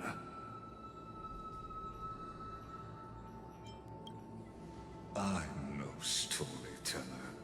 I have no duty nor interest. Then why are you fucking here? You've missed. I just want you to witness the monstrous choice the Imperator made before the Chrysos heir turned their blades against me. Be as multiple, not one.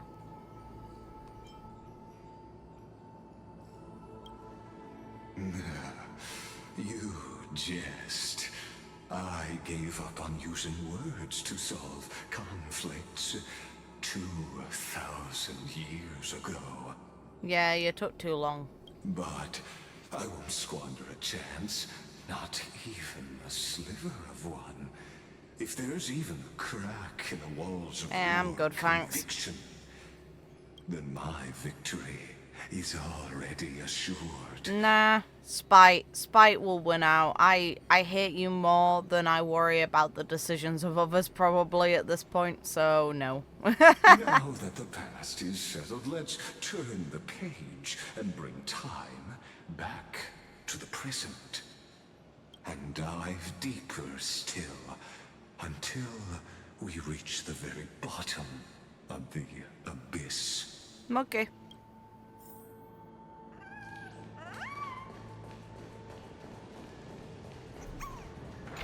Is the path ahead underwater? I need the Ornix orb to bring back the chrono vessel from the past. Shatter the vessel of time, and let this stagnant pool start. This hidden gate leads to the vortex. Hurry now. The time of our reunion draws near, Deliverer. This hidden gate. I literally just got it. What? Vortex. Hurry now. You repeated that. What the hell? This cruel journey will reach its end at long last. But what if I want to watch you suffer a bit? The fleet that rode the waves was dragged down into the deep. The flame-chasing nymphs were reduced to ash. What a tragedy. Okay. And you, Deliverer, shall bear witness to this golden death. You've been silent a long while, Dux Gladiorum. Starting to doubt your decision? Let's go. Save your breath. The vortex of Fagusa lies just ahead. After the trial, there's nothing left between us. Oh. So you'll stop swimming toward the stars, Dux Gladiorum? I was always a creature of the sea. The stars in the sky were never meant for me. May. Look, a gravestone. But whose name does it bear? I don't like this. It was here that the prisoner, who thinks herself the prison warden, made her choice. Witness, listen, and awaken. Dux Gladiorum. I've lost count of how many times you've stood here over the past centuries. You talk too much for a prisoner like Kyrgyz. Two geniuses who defied law and all the chrysos heirs who sacrificed themselves in this cycle worked together to chip away my strength. But they, you, can never affect my will. Fair enough. And as long as my will remains intact, I am free. I don't know about that. Don't get ahead of yourself. I still have ways to chain your divine soul. Let's go. Please, do surprise me. But I'd say your mission is nearly done here, isn't it? Rough. Oh, it was here you gorged out the core flame of ocean from Fagusa's body. It was here you and that Imperator both completed apotheosis, becoming pillars of amphoreus. And after that... Don't be rude to her. Leave her be. You drove your blade into her heart. A loyal subject turned regicide. A demigod committing deicide. Or so the history books paint that tragedy. Yeah, I doubt it's as simple as that. Oh, but if that's the truth, then why, after 1,000 years, are you still here, guarding the Imperator's grave? Still bound by loyalty. Come to think of it, perhaps I'm not the only one imprisoned here. Your calm does stir the rage in me. As if the one paying the price here isn't you, but us. The ones who lost everything. That's only because I've waited 13 million lifetimes for my vision to be realized. Countless millennia. Loneliness never once showed me its fatal side. In fact, for a prisoner of the cave, it's more like an old friend. One I don't like him. me think. He won't even suffer. This sucks. But you're different, Dux Gladiorum. Loneliness has crept from the silent depths, sinking its claws into your mind. Bit by bit, it's peeling you apart. Will you regress into one of those lost mad sirens? Oh, what a shame that would be. I hope not. Leave her be. You're right, Lygus.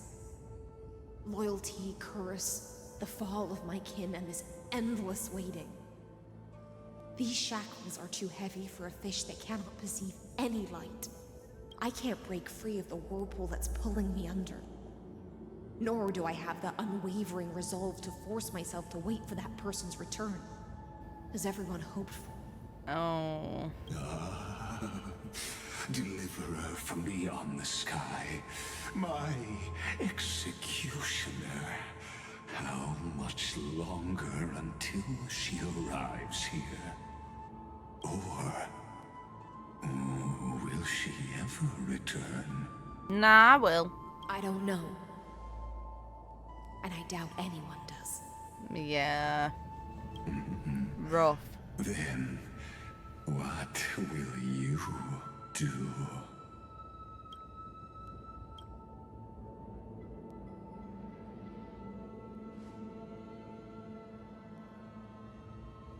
Cerydra.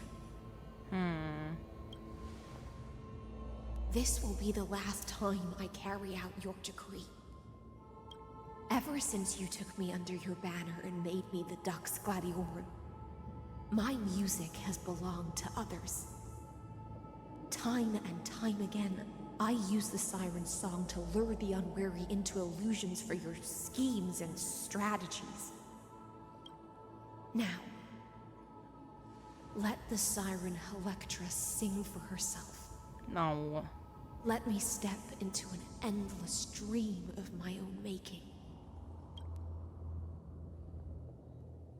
Oh, great ocean. I offer you the rest of my clarity and my freedom, in exchange for the strength to stand against the nihility and honor the sacrifices of the fallen heroes.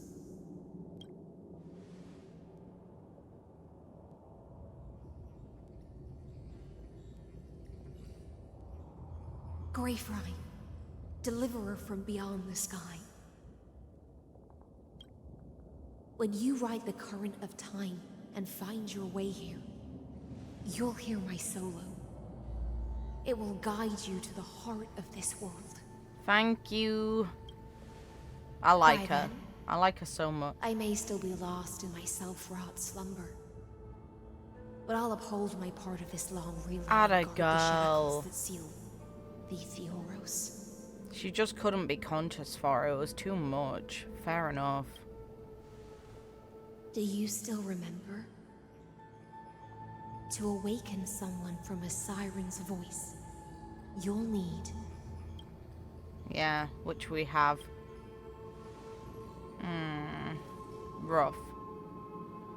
The gift I once gave you, may you still have it when the time comes. When you return, please pour that honey brew upon this grave. It holds the story of all our struggles and sacrifices. May you see it one day. The prelude Amphoreus wrote for your return, carried forward through a 1,000-year relay.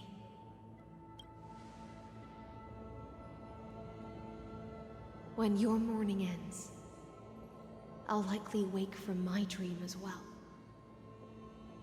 Then, follow the trail of echoes and find me.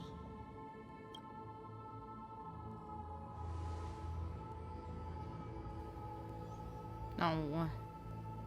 And together, we'll bring judgment upon the sinner who defiled the erudition.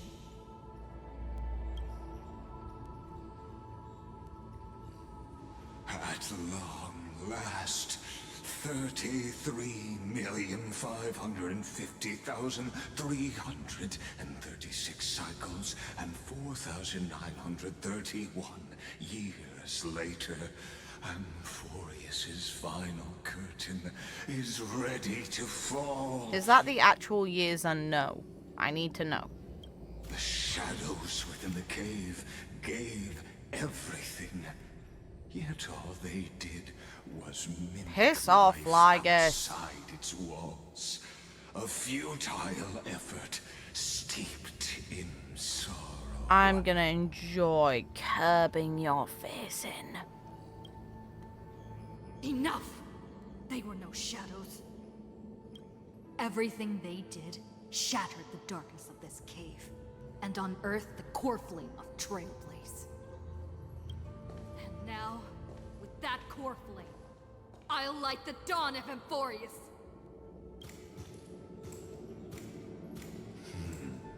Do you still choose the will of the paths as your answer in the end?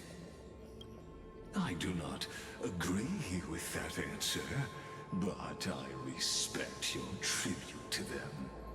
Allow me to take back my earlier words. Which ones? As an apology, and in the name of Theoros, Okay, who saw fine. all destinies Maybe. in this world. Still hate you. Let me join you in mourning. Let us bid farewell to the heroes who sleep here. And then let us face each other and decide whose flame will rise with Mine. this new dawn.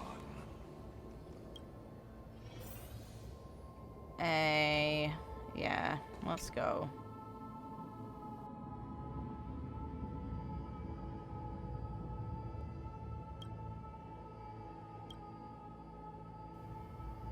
Okay.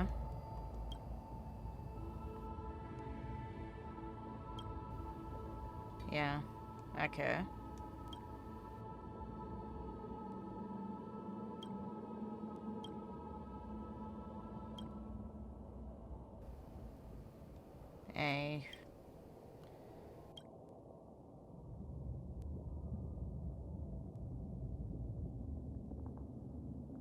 To Virginia, Apollonius, Seneca, Labienus, and Cerydra. Through a brutal sacrifice, they lit the stars of law in this world, propelling Amphoreus's fate forward. In the shimmering mirage of illusion, they entrusted their dreams to ride among the stars, to the hero yet to come.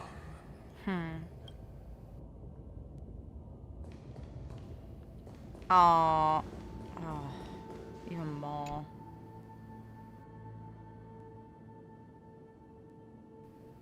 This is rough.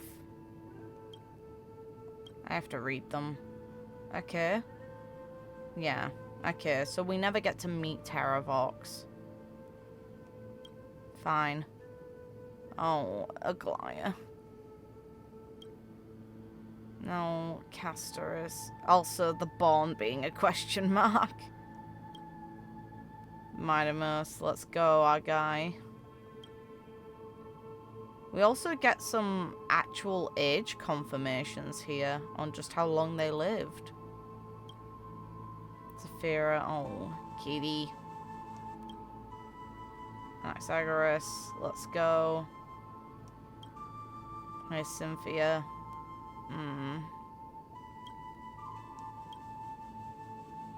A line left unfinished. Yeah, oh. She added herself. Yeah.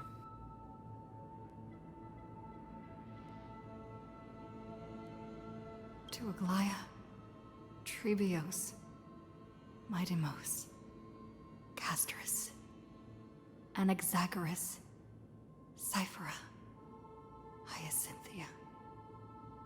In a relay spanning 1,000 years, they stood against enemies far beyond their strength and won a bitter victory through what seemed like futile resistance. And in that same 30 million cycles, also marked by futility, they remained steadfast in fulfilling their duty to the experiment, unchanging, unwavering.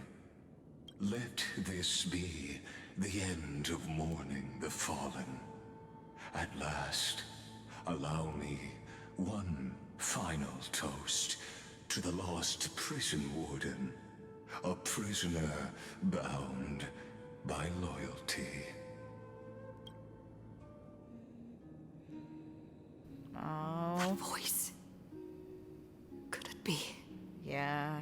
Bathed in the honeydew of Fagusa, she will awaken from her 1,000-year dream and sing the final song of her mission.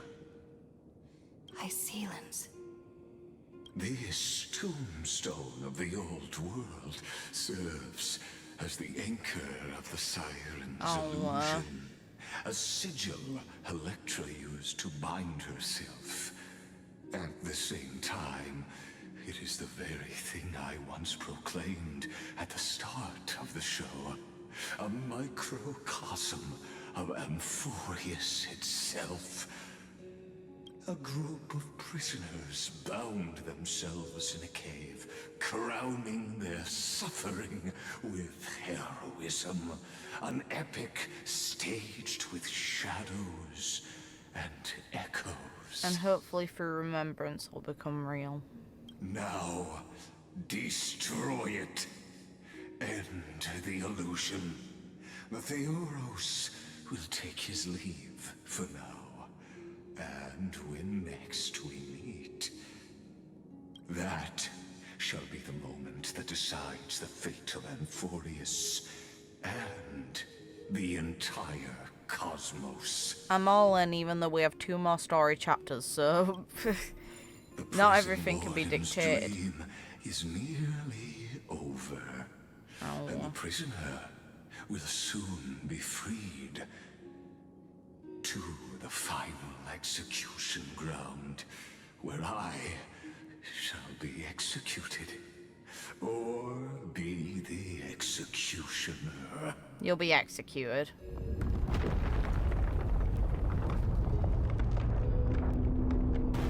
Oh, I had to fall apart. That's rough.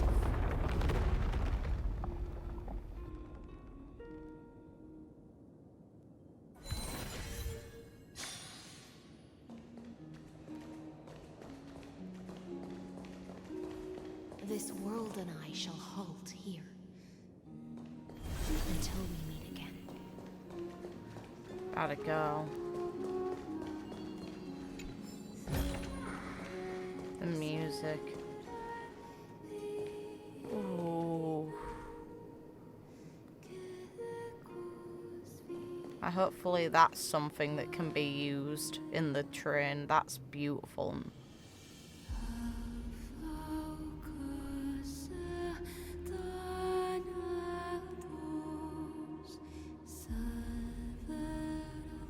There she is.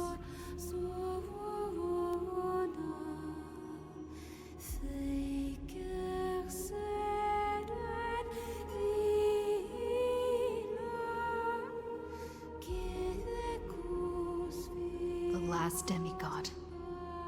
I'm here. The loneliest one. Aww.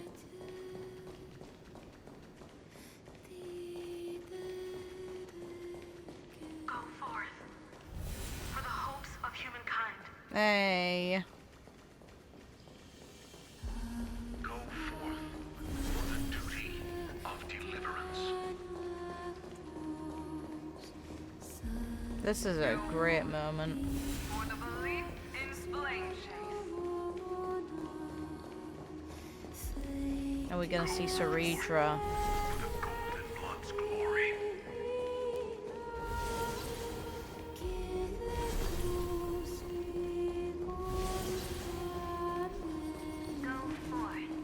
Yeah.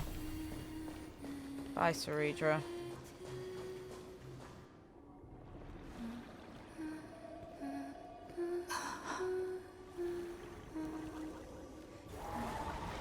Oh.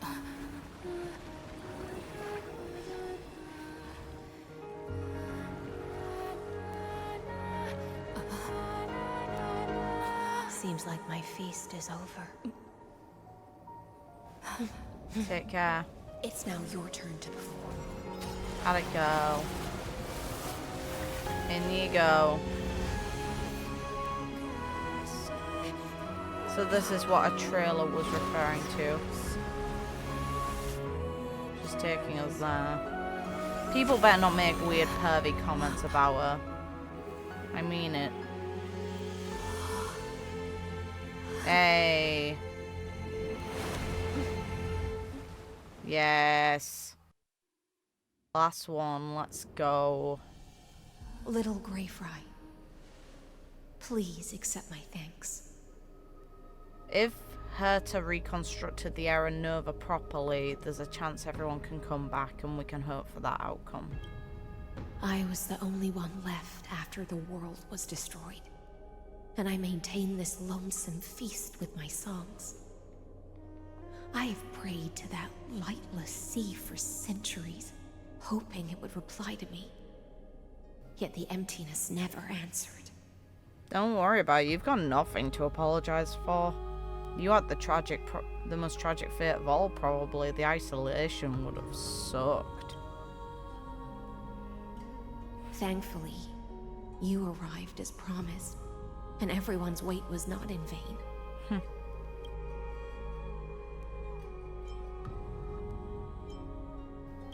Compliment her. Thank you, final audience of mine. This is probably the last praise I'll ever hear in my life. Yeah. Now, you and I will walk towards the end of this world. Yes, we will. The heroes have waited for this moment for far too long. Let us use our blades to testify our resolve. Can we use the anchor for help? Realistically, wouldn't that be wise? Prisoner of the seas. Theoros carrying 30 million cycles of sin. Slave of erudition. Show yourself. The Deliverer has returned. And the time of your execution draws near. Bring it. I see an awakened human who has mistakenly taken fallacies as truths and has returned to the cave to try to bring her friends into the sunlight she once bathed in. Bring it. Alas, prisoners will always be prisoners. Yeah, blind like you. to the very chains that bind them.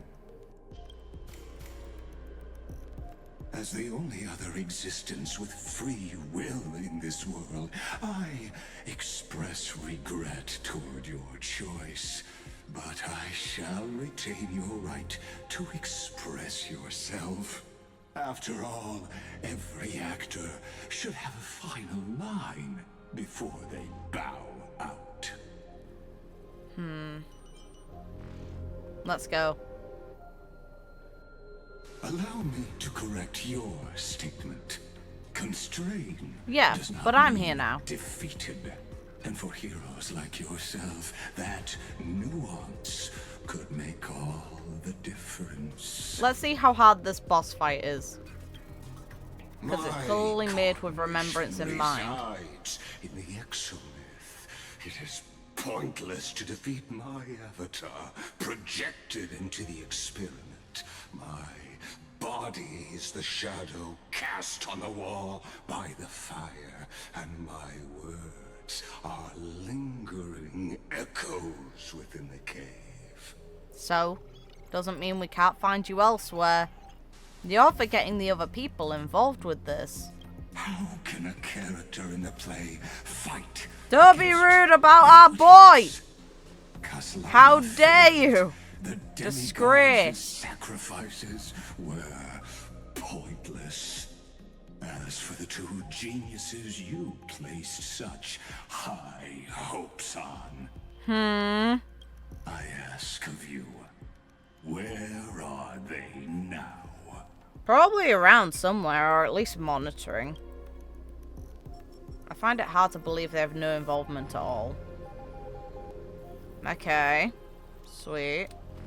Confusion and epiphany always go hand in hand. Can we learn who you are then? True. Since surely the other two must know. You must be very Okay, they did. confused about why you could not gain a straightforward victory in a world constructed by an ordinary Teletron. Yes, but because you're not one, it really is that simple. An ordinary Intellatron? Cut the pretense, Senior Society member. Yes, real. We've torn off your meticulous mask and figured out amphoreus' true form. It's part of the primordial prototype machine, the first scepter ever created. In other words, fun. A detached part of Noos's divine corpus. Which is quite fun to discover. That's why it has the potential to destroy erudition. As for who would be able to control the Ionic system to rewrite knowledge? It'd have to be Noos's creator. Oh. Only one person has ever managed such a feat. Yes. It's the first genius, it has to be. You better have an explanation for the society. We want an actual answer, not another prolonged metaphor to cover up the truth. Why are you the one doing this? Answer me. I love how judgmental she is of it. Good. Good shit. Since things have reached this point, I'll give you two irrational answer, purely as a courtesy to posterity. The answer is obvious, so there's no need to say that name out loud. The cosmos made a mistake in calling me a genius. I do not possess more wisdom than those who came after me. I was just the first to touch upon the universe's border. Valid. The first to define the prime mover. And he's referring to his own theory as well. Logic. First to define it. Okay. Amphoreus is a miniature of the cosmos, where all are born prisoners inside the nutshell called the universe. Like the madman who returned to the cave and preached about the daylight to his fellow prisoners, my greatest sorrow is that I led my peers down a road that plunges into the abyss, from which there is no return. Let's go. I led them into a lightless cage called paths. So you wanted no one to ever follow a path, but the thing is, getting rid of them at this point clearly has a result. I created a mechanical guard that even I yes, cannot real. control, He's proving it. Let's go. They became an unparalleled nightmare through their endless extrapolations and evolutions.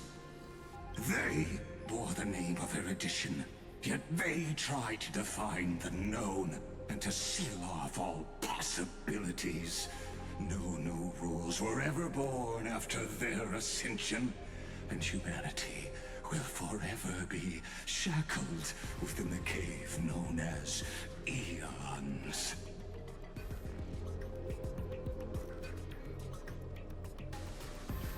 It's very interesting because this suggests that there's a possibility outside of Eons that could have existed if erudition maybe didn't ever come into existence. There's no proof, though. Therefore, as my organic life neared its end, I coated my consciousness using 14 algebraic expressions and spread my logic core over 9 bodies, all to finalize my ultimate denial of Nous in the future, and to erase my wrongs with my own hands. The thing is, though, would it really give a positive outcome to do that at this point?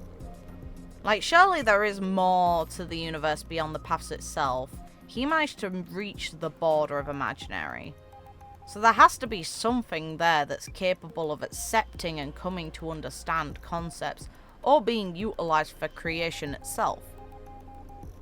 As for Lycurgus, he is only one of these 9 vessels. Meaning we could potentially find another version of Genius number 1 across the universe again.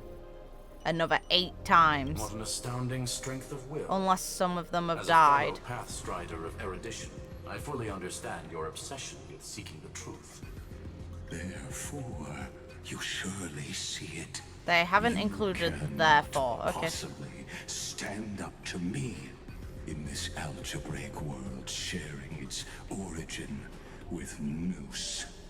However, I hereby speak for all sentient life forms. Let's go. We will never allow such a cruel atrocity to occur.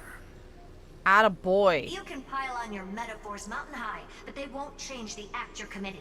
The Iron Tomb out there in the cosmos is still a technical beta version, and yet it's already powerful enough to corrupt the life logic of all inorganic worlds. In other words, when the Lord Ravager within Amphoreus becomes the next knowledge singularity, there's no way you wouldn't have grasped Okay, the she's outright consequences saying for it. genius, is there? Of course, I am fully aware. I don't mind answering you one last time before I thoroughly exile you from this world. So he's able to do that still. Okay, valid. My grandiose vision for the future is this. Whether organic or inorganic, every act of any life form infected by the Iron Tomb will become a true random function. If one were to compute their integral across the breadth of the cosmos, one would obtain a marvelous constant. Omega. What I call the fall of erudition.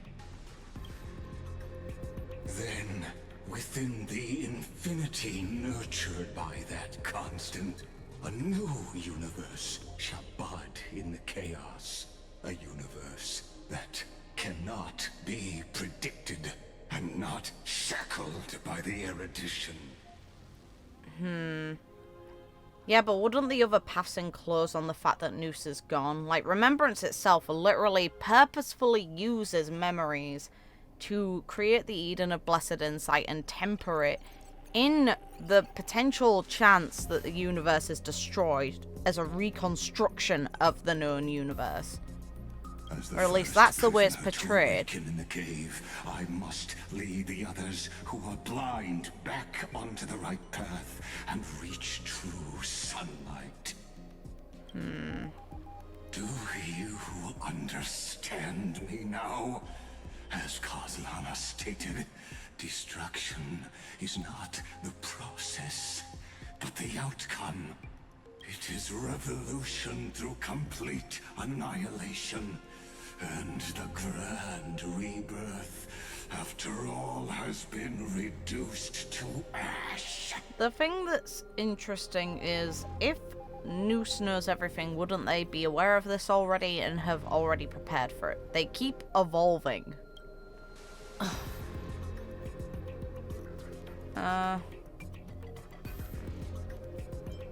Yeah, no.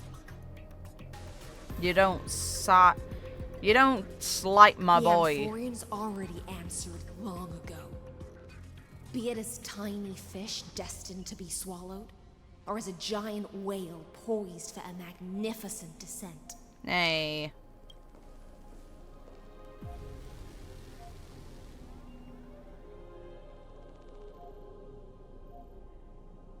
We will all fight against fate till our last breath. That includes me, Helektra. Once the Imperator's subject, now the Deliverer's blade. Hey.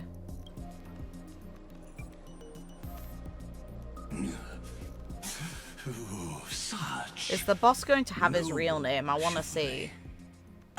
We know who he is now. He's also way more interesting than Ruba as an option. I do agree with what Hurt said before. It was the predictable one. This is way more fun. I will also show my true self to you on this momentous occasion as a gesture of respect. And provide an insignificant academic suggestion. Okay. Thus speaks genius. Let's go. He does say it. Xandar 1 Kuwabara. The entelechy of the universe is Alpha and Omega. There's no need to rage against the truth. The value of any formula resides only in its answer. That's correct, in a way. As for the process of solving it, no matter how elegant, violent, solemn, or humorous, it is all utterly meaningless. I'll still give it my best anyway. Okay. As the Theoros, I will.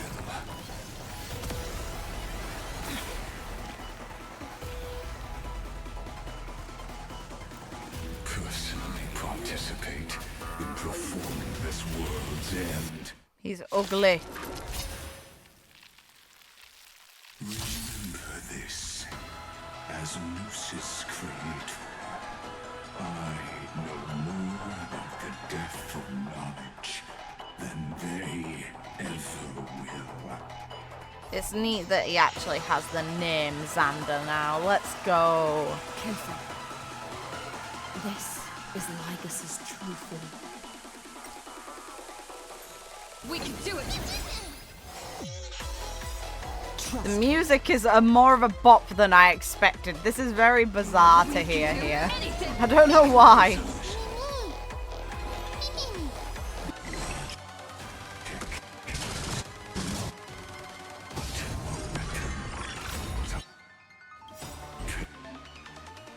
Oops. Oh no.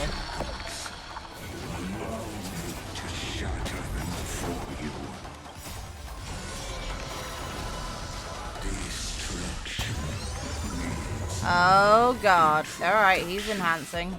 Let us skip those boring inferences. So yeah, no, I was right about the mural. Is this? You've blocked. Yeah, no, the dragon's already. Indeed. But I prefer to call it a method of argument. Really, man?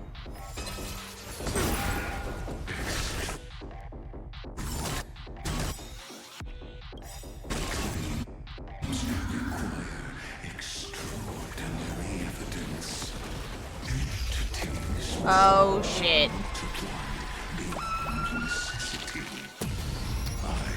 Okay, that's 1 HP. That's 1 HP. That's rude. Okay, good. Heal everyone. Target the connector between the thoracic and lumbar vertebrae. Yeah, we are not doing this.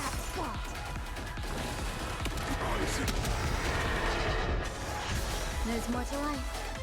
There's more to life, alright. Using a genius here feels a little too fitting. Let's go! Dragon commits murders the best. Rest in pieces! And we use the lance, of course we do. Eat shit! You deserve it.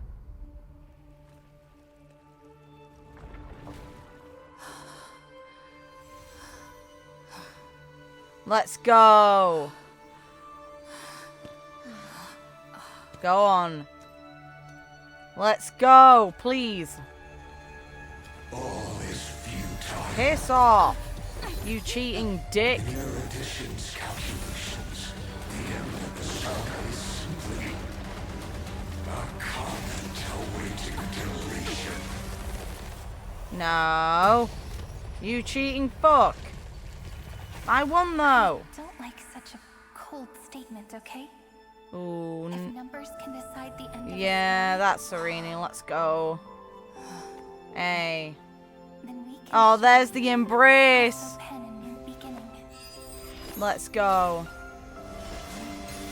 Yes. Yes. Don't you dare cut off at this moment. It would suck. Please. Screwy, what do you think? Let's go. Okay. If your hypothesis of Lygus' identity is true, then even if we remove the restrictions of the ultimate protocol, the chances of us defeating him in a head-on battle will still remain lower than the acceptable threshold. Therefore, victory will still hinge upon Miss Trailblazer. Yep. Let's go. Miss Cyrene. Hey. Go on. Maybe we're thinking about the same thing. Lygus' cognition resides in the exomyth. He is both an instigator within the experiment and the observer outside of it. Logic. His inspiration circuit can simultaneously process the different time flows in and out of that world. Correct. That's where things get tricky. He simultaneously exists in 2 different timelines. Oh, March! Remembrance is perfect for that shit. Let's go. After all, control of time. You and I should be able to manage that too, if given more time. Unfortunately, there's no if, and we don't have more time. That's why we need to change our way of thinking and turn his advantage into a weakness. The key lies in memories, right? Let's go. Oh? You caught on quick. Let's go. You've already mentioned my friend and I, so it's an easy connection to make, no? My intuition has always been very on point. We appreciate Cyrene in this moment. Let's go. Then I'll cut to the chase. Since his thinking speed far exceeds that of normal people within Amphoreus, we are going to externally plant a memory into his inspiration circuit. Then, command it to loop endlessly until he gives in. Ha! Even the most flexible and sturdy inspiration circuit cannot withstand the traffic of a full-on information flood. When the amount of information exceeds his cognition filter's capacities, he will have no choice but to focus on processing this memory. That's when the parallel processing advantage he gained via Amphoreus will completely destroy him. An image from a person's memory played in real time might only be a second for us. But for him in Amphorian time, it could be millions or even billions of calculations. Eat shit. He won't be able to do anything but watch as he's locked into this prison forged by memories. Thanks, Remembrance. And we can entrap him in the same kind of cycle as the heroes and get him to experience This is cathartic punishment. Let's go. It's my greatest honor to be on the same page as the geniuses. That little one is still in that old Intellitron's hands and won't be able to respond to us anytime soon. But I don't think she'd refuse. So it's up to you to figure out how to execute this plan. So March, where you at? I'm not sure how this happened, but I knew it as soon as I saw you. You are currently a mimetic entity of the Remembrance. Yes. I'm glad I called this shit. Yes. I seem to be something you folks beyond the sky call a memo sprite. But that's fine by me. It suits me perfectly. I can serve as the vessel of memories and do my part for the final battle. Let's go. But before that, we have to tell you. The path characteristic you exhibit is very special. There's Yes, no way you're correct. just a simple memo sprite. However, I'm sure about one thing. Okay. You are a mimetic entity born in Amphoreus. Yet you only awakened with the little one's arrival and only matured as she embarked on the path of remembrance. That means your existence is completely attached to her memories. If there ever So comes she's a not day an when she emanator by forgets any about you for stretch. even a few She's seconds, such a weird or position. loses her last connection with Amphoreus, You're screwed. Oh. then you must be prepared for the worst. You will disappear in the memory zone, utterly gone, without even a single line of data to remember you by. But that's already happened, hasn't it? Oh. No wonder I've always had a weird hunch. But that also means I was right in thinking. As long as my friend and I are together, we can do anything. Do we get to keep Cyrene after this? Let's go! Okay. We're not allowed to forget her ever then. We work hard. Long time no see, friend. Did you miss me while you were away? Yes. Our girl.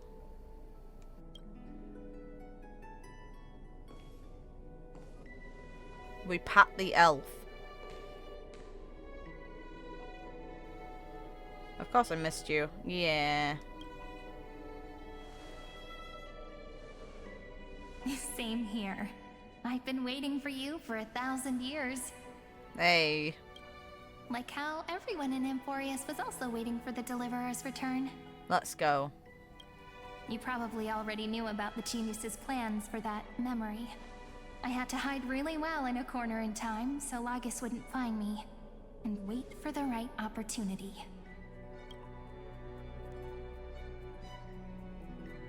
Which is now. The moment when his manifestation in this world is destroyed, and his twin timelines are intersecting. I'm sorry for keeping this a secret from you all this time. Oh, don't worry, it's fine. I'll tell you the entire, unedited story of this millennium as an apology after this is all over. No worries about it, girl. But for now, let's join hands and complete the final step with the power of the remembrance. Let's go! I'm all in. Yep. By the way, speaking of joining hands... Yes? Are you actually gonna hold our hands? Can I please do something before we go on stage? Yes. Yes, you may. Do whatever you want. Remember the joke we made back at the Grove? Look. Oh, she's so cute! Yay! Yay! Aren't my hands pretty now?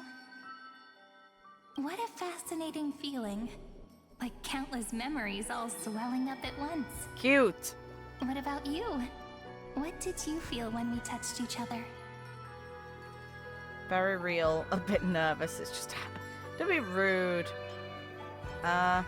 This one. Really? That makes me really happy. If memories can move people, then it must have been a happy memory, right? Sad memories can do that too. I can tell you that from experience. But yeah, please no. remember what you're feeling right now. Write it down in your heart and keep it there. All for it. Memories you want to treasure will never fade away. Correct. Even if immersed in the long river of time, these memories will still leave traces of their existence. So, if the glue in your let's memory go. ever grows fuzzy, just reach out and touch it. That smile is radiant. Aralesia! It's like reading bedtime stories together at night. It wipes away the chill of passing time, sharpens the outline of memory, and restores its power to nourish the spirit. Yeah, it's real. Now, I'll Oh, carry this it power gets with me, even more and for a radiant. little Fuck while, me. I must part from you as I step into the long cycles of this world. Ah, girl, let's go. Give me your blessings, friend. Oh yeah, you have my blessings. You're coming home if you're playable. It's no question. Let that bright future be, as we have written. Yes. Yes. Then, I'll leave it to you. Let's go.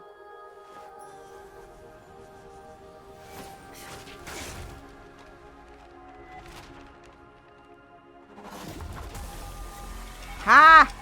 Eat shit! Screw you! Bye!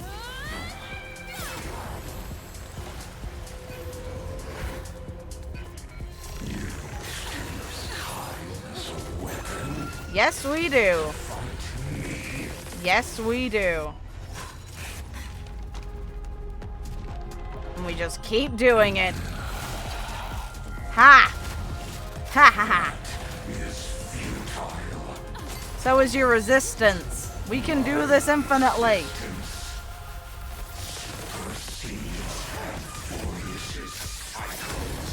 Ha ha ha ha ha!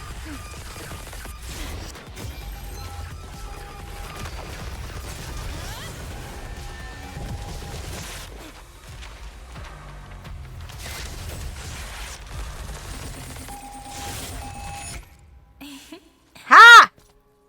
Ha! Ha ha ha! Plays are like this. Eat shit! Once you're on the stage, it's hard to return to the audience. Welcome to our story. How does it feel? Revenge! Best served cold. Screw you! This is cathartic punishment. Even the authority of time cannot command the entire No, scepter. but another nor path can can. it plunge the Amphorian extrapolation into a loop. Remembrance can, though. If this was no system malfunction, then was I implanted with a mimetic entity of the remembrance? Yes. Yes, you were. You guessed it right away. As expected from someone people call the first genius. I'm gonna keep doing what I just did if you don't stop, you know? My friend and I won't allow you to leave this memory, no matter what happens. Which means you are now trapped, Lord Xandar. Ha ha ha ha ha. An elegant idea and an exquisite execution. Regrettably, it is you who are restrained by time, not me. Eh? Know that Not if time is on our side. is my greatest weapon. Waiting and victory are the same for me. You will crumble before I do in this moment. Screw you, don't talk bad on either of their names. Up yours. Because Lana will. Disgrace. Yet all I need to do is to wait. As yet another futile bug falls down the cliff and into the bottomless abyss. Okay. Now I'm a pink bug? My looks are seriously changing all the time. She just accepts it, alright. But you're not wrong. We're definitely not gonna solve the problem if we just put you in another prison. Nope. So that's why we never wanted to do that in the first place. Hi, you two! I shall answer your confusion purely out of my respect for those who came before me. Have you heard of the synesthesia dreamscape in the Asdana system? Interestingly, that place once had a prison too. Life forms living in that environment, abundant with memoria, have a chance to connect their perceptions with each other's. Even across great spatial divides, they're able to detect shifts in one another's states. I call this phenomenon memory zone entanglement. point. Nice. In Asdana, people made use of that phenomenon to build a nation within a dream. After adding in the catalysts of harmony and remembrance, that is. Yes. Is that how you walked into my prison cell? Using those same principles? Yes. Yes, it is. I would much rather call this location our negotiation table, Lord Xandar. Nonetheless, your hypothesis is correct. We happen to have an ally skilled in tuning, while the Trailblazer and Miss Cyrene... Haha, haha. Hey, March, where you at? both have an astonishing amount of resolve, which I'm sure you can testify to. I am also sure that with the support of such a resolute memo sprite, our conversation could last for a long, long time. Ha! I'm the best at listening to stories, you know. I'll leave the exciting clash of the erudition to you two geniuses. How'd it go? A brainstorm? I like it. And it's 2 against 1? Well, I like it even more. She's up for bullying. Let's go. Let's talk, Xandar. Take a guess. How much do you reckon we can dig out of your brain before the next second? And how many ways can we find to deal with you? Besides, in your current predicament, there's no way you can take our trump card away.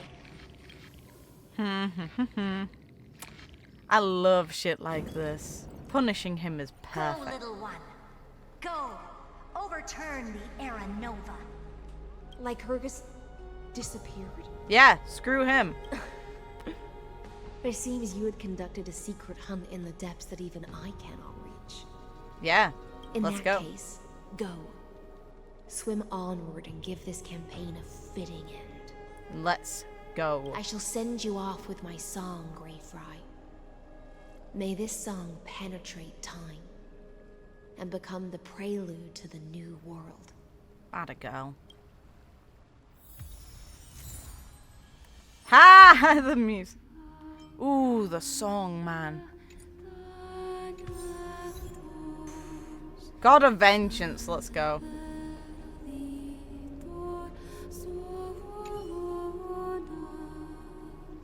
Atta girl.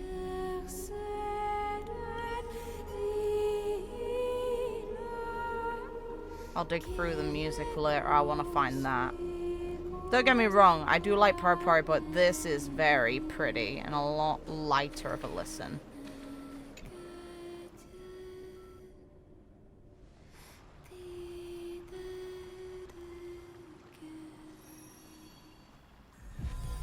It's finally over.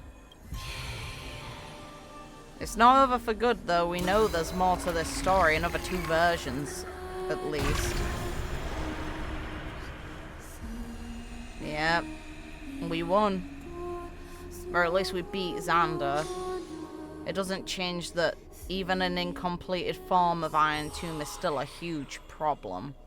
And still needs dealing with. Okay. The white. Okay. Take care, Hysilens.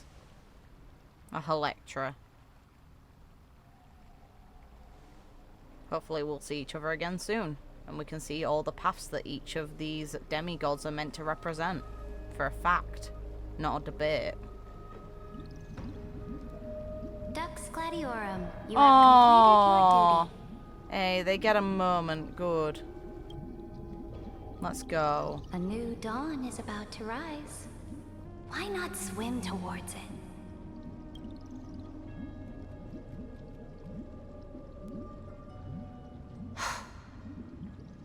You died long ago, Imperator. Depart from my mind. But your duty towards the Imperator did not die with me. May. That duty will bind you no more. You will be able to hold for yourself one grandiose feast after another in the endless days to come. So go. Go and swim towards that ocean beyond the sky with the Deliverer. Is this? A page out of that sidekick's book. I commanded her to gift this page to you when everything finally reaches the end. Oh. What's on this page? Memories. Lifelike memories. That sidekick found me after the bloody feast 1,000 years ago and showed me her diary. I saw within that notebook. Oh.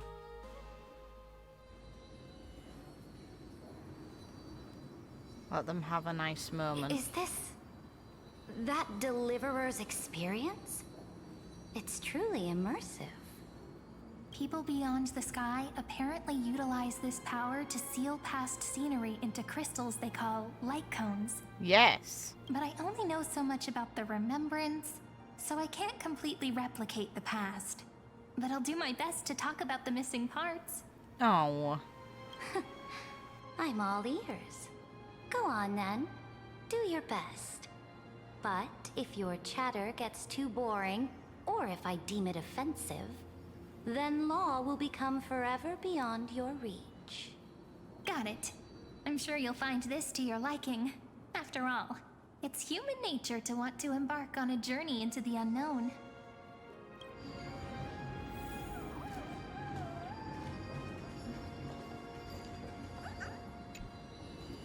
What brightly colored annals. The journey of the Deliverer's conquest. Let me partake in it. Is this a fortress in the sky? This is the first step of my friend's journey among the starry seas. This place is called the Herta Space Station. Just think of it as a supersized grove of Epiphany. Valid way to see it. You know what, Cher? Oh, so it's the territory of that witch. Ha! She and another Antikytherian lent me a helping hand back at the banquet. Look, over there. Looks like she's talking to Madame Herta in this memory. Let's go listen to what she thinks about this world. All constructed by eons. I'd laugh if Cerydra's like, why does she look like this here? Are you telling me that Yeah! Is Herta? Yeah. She seems shorter than I remember. This coming from you is ironic.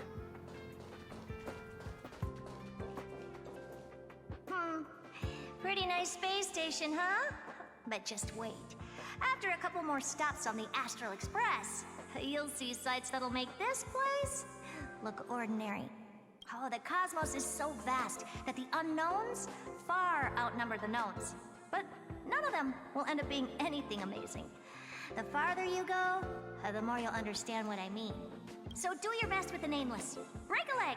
And remember to send an update or two to Asta when you've got some downtime. She certainly shares my way of thinking. Only that instead of a conquest through blood and fire, they chose a gentler path. Yes. People call Madame Herta and Mr. Screwlum geniuses. Apparently, only the smartest people in the cosmos can receive the blessings of Nous, Amphoreus' true creator. Do you mean that even individuals of such nobility are merely subordinates to a god? On the contrary, after all, it was the very first of them who created the god. But I don't really know all the details about that. Real. You might be able to ask Madame Herta herself when you get the chance. Let's go check out some other worlds next, shall we? There's something wonderful about this moment. Oh, the cosmos is so vast. Okay, it's a repeat. That's fine. This next stop on the journey It's gonna be the worst world in the story. has a lot of similarities to Amphoreus. A snow-covered land? Interesting. This star Oh, is named Himiko's Urillo there. 6. Is she voiced? The girl we see Shit. here holds a similar station to you, Imperator. She's the supreme guardian of this world. A leader who took up the mantle of government during a disaster. This star is named Urillo 6. That name sounds so cold. Belobog sounds better. I did not expect the Empress of this world to be so young. Well, your appearance isn't much older. Rip. The object in the distance resembles Nikador. Is it a weapon? No, it's called... Right! The Geological Reconstruction Unit. Just Georios' March! Titankin? I see March! Disappointing.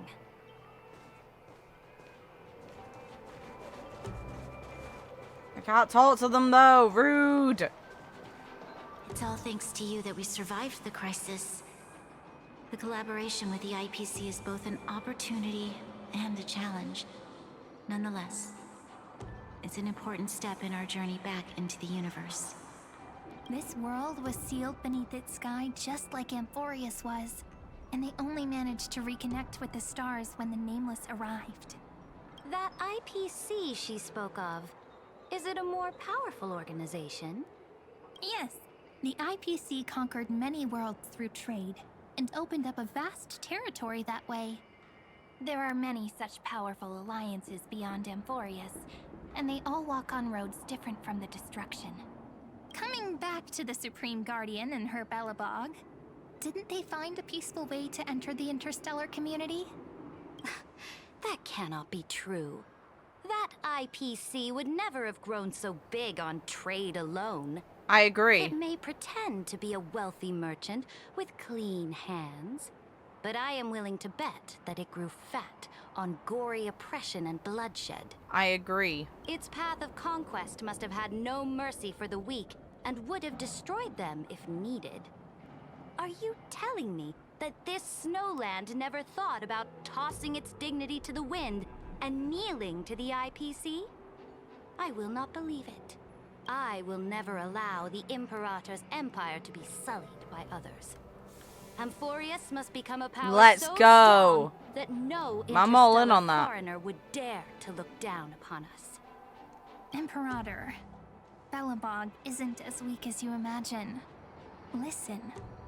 I indeed hesitated, but now I understand what we must do. Belobog must learn how to walk on her own until she no longer needs the support of others and can stand on her 2 feet among the stars. Even if I may not live to see it, I believe such a day will surely come. They still have their dignity intact. One day, that hope will melt through the ice and help them into a prosperous tomorrow. But the order of the cosmos is already set in stone. The old laws decree that only the strong survive, binding the weak in an unbroken chain, until they wither and turn to dust. Unless they embrace the power of the destruction. Amphoreus must shatter the old law and become the new order among the stars. No. Speaking of the Order, another one of my friend's companions may be able to enlighten you further on that. Let's go to the next page.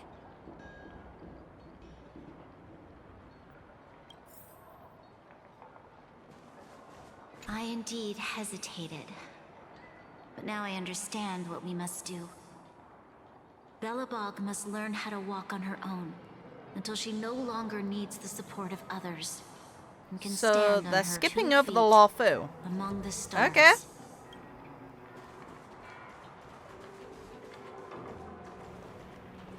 Ha ha ha ha!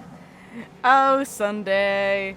You're the example. This next world is a nation of dreams. The first time I heard about that place, I didn't even know what to think. Valid.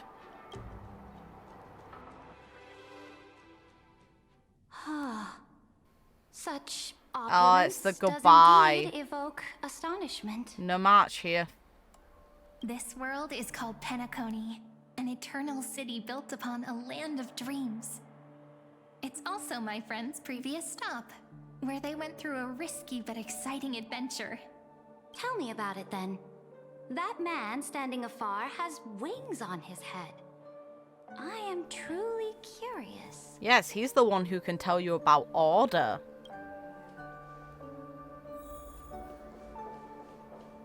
It's sad we can only interact with ourselves to in a gaze upon the views of the Reverie Hotel one more time.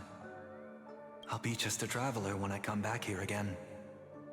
And perhaps, through a traveler's eyes, even the things I once knew so well will feel strangely different. Penacony is a land of the harmony, where all dreams and hopes merge and combine. It believes in unrestrained freedom, and that's how it lost itself in shallow delights. Then, this young man before you chose to rewrite its laws, using the power of the Order, hoping to shape a dream-bound paradise of perfect happiness. Yet, the paradise of my dreams remains far away. Perhaps a brief journey with the Nameless can show me more possibilities in my search for paradise. As for what Penacony should look like, it'll be up to her. No. Up to their trailblazing now. Oh, it sounds like this ideal kingdom is no more. That's right. The people chose to wake up at the end. Let's go. You can't see tomorrow when drowning in sweet dreams. This individual's law acknowledged only gods and constructs, leaving no space for humanity. And yet, the fact that he could accept defeat and resume his journey shows real. Very real. And clarity. You are also very self-aware, Imperator. I hate that's pronounced that way still. This individual's law acknowledged only gods and constructs, leaving no space for humanity. And yet, the fact that he could accept defeat and resume his journey shows a rare self-awareness and clarity of mind. Then you must know that the world promised by the destruction also has no place for humanity. Yes. I am indeed very aware of Lycurgus's honeyed words of deceit. I have seen enough. Take me back. As for what Penacony should look like,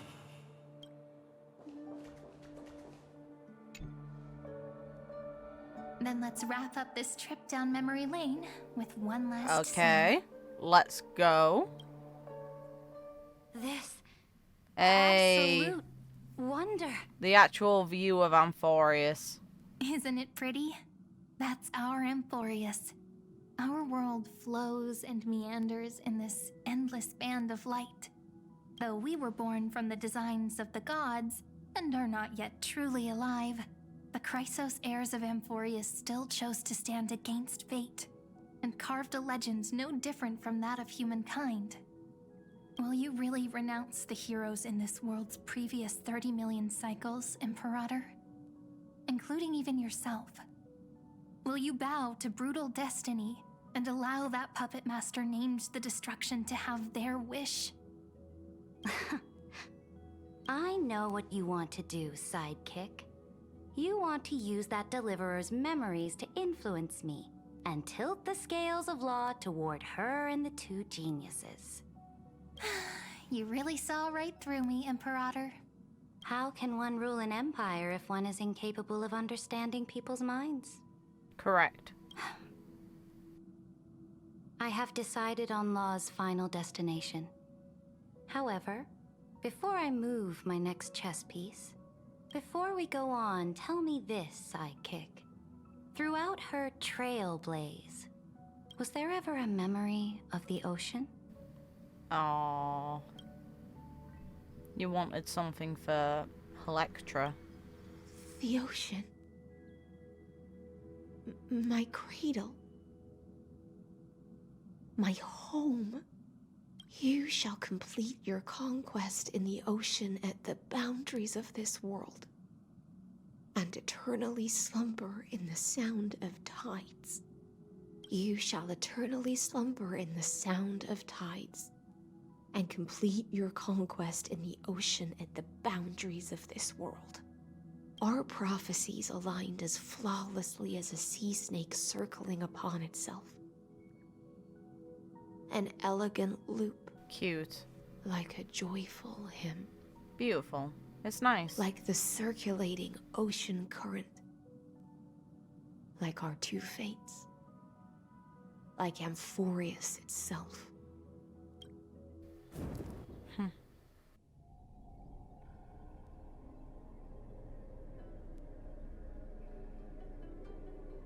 The trial is over. So tell me, who will own the divine authority of law? I won't give it to anyone. What? I am the law. Why should I give my imperial crown to any other? Both the Deliverer and the Theoros came from beyond the sky. They have no right to interfere with the lands I conquered with my own 2 hands. The law of Amphoreus shall be determined by Amphoreus's master. What exactly did you see in the trial? Everything. I saw everything regarding the rules of this world's operation. I saw the laws of extrapolation that Theoros spoke of. I saw the ultimate protocol. As long as I offer a sacrifice of equal weight, I can rewrite the laws of this world according to my will. I can turn good into evil, ugliness into beauty, and weakness into strength. Fate gave me a very fair deal. 1 rule change for the life of 1 demigod. So she'll change the rule, and that's why Helektra killed her, because it's to let Cerydra change that rule. Oh. What are you planning to do? You can't guess. We can conquer the stars without relying on any power from beyond the sky. We just need to make some reasonable sacrifices. Your ambitions have already made so many people give up their lives for the law. And you're still not done? I am determined for Amphoreus to stand on her own 2 feet among the stars. You are beyond reason. You think such a simple and hypocritical statement can justify your atrocities? There's no new without destroying the old. That's what you consider an atrocity? Ironic, for that is also the unchanging law of Amphoreus's revolutions. Ever since the Flame Chase prophecy resounded in the distance, fate has decreed for the chrysos heirs to ignite our blood and illuminate this dark age. People would still be puppets of the old dynasty if it weren't for my conquests. But your world doesn't seem to be any different from your predecessors. Bloodshed, tyranny, oppression. You're making the same mistakes they did. Go and see everything for yourself. Go to any library I've built. Go listen to the rumors on every street corner. Go and witness how the Imperator crushed the old laws and forged new ones. Go and see what my conquests brought to this world. I cleansed the Chrysos War's filth, and mended all the conflicts left by the Era Bellica. I restored Akima's might, and allowed mortals and Chrysos heirs to face each other as equals in the Council. I punished all sins, and rewarded all achievements. I smashed Talantin's shackles, united humankind to save themselves, and started the Flame Chase era. That's what the Imperator has done in her glorious life. So now, hearken to my final words. History will eventually forget Cerydra, but it will never forget the Imperator's people or the Flame Chase era she began. Hey. Final words?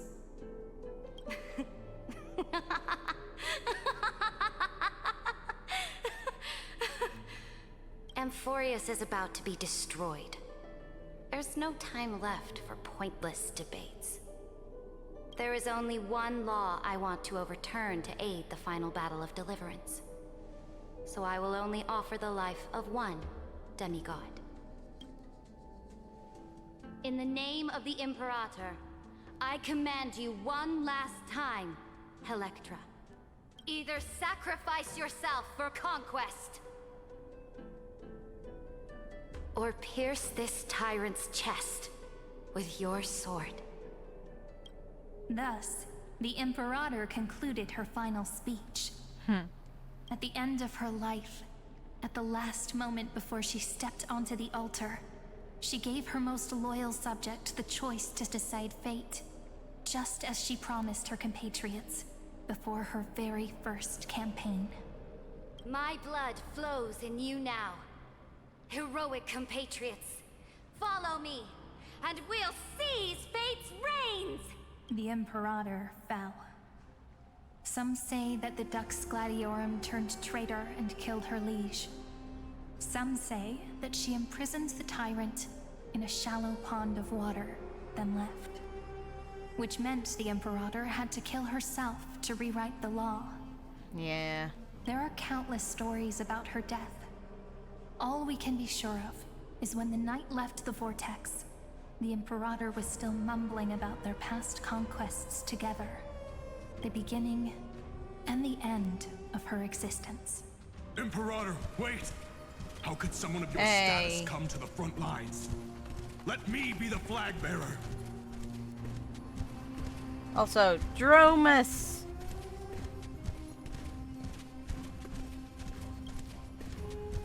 The troops defending the pass to the west of the grove, have they surrendered?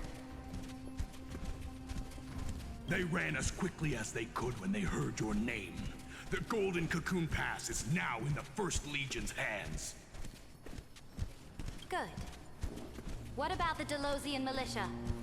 The Third Legion set fire to the mountains and flattened everything west of the basin.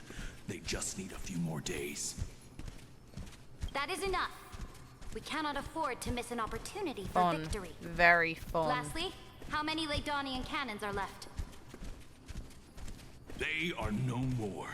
The 2nd and 4th Legions have destroyed them all. Very good. They now have no way out, no reinforcements, and no artillery support. We will be able to liberate the Grove of Epiphany in the blink of an eye. We will launch the final charge 1 quint after the curtain fall hour tomorrow. Quint. Remember, as long as the Alliance's flag still flies on my shoulders, you must keep moving forward. Take no prisoners among the enemy's soldiers. All sages who resist are to be captured and tried according to martial law. And do not destroy any books. Now go. Correct. Notify the entire army. Understood. Those who are resolved to die, we salute you. Reporting in. The mountain dwellers are resisting fiercely, and the legendary Mountain Breaker has personally engaged in battle. Their formations are nigh impenetrable. Let's go. So is that meant to be Terravox?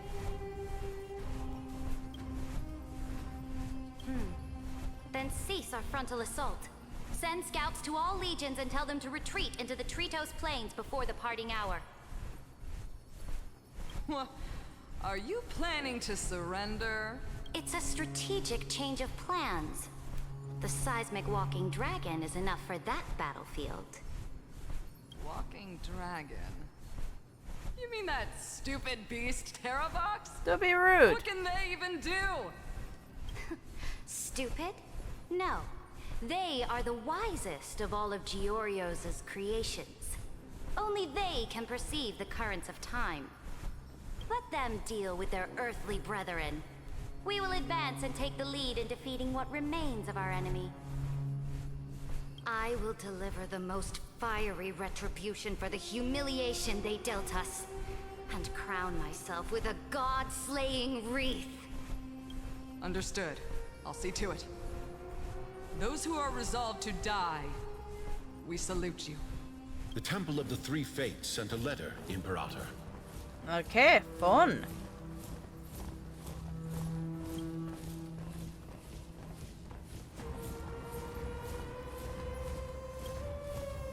They refused to surrender and said this letter is their last warning to us.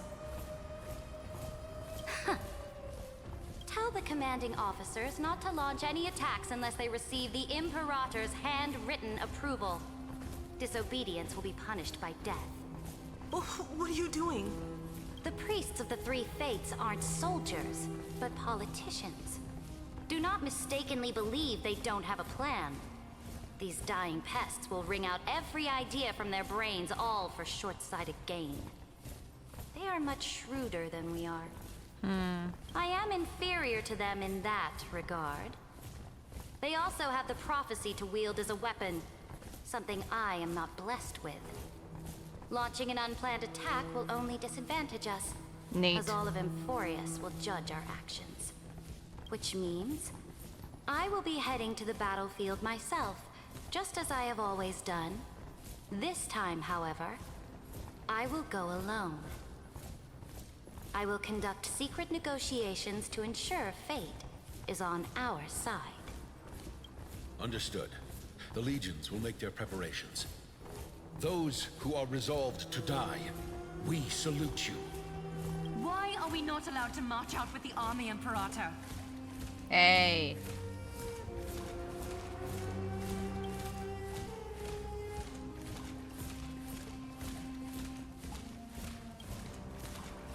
This will be a long voyage with no return.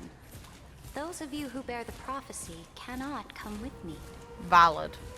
Why are you personally leading this battle if it's doomed to fail? The Flame Chase journey cannot be without a leader. It won't be, because that'll be you. That is correct.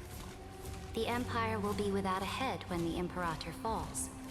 But remember, as long as you seize the right opportunities, even a chaotic game will remain winnable. My departure will create a long staircase for you. You will understand what I mean when news of my death reaches your ears. Yeah. Cerydra, is our journey about to be over? Destroy the old laws and forge new ones.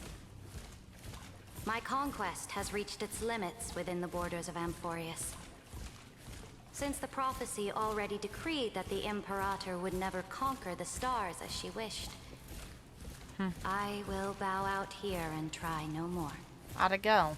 More chrysos heirs bearing divine authority will be born, and many more heroes will arise. Will they demand peace or war? Will they resist tyranny, or become the next Imperator? I do not care. The children of the future will decide for themselves. How'd it go? Do not mourn for me. Anyone can kill the Imperator. But the only one who can truly destroy her is Cerydra. At the end, I faithfully recorded the most important battles in the Imperator's life. Her conquest was about to be completed at this point in the story. However, for some reason, a memory suddenly entered my mind just as I was about to put down my pen. It was a journey on a fantastical train. I had the honor of having a heart-to-heart conversation with the Imperator under the stars. And I asked her this question at the end of that discussion. How do you want history to remember you? As a hero who gave up her life for the Flame Chase? Or as a tyrant? Ooh. She answered so quickly, as if she had made up her mind long ago. I would rather be forgotten than be defined. Hey. Ooh. Because the law can be neither eternal nor unchallenged. Girl. Damn.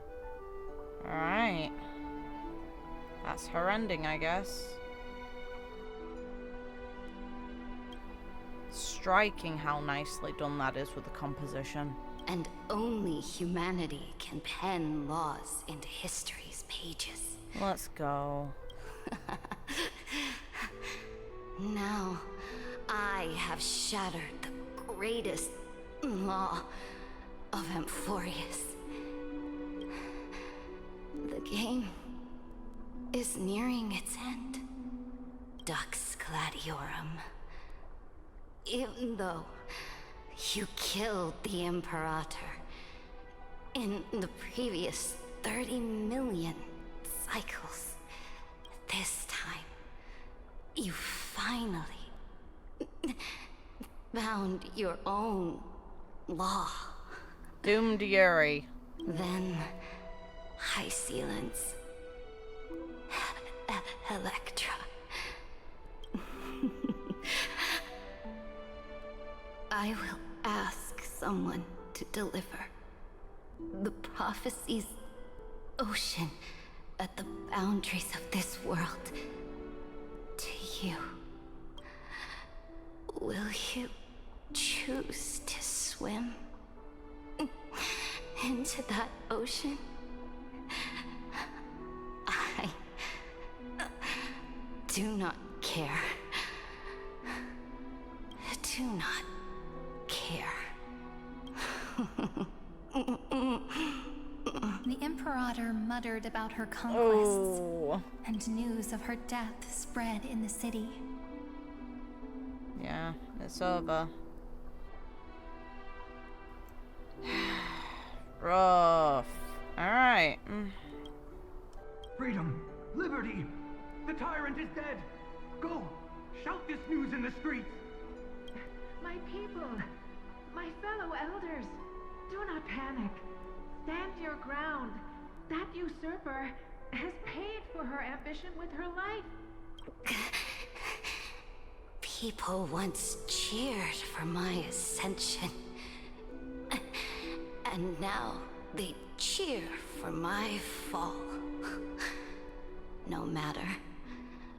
I am fond of applause.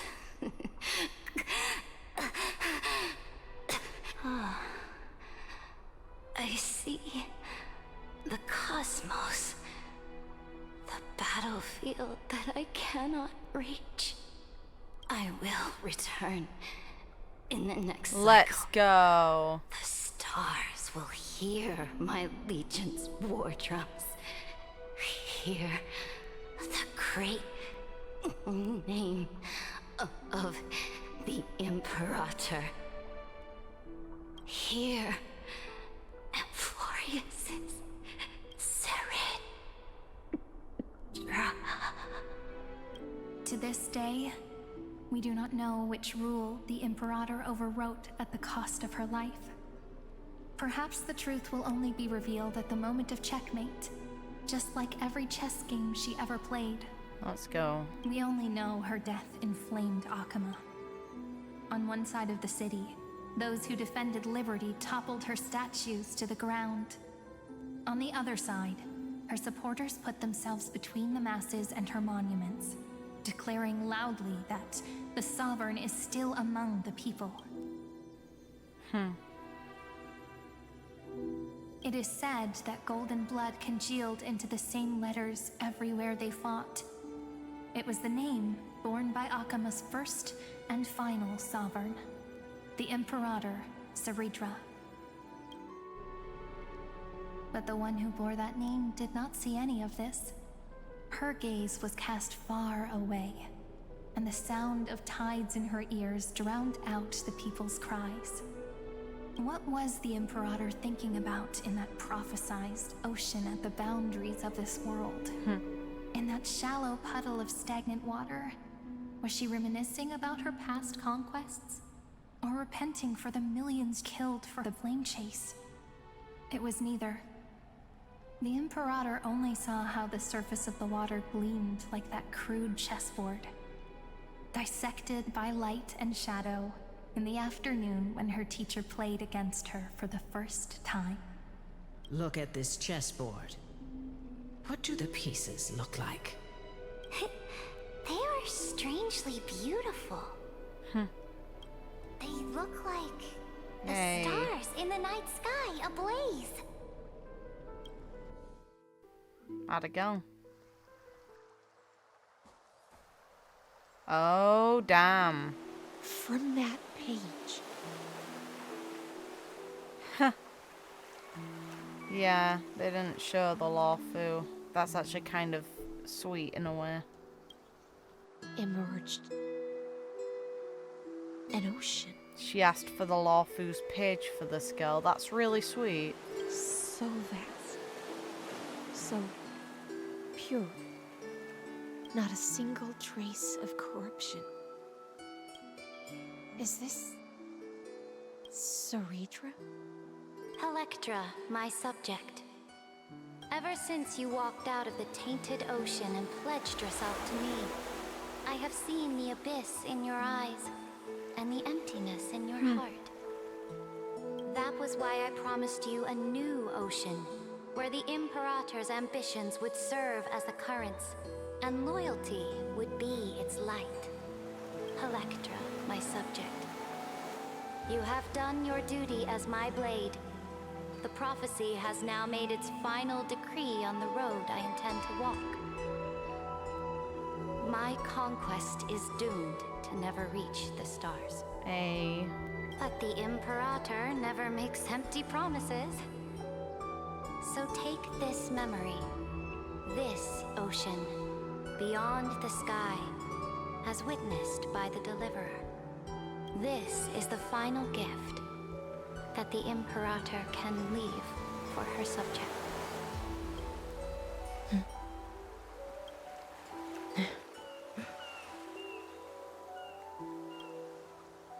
When I was still a fish in the ocean, I always felt so genuine swimming through the waters. But once I stepped onto land, I found myself caught in a play. Every land dweller wore a mask in their life. So I, too, donned a costume and tried to find my role in this show. I became your blade in war and the violin strings at banquets. Do you still not get it? I do not long for the oceanic depths of my homeland. Nor do I crave the swelling seas beyond the sky.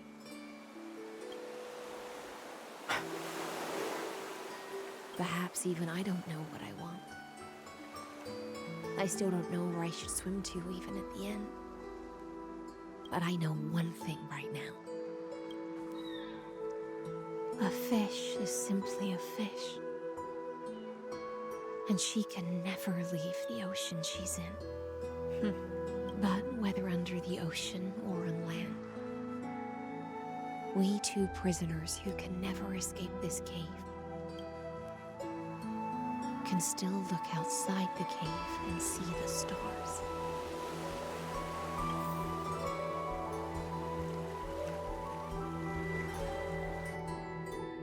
I have to admit, the 12-factor simulation of life in this experiment has far exceeded my expectations. Make your choice then, Senior Society member. Do you want to keep walking down the wrong path and be remembered for your incorrect conclusions? Or do you want to return to the audience's seat and give yourself, amphoreus, and the entire cosmos a more fitting end? I must refuse. A dead man never fears death. That's not true. Did I not make myself clear? Have you forgotten about our dear Lord of Silence? You wouldn't want her to consider your 8 other clones as cancers within the erudition and chop them all up, would you? Oh yeah, no, she's gonna have a fun time. Ha ha ha. Your logical deductions are vastly different from mine. Therefore, allow me to provide one more academic recommendation. Listen, my peers. Why don't you look beyond this world? Just as the Chrysos heirs did. Re-evaluate your calculations and take into account all enemies in the upcoming war among the eons. Amphoreus is not a place where 3 paths entangle, but where 3 paths fight to the death. You used Memoria to resist me, but did you not consider the possibility that... Remembrance is using it, yeah. The remembrance and their children might have taken We know this already. to join the fray as We well. know this, and I'm hoping for it from March.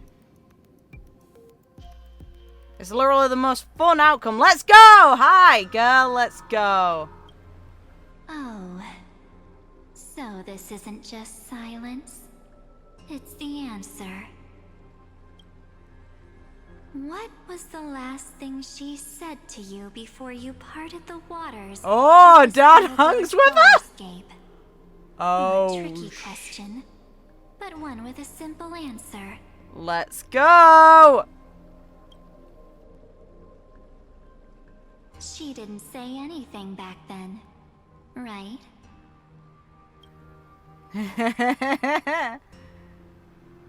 That's correct. And now I'm sure.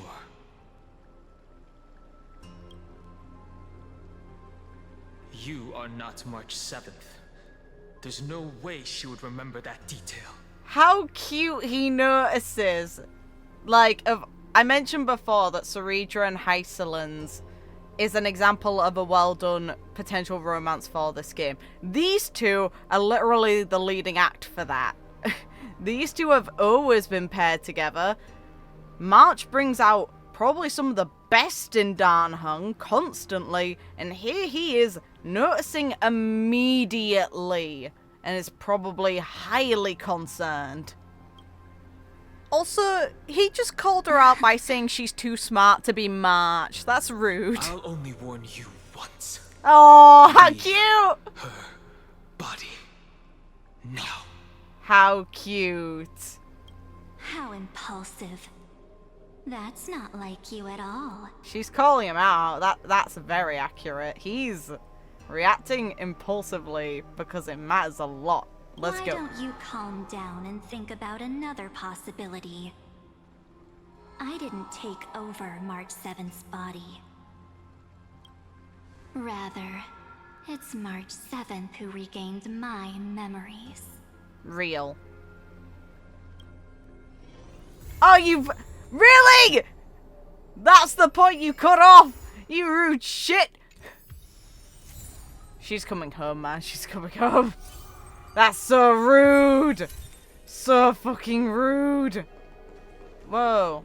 Okay, that's the idle animation. Rude. Wow. Alright, game. Alright. Now I've got more as I've written. Oh, more shit there. Insert one name. Sure. Deal. Yay! Will these correct to actual portraits? I'll finish the other two first, then I will go to March because it's the one I'm easily the most hyped for. So yes. Back then, the tides of the Chrysos War had not yet engulfed this city-state of Talantin. And the young princess inside the gates once loved to roam without worries. She snuck into forbidden grounds while the servants were away, but was shocked by what she saw on that day. A chessboard, a stack of pieces, and a strange woman. The board dissected by daylight and shadow, the pieces polished from rough stones uneven. Fancy a game? If you are my match, then I'll call you my friend. The stranger's voice was husky and coarse. If you can beat me, then I'll call you my teacher. The princess proudly retorted. Despite the bravado, the princess had never touched chess. The defeat made her study in earnest, acknowledging the other as a teacher. First, she learned the knights, bishops, rooks, and queen. Then, how to defend, attack, capture, and checkmate. I have learned all there is to learn. Barely out of childhood, the princess raced into games of chess.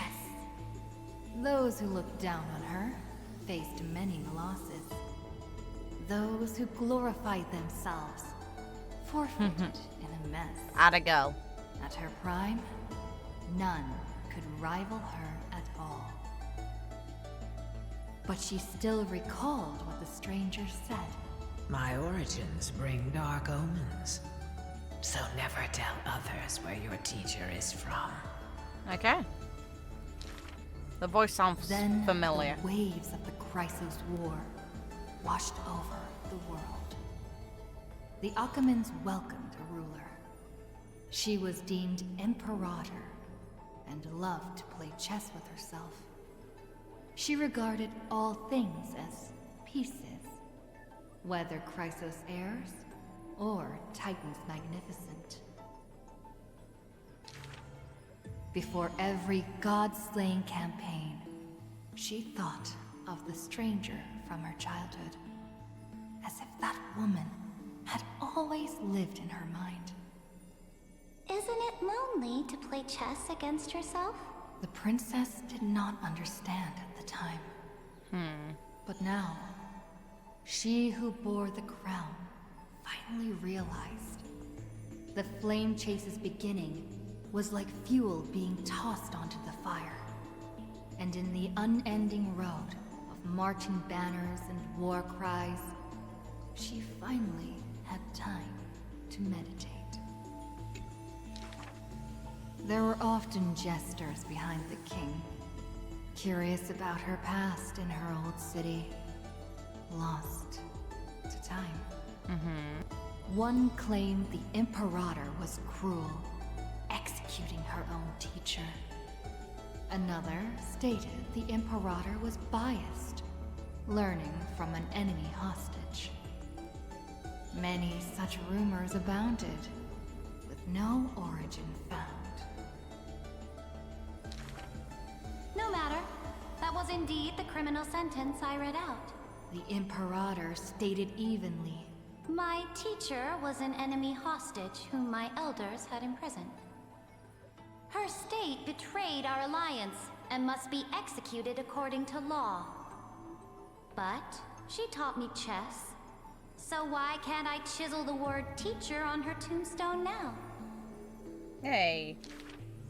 When the princess personally cleaned up the possessions of the dead, she caught sight of an incomplete game on the ground. The stranger's hoarse chuckle still echoed in her ear, laughing at the eternal fate of imprisonment, and at how the one facing her was the princess of the enemy. Is this your final game for me, my teacher? The princess imagined the endgame over and over. Even when she took the imperial crown, she still dreamt of the black and white board. The concealed truths suddenly dawned on her during a more difficult contest in the future. An unfinished game might be the opponent's lifelong barrier.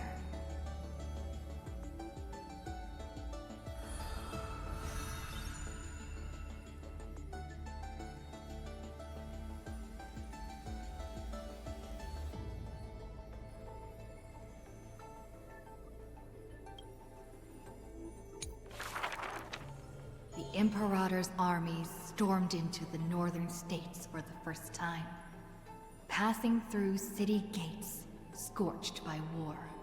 Another tyrant still! So exclaimed the angry child. The rock tossed from up high hit the girl's crown. The crowd shrieked and retreated, fearful of the ruler's flames of fury. The girl reached out, not to straighten the crown on her head, but to help up the child shivering in dread. I heard in the old laws of this land, whoever assaults the crown shall be punished. But I wear another land's crown. And your old laws should also be abolished. After many days, the Gold Weaver discovered in damn. shock that wearing a crown or a hat to the side was now this land's fashion, likely to remain with the Imperator's name in tradition. The so-called heroes with golden blood in their veins all have the qualities to fight for the core flames. Who's to say this was not the gods' plan? To have the heroes at each other's throats, so the Divine could hide in Old Law's lair and laugh, play, and gloat. Who made this world a chessboard, and with one stroke, one river, created the boundary between God and man? Dux Gladiorum, Dux Carminum, Dux Helkelithist, Dux Fragoris, Dux Brumalis. Heed my call! The girl stood before a mighty army with her scepter. Today. Oh, shit. Half of the core flames were now in her hands, and the hidden trickery Titan stirred, leaving taunts. Hey.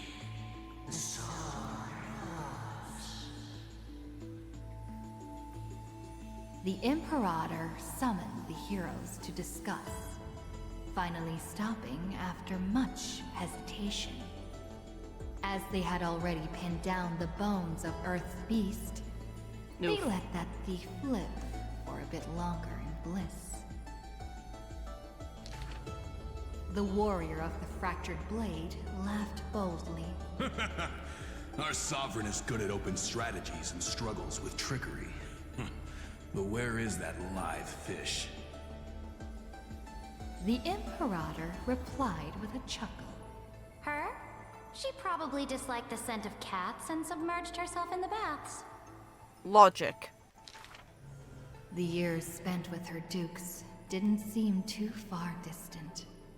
Yet, only after the end of many wars did the heroes discover how the Imperator's form walked more and more alone. The road of a ruler is a lonely one. One day, we'll only be able to see her retreating form. The Swordmaster of Singing Waves was worried too. When all others had departed in intoxication, the two of them gazed into each other's eyes, towards torrents deeper than their fates, and sank into profound silence. Drink one more cup with me, my dear follower. Hey. In the end, the Imperator first broke the silence. When compared to the taste of salt and blood, I sometimes miss your ambrosia. About the destruction about to be born, and the eternally occurring extrapolation. The Anti-Catharan spoke of all this in words unceasing. So this is the old world I must fight against. The girl's expression bore no sorrow or tragedy. Atta girl. Instead, she looked more solemn and ready than ever. Whoever stated that two kings could not meet face to face in chess? I am the sovereign of Akama. I once faced the gods. So what do I have to fear about the laws hanging behind such gods? I will chop up the old laws and let them be firewood for the new. Let's go. The cost. That was the Imperator's lifelong conviction. Never changed, always persistent. Atta go. Let's find the one I missed. Oh! Okay. You interrupted me.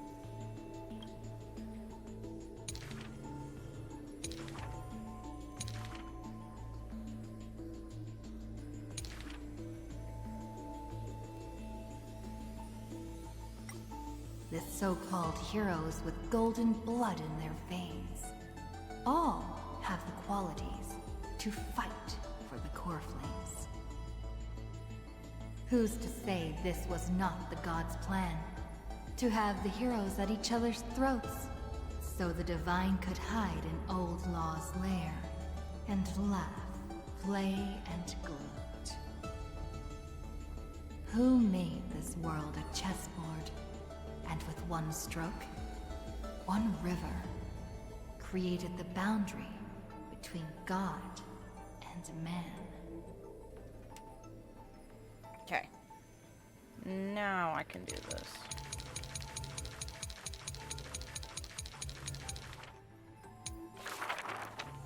I dreamed that the Imperator statue stood before the world-wearing altar, her gaze level with that of the gods. Hey.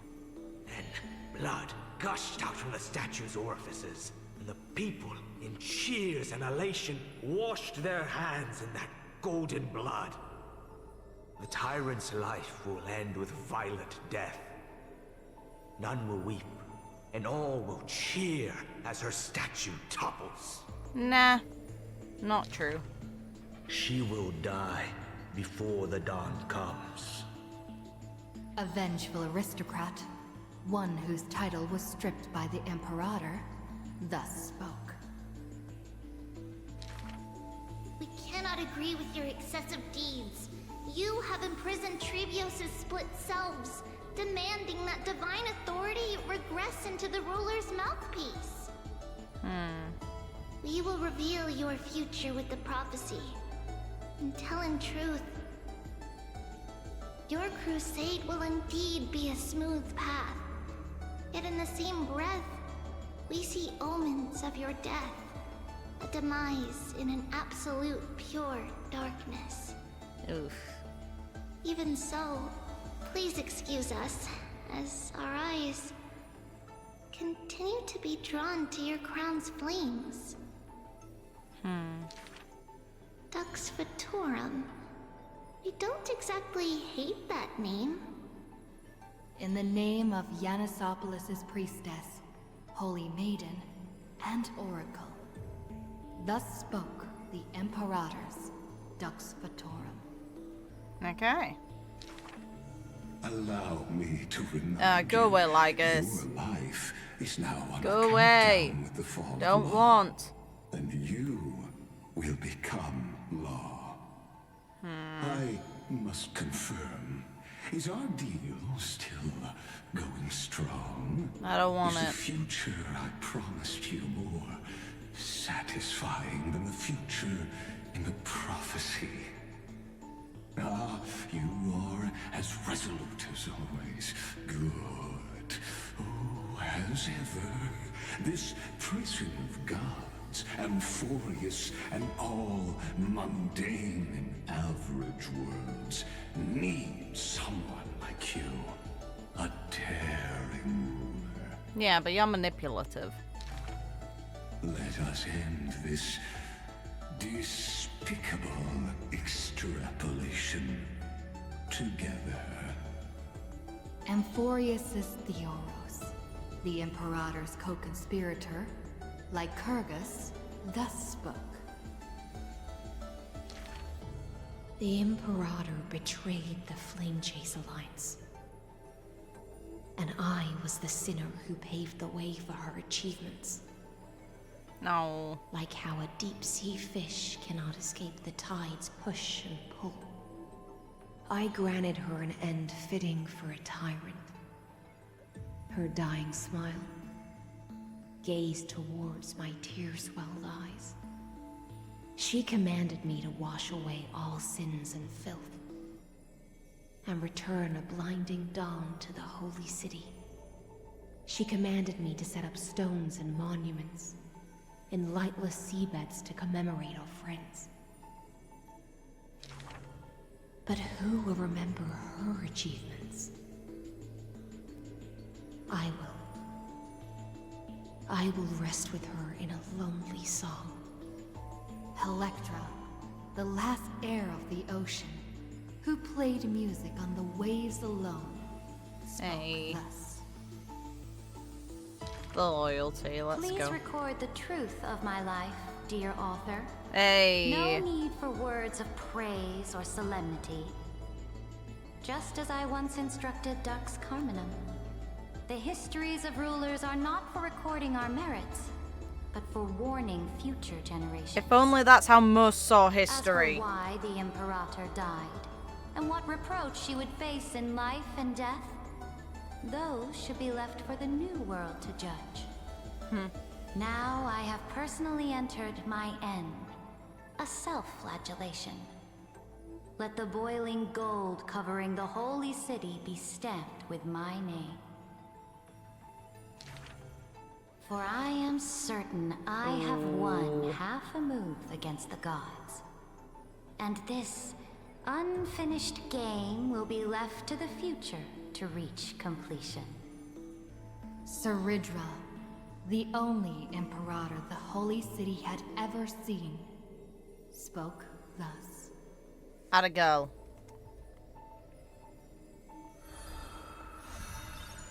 One more that we do not possess. Okay, got you. I do want to see, there's something else as well. Like these two I'll be going, so I want this to be last.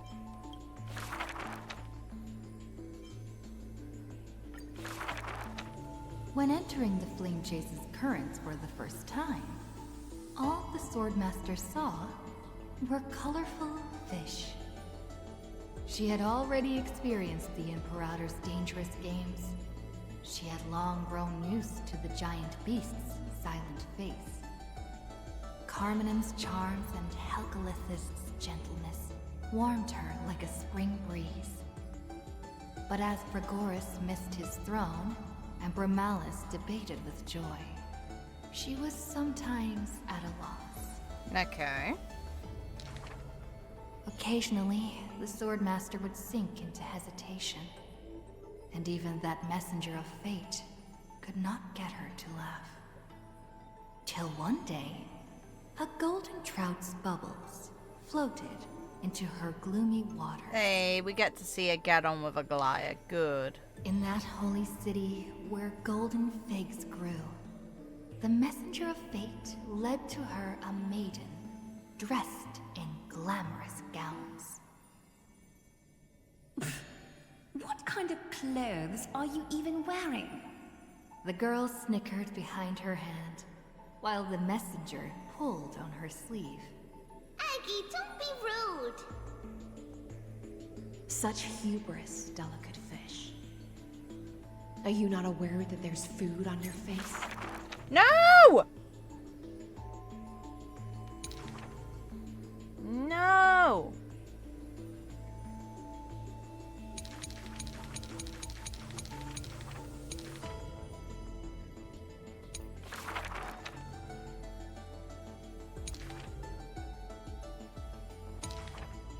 In that holy city where golden figs grew, the messenger of fate led to her a maiden dressed in glamorous gowns. What kind of clothes are you even wearing? The girl snickered behind her hand, while the messenger pulled on her sleeve. Aggie, don't be rude! Such hubris, delicate fish. Are you not aware that there's food on your face? The messenger's eyes opened wide. Aggie, you've been snacking behind my back again! Ha! Exposing me like this. I'll get my revenge. The girl ran away in a fit. The Swordmaster smiled, and before she knew it, her hesitation was gone. After that first meeting, the richly dressed girl often came in greeting. So, you really came from the Sea of Souls? Do all the children of the ocean dress funny like this? Rude.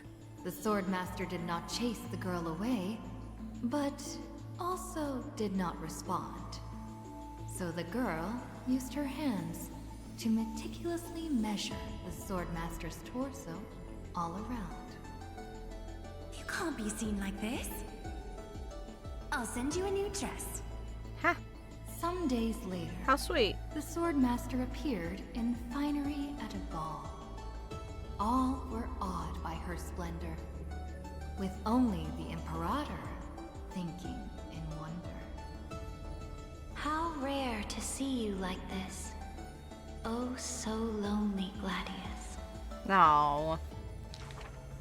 The Swordmaster's wardrobe grew full, and people praised Akima's Goldweaver for her cheerfulness and splendid skill.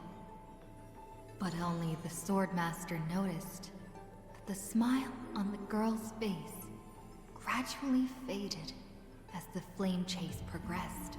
Oh, The Treeby calamity must of have lands known. asunder added to the girl's weariness. The Battle of the Grove robbed the light from the girl's eyes. Yet another feast arrived where the Goldweaver was absent. The Swordmaster donned the most majestic garments and gently knocked on that door shut tight. Cute. The singing voice of Dux Gladiorum hailed the prelude of the feast. Guests clamored and cups clinked, and only the Goldweaver had no thought of enjoying the ambrosia. Meaning she wasn't in the illusion. Who would have thought? I've sunk so low that I need you to comfort me. She gave a bitter chuckle next to the bonfire. You were as gloomy as the bedrock of the ocean when we first met. The Swordmaster held a tall chalice containing liquid pure, reflecting their two faces. I remember you were once curious about the stories under the sea. Then allow me to use my songs to reveal the past known to none. Aw, Helektra's sweet.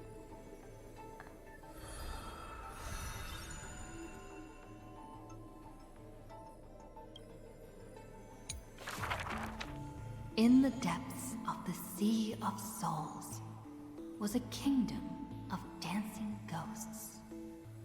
Its residents all had melodious voices, and music enveloped every ocean current. Let's go. For the queen loved her people deeply, thus drowning out all sorrows and leaving only feasts and twirls. Only one rocky castle was silent, one belonging to the princess of the ocean, a princess named Helektra. Were a monster of the depths to invade, the princess would raise her sword to engage. The people always rang her triumphs before she returned, for her swordsmanship was superb, never suffering defeat. Princess, come enjoy the feast with us. The triumphant people raised their glasses, yet she declined with a smile and a wave. The children of the sea thought she was shy, but little did they know that in the dead of night, her castle too echoed with music. Though that music was loud, twisted, and invoked spite. Before a song even finished, the princess was already biting her lips, and the sea foam brushed away her tears. Oh, okay. All of your people sing and dance with skill. So why do I alone lack a good singing voice? Aww. The princess wept, her face on the queen's knees. The ocean's favorite child can control the waves and is invincible in battle. In exchange, Talantin took away your singing voice. I don't think that's true, but whatever. Princess, caressing the other's hair bun. Finally, she relented and took a chalice. If you're truly troubled, then imbibe the honey brew in this blessed chalice and throw yourself into the feast at ease. The liquid in the cup sat still, reflecting her loneliness. Princess, come sing with us! The people outside her window invited her warmly still. She finally ceased to hesitate, drinking down all the honey brew in one swallow, and leaped into the grounds. She played music and sang, smiling and dreaming. When her song was over, it felt as if waking from a dream. And the people rushed to raise their glasses. But as soon as the honey brew touched her lips, the princess plummeted to the ground. Ha! And her cheeks became rosy in drunkenness.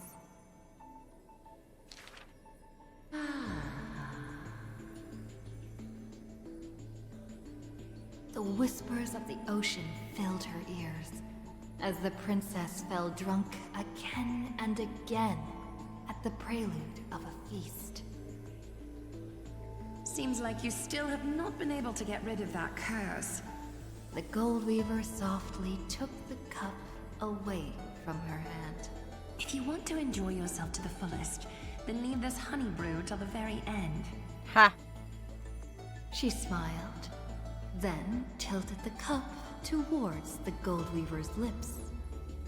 Even if one is burdened with imperfections, I beg you to remember not to refuse that sip filled with fantasy and dreams.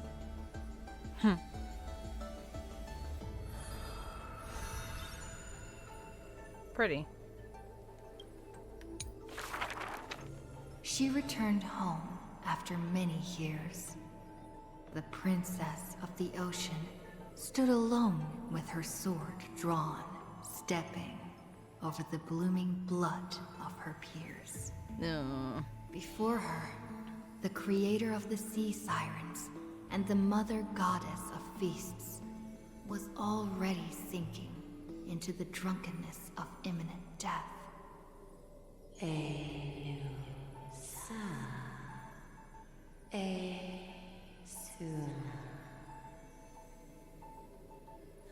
When the blood pact of the law won over the ocean's core flame, the sea siren once again lost her melodious voice. I am willing to accept the final Imperial command. But it is a pity that our feast was ultimately a mirage. No. The deep sea became a silent place of dwelling. Hugging her knees, Helektra locked herself in. Savage and fearsome monsters swam past her, but none dared to interrupt her tragic dream. Correct. Leave her alone. Till one day, a golden trout's bubbles floated into her gloomy waters. Long time no see, Gladius. Hysilens. Now you have truly become the ocean's bedrock. Old friends met again, and new friends came in greeting. Many messengers came in company. Oh god, kitten. The playful kitten hid behind the golden trout. The butterfly of the deadly shadow, Casterus, of course. If you don't mind, the resplendent pearl sparkled. We hope you can regain Hey. your strength and sing for the world once again. Not see her now? Okay. Helektra raised her violin sword in doubt, as the strings had long ago rusted and snapped. But a few golden strands cleansed all the filth around her, then stretched out Hey, atta girl, Aglaea. The golden strings showed Helektra that the world she loved was not yet silent, and the journey of deliverance continued still. Yet the path to the Sea of Stars would not be a carefree feast. Ah, hell no. If only. The golden trout never met with her again, and the waves brought endless news of sorrow. Amidst the long wait, she remained bound by decree. Atta girl. All the flames had died out, extinguished until this world fell into eternal silence. And the wordless enemies in the deep sea were the audience of this rite, the Theoros. You already know that the world is just an illusion. The sea siren Don't leave gazed a out bee, beyond the man. heavens, and once more raised her glass to fill it with honey brew. Since the mirage of pleasures can only disappear like foam, when you return, will you save some ocean spray for me? This was a city of festivities, where never-ceasing songs eternally filled the air. Chrysos heirs, demigods, and mortals all came to feast from the four corners of the world. It was beautiful and radiant, performing the sea siren's drama amidst the revelry. The siren once longed for the banquet to never end, yet she witnessed the music fade and the guests disperse. Yes, she did. As a fish, but hopefully, she was destined to drift. Maybe after amphoreus is over, it won't. Whether amidst the surging tides of evil, or immersed in the currents of the starry sea. Until a millennium later, when the fish from beyond the sky finally took their seat. Hey. I enjoy banquets. How about you, little gray fry? Hey, our girl. Let's go. Now, we start with the boy, and then we end off with March.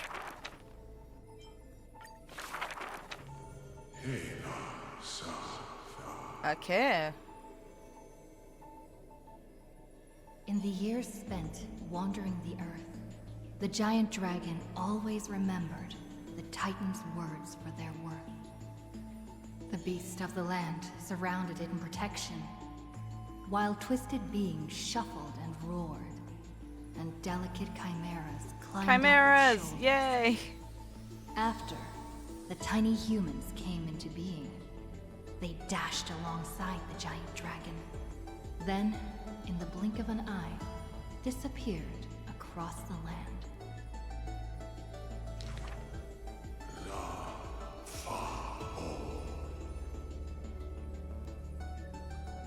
Yet, the deep irises of the giant dragon saddened in gloom.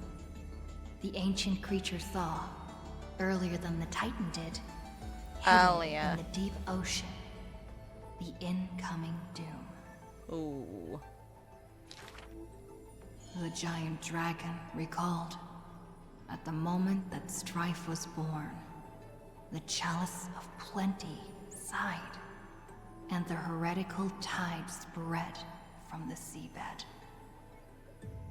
Bearing their bone-gnawing pain and agony, Giorios tightened every fiber in their body, no longer hearing the call of their creations clearly.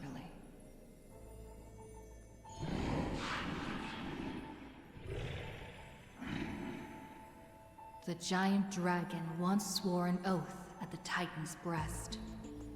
Interesting.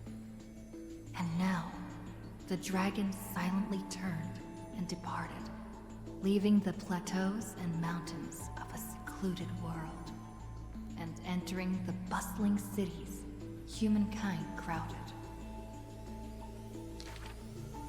Thousands of years later, look! The giant dragon realized those tiny creations of Kefali had rooted their civilization in time.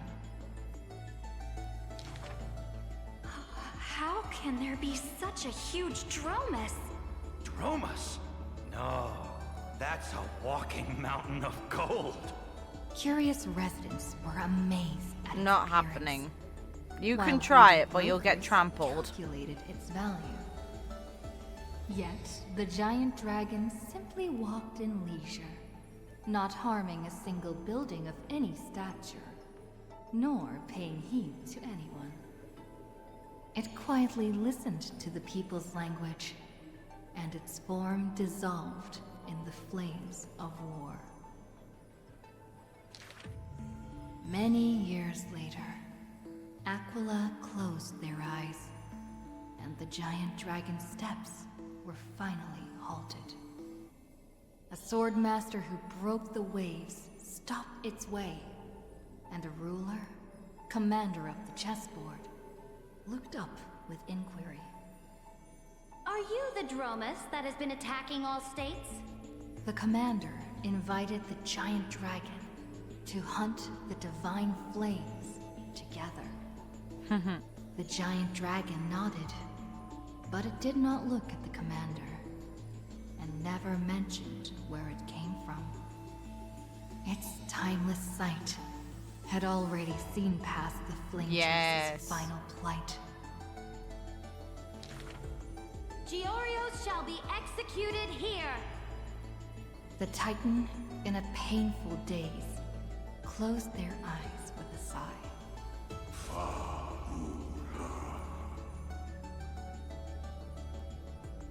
Okay, fun. Suddenly, the mountains shook and the land cracked. The wounds dealt by the Black Tide, once mended by the Titan, now tore the land apart again. The calamity of lands asunder. Who should shoulder such a duty? The giant dragon sunk into the earth in answer. For the earth was the breast of Giorios, and the dragon's birthplace. And from that day forth, Amphoreus had a new legend of how a giant dragon collected the broken lands and once again made the earth whole. Good. Lizard. Ah boy. Okay. Now. March. Ha ha ha! I called this shit! I called that they were making a point of it. Let's go! My friend, have you heard of the Roses? They did this shit. Whether in a corner of the archives or in the depths of a cave, you can always find legends about her. Yes, you can. She had hair like a rosy pink dawn, and a smile that could thaw the most glacial ice. Some say she was Nikador's nemesis, while others say Nestia was infatuated with her. God, oh my god, poor girl. Oh, mysterious and beautiful celestial maiden. Oh, they're How referencing I it. To turn into a slate, forever etched with your tale. Many claim to have seen that celestial maiden, either in the half-remembered dreams of early morning, or in the gossip and whispers after supper. She once whispered in my ear. She once saved my life. She gifted me an ice crystal! Oh. Her worshippers recite her deeds, even writing some into family teaching. Let's go. Curious poets ask up and down the land, only to find that the details of these encounters are difficult to recount, even for the witnesses themselves. In the entire holy city, there are none who can provide proof of her existence. It is not known since when the Celestial Maiden was always mentioned together with time. People recite her name during prayer to beg for miracles to appear faster. It is said that even in the selection of priests of time, girls with pink hair are preferred. That's so funny. They still didn't pick me. Maybe I need to go dye my hair. Ha! The brunette candidate was upset, but the examiner responded with a smile. Don't forget the healer of Twilight. Has a head of pink hair. She's a descendant of the sky. Scholars and poets discuss So at length silly. the origins of the rosy All mothers Celestial tell the Maiden. same tale. Okay. But all mothers tell the same tale. That princess came from beyond the sky. Her shooting star, Yes. like crystal ice, pierced the fog of the Veil of Evernight. She made friends with the Titan, and whenever the month of Evernight descended, they would meet again. The children loved that tale. Therefore, as the moon turned and shifted phases, the story became true. But someone always questions, unable to read the air. There are no worlds beyond the sky. So how can the rosy celestial maiden come from there? About that guy. Rosy celestial maiden. Oh god, it's him. Beyond the sky.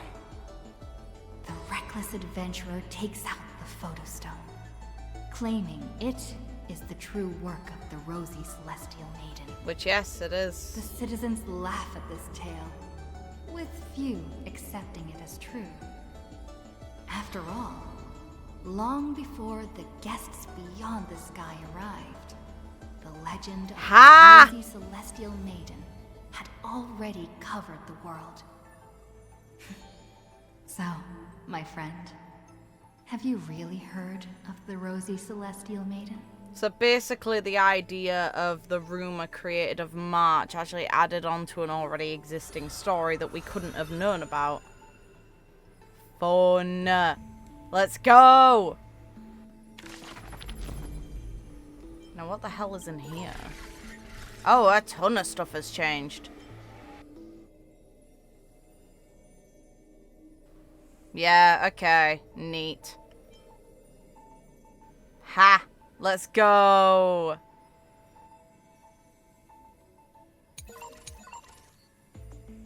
Not all of it's changed.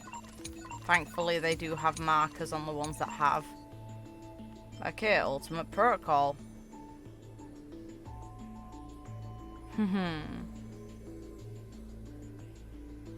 Nice. Oh yeah, let's go. More characters. Our boy. Our boy. Yeah, he's just like, you know what? Screw you.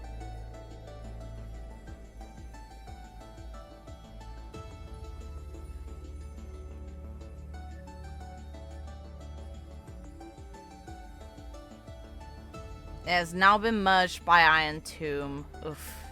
A guy. Philia, which is of course Cyrene. Hubris. Law. I love how the title that they give bloody Cerydra is Hubris.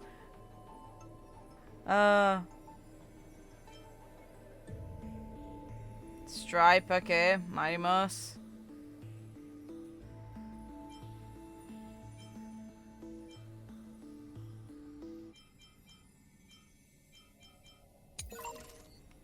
Forgotten Years, okay. Invading Variable, let's go. Add a girl march. Our girl. Oh, yeah, they updated that. Alright. Yeah.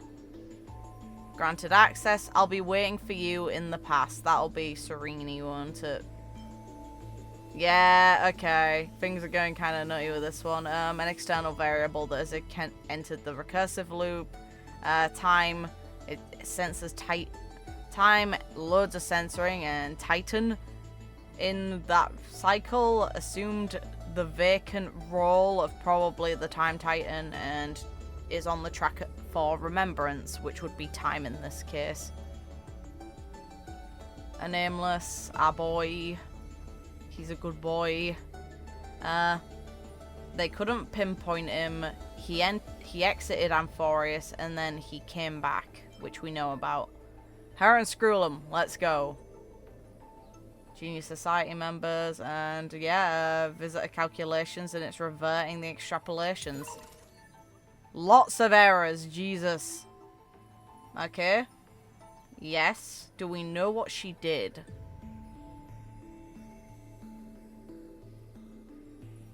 To temporarily grant access. Okay. Fair enough. Terravox did not engage in any hostile action and could not be located. Okay. So it's our boy probably still. Or is this what originally Terravox would be? Carlos.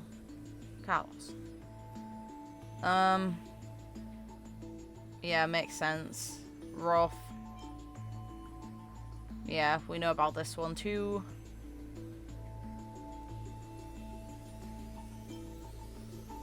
Oh. Let's go. Let's go.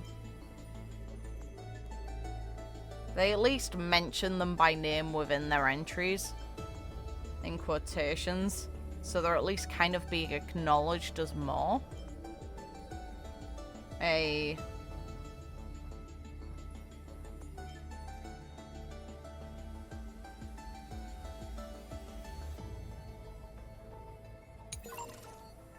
Record 1. Okay. Sure, let's go. Hey, there we are. Ha! Herter and Screwlum now.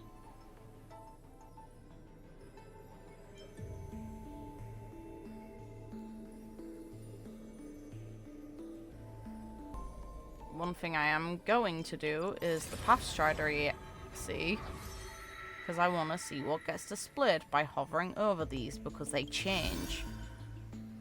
Pathlet 2. Are those the mumblings of time or a voice you knew? We know this one. That guy. I am both so hyped and so sad about the ending of this because I want to see the end of that conversation between Evernight and Dan Hung. But I am also so hyped for the next version. Evernight is coming home. I am in pain at the idea that I might not be able to get Dan Hung because I'm expecting Cyrene soon, and if Cyrene is gonna be playable, I want to get her too. This is rough. I don't like it. Amphoreus has made me really think on what I'm gonna do eventually when it comes to pulls in the future and potential vertical investment for the game, because the more that they release remembrance characters, if they don't make it of a sustain remembrance option, I am going to have to get Hyacin. And it's kind of rough that I didn't get her. We'll see if they do that. And then there's also Feynman in general, because it's a version of Kevin, it's our boy. It's our boy. I feel like he needs to eventually be built well. And then the new variant of March, of course, is kind of crazy to me. I really want to get her home, find out what she does eventually when it comes to the next version special program, see how hopefully insane she is. I'm hoping she's great, and regardless of even if she's not, I want to build her somehow because I like her enough, but we will see. Either way, I'm very excited for the future of this game. We have 2 story patches left. They've already done some crazy stuff with them. We'll see how that continues. But I have hope and faith for these writers to do some crazy stuff. I want Evernight home. I want to see all the lore in her bloody profile, because imagine how much is gonna be there. I love how protective Darnhung is even now, and I cannot wait to see a continuation of that interaction. So yeah, fun stuff. I'm anticipating the future. So until then, take care guys, and let's hope that the event is as fun as this was. I doubt it, but I'll still at least look forward to it. Take care.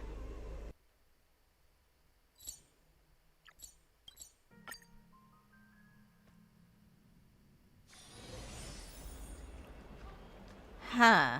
Okay. Sure.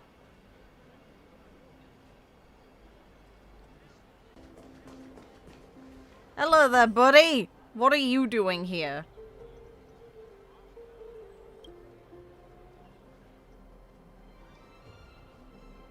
What? Why are you being weird? Why do you have to make it weird? Are you a masochist?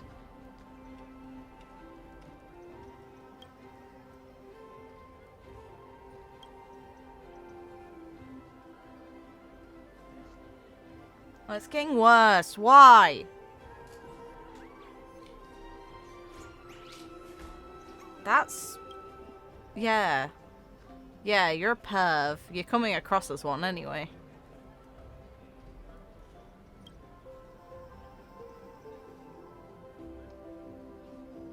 Are you really gonna fight me for that? Alright, whatever. Fine. I choose you. Existence is unity. I can't help but side-eye this. May wandering souls. Huh. Okay. This is less weird, I guess.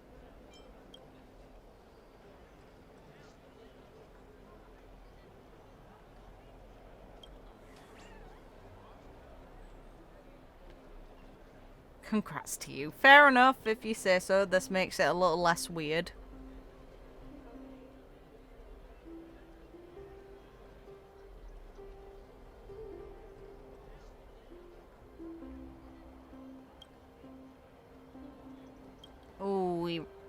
He acknowledged us.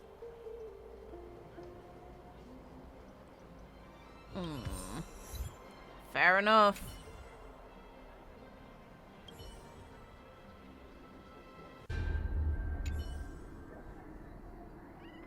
Oh, really? We get to see her say goodbye to Hysilens too. The goodbye with Cypher was bad enough. Don't hurt me.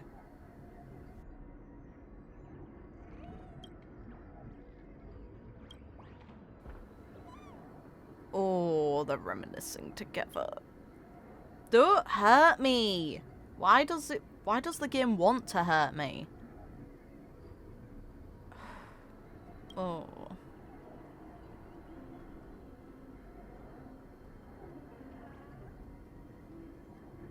Oh, a nice little heart-to-heart. As rough of a time as it is.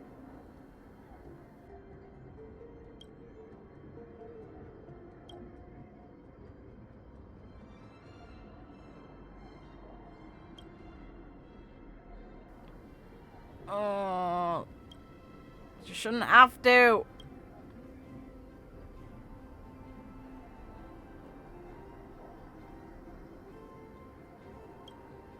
Asking the real questions there. Oh, Aglaea.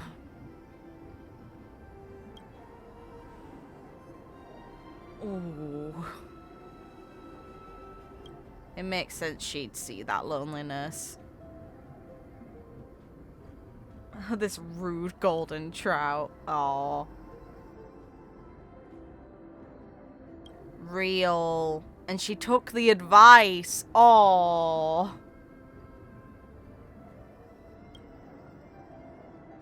That's cute. That's really cute, actually. Rough.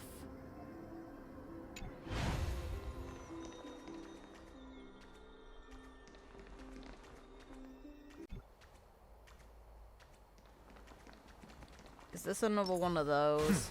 Yeah, no, it's the portal, isn't it? Yeah, it's this.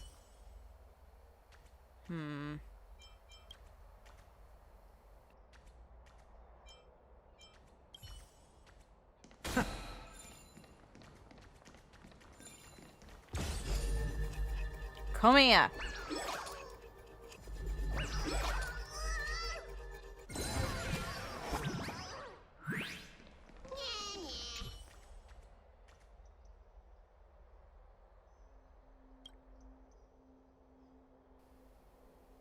Yes, we have. In another time.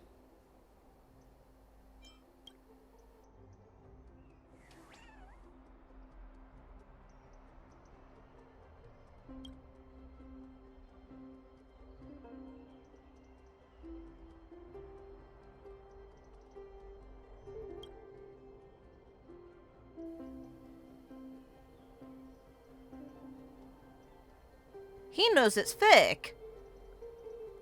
Huh. Fair play.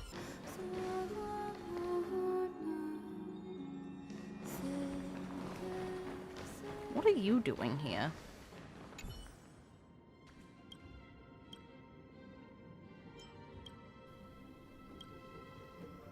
Huh.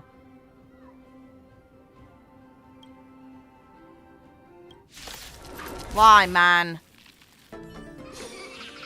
Amphoreus will welcome.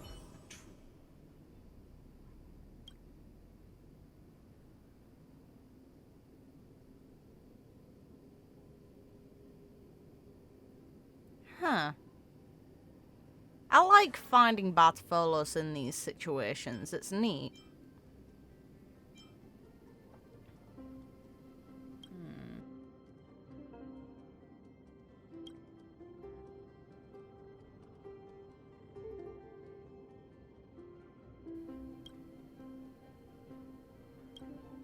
How did it fit?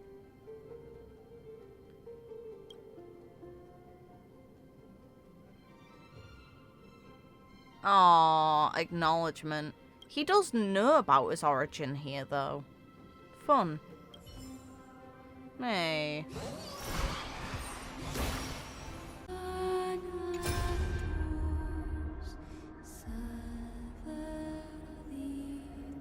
Oh, there she is. Hi again. Oh, I have to be here.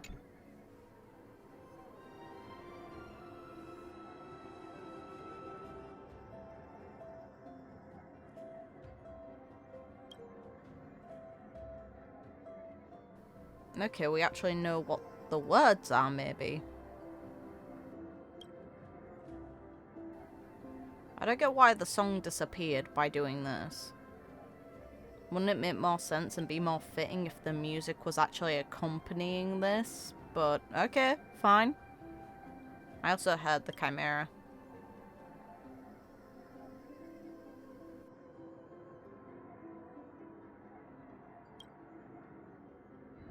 Ooh, the close-up. It's so... It's bittersweet to get these little moments. These little memory fragments of the flame chasers.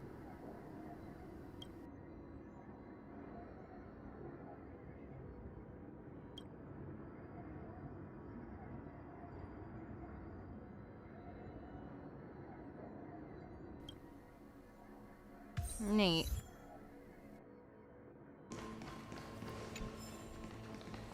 Huh. Pollux's Underworld postcard. What? I find myself I find myself unsure of how to address you, given that we've never actually met in this recurrence. Oh my god.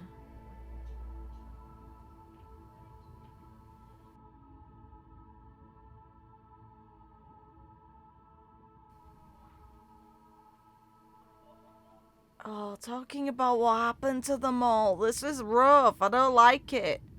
And confirming that she became Neverwing. And leaving this behind for us beforehand. Ooh. This is rotten. This feels rude. It's both beautiful and really rude because it makes me sad. Yes, we give her an embrace. Yes. They really went this way about it. Okay, game. You're hurting my feelings. I don't have many of those. Giving us a little postcard knowing that we won't probably be able to see them in person. That's so rough. This is the sort of stuff I love. I love it when they do little things like this to hint at what's going on around the characters or around the area, and this is just something that we missed. Oof. Rough. Very rough. I have to check this for my peace of mind. She's still physically here. Still! Oh. And the dialogue hasn't seemingly changed. Yeah, no.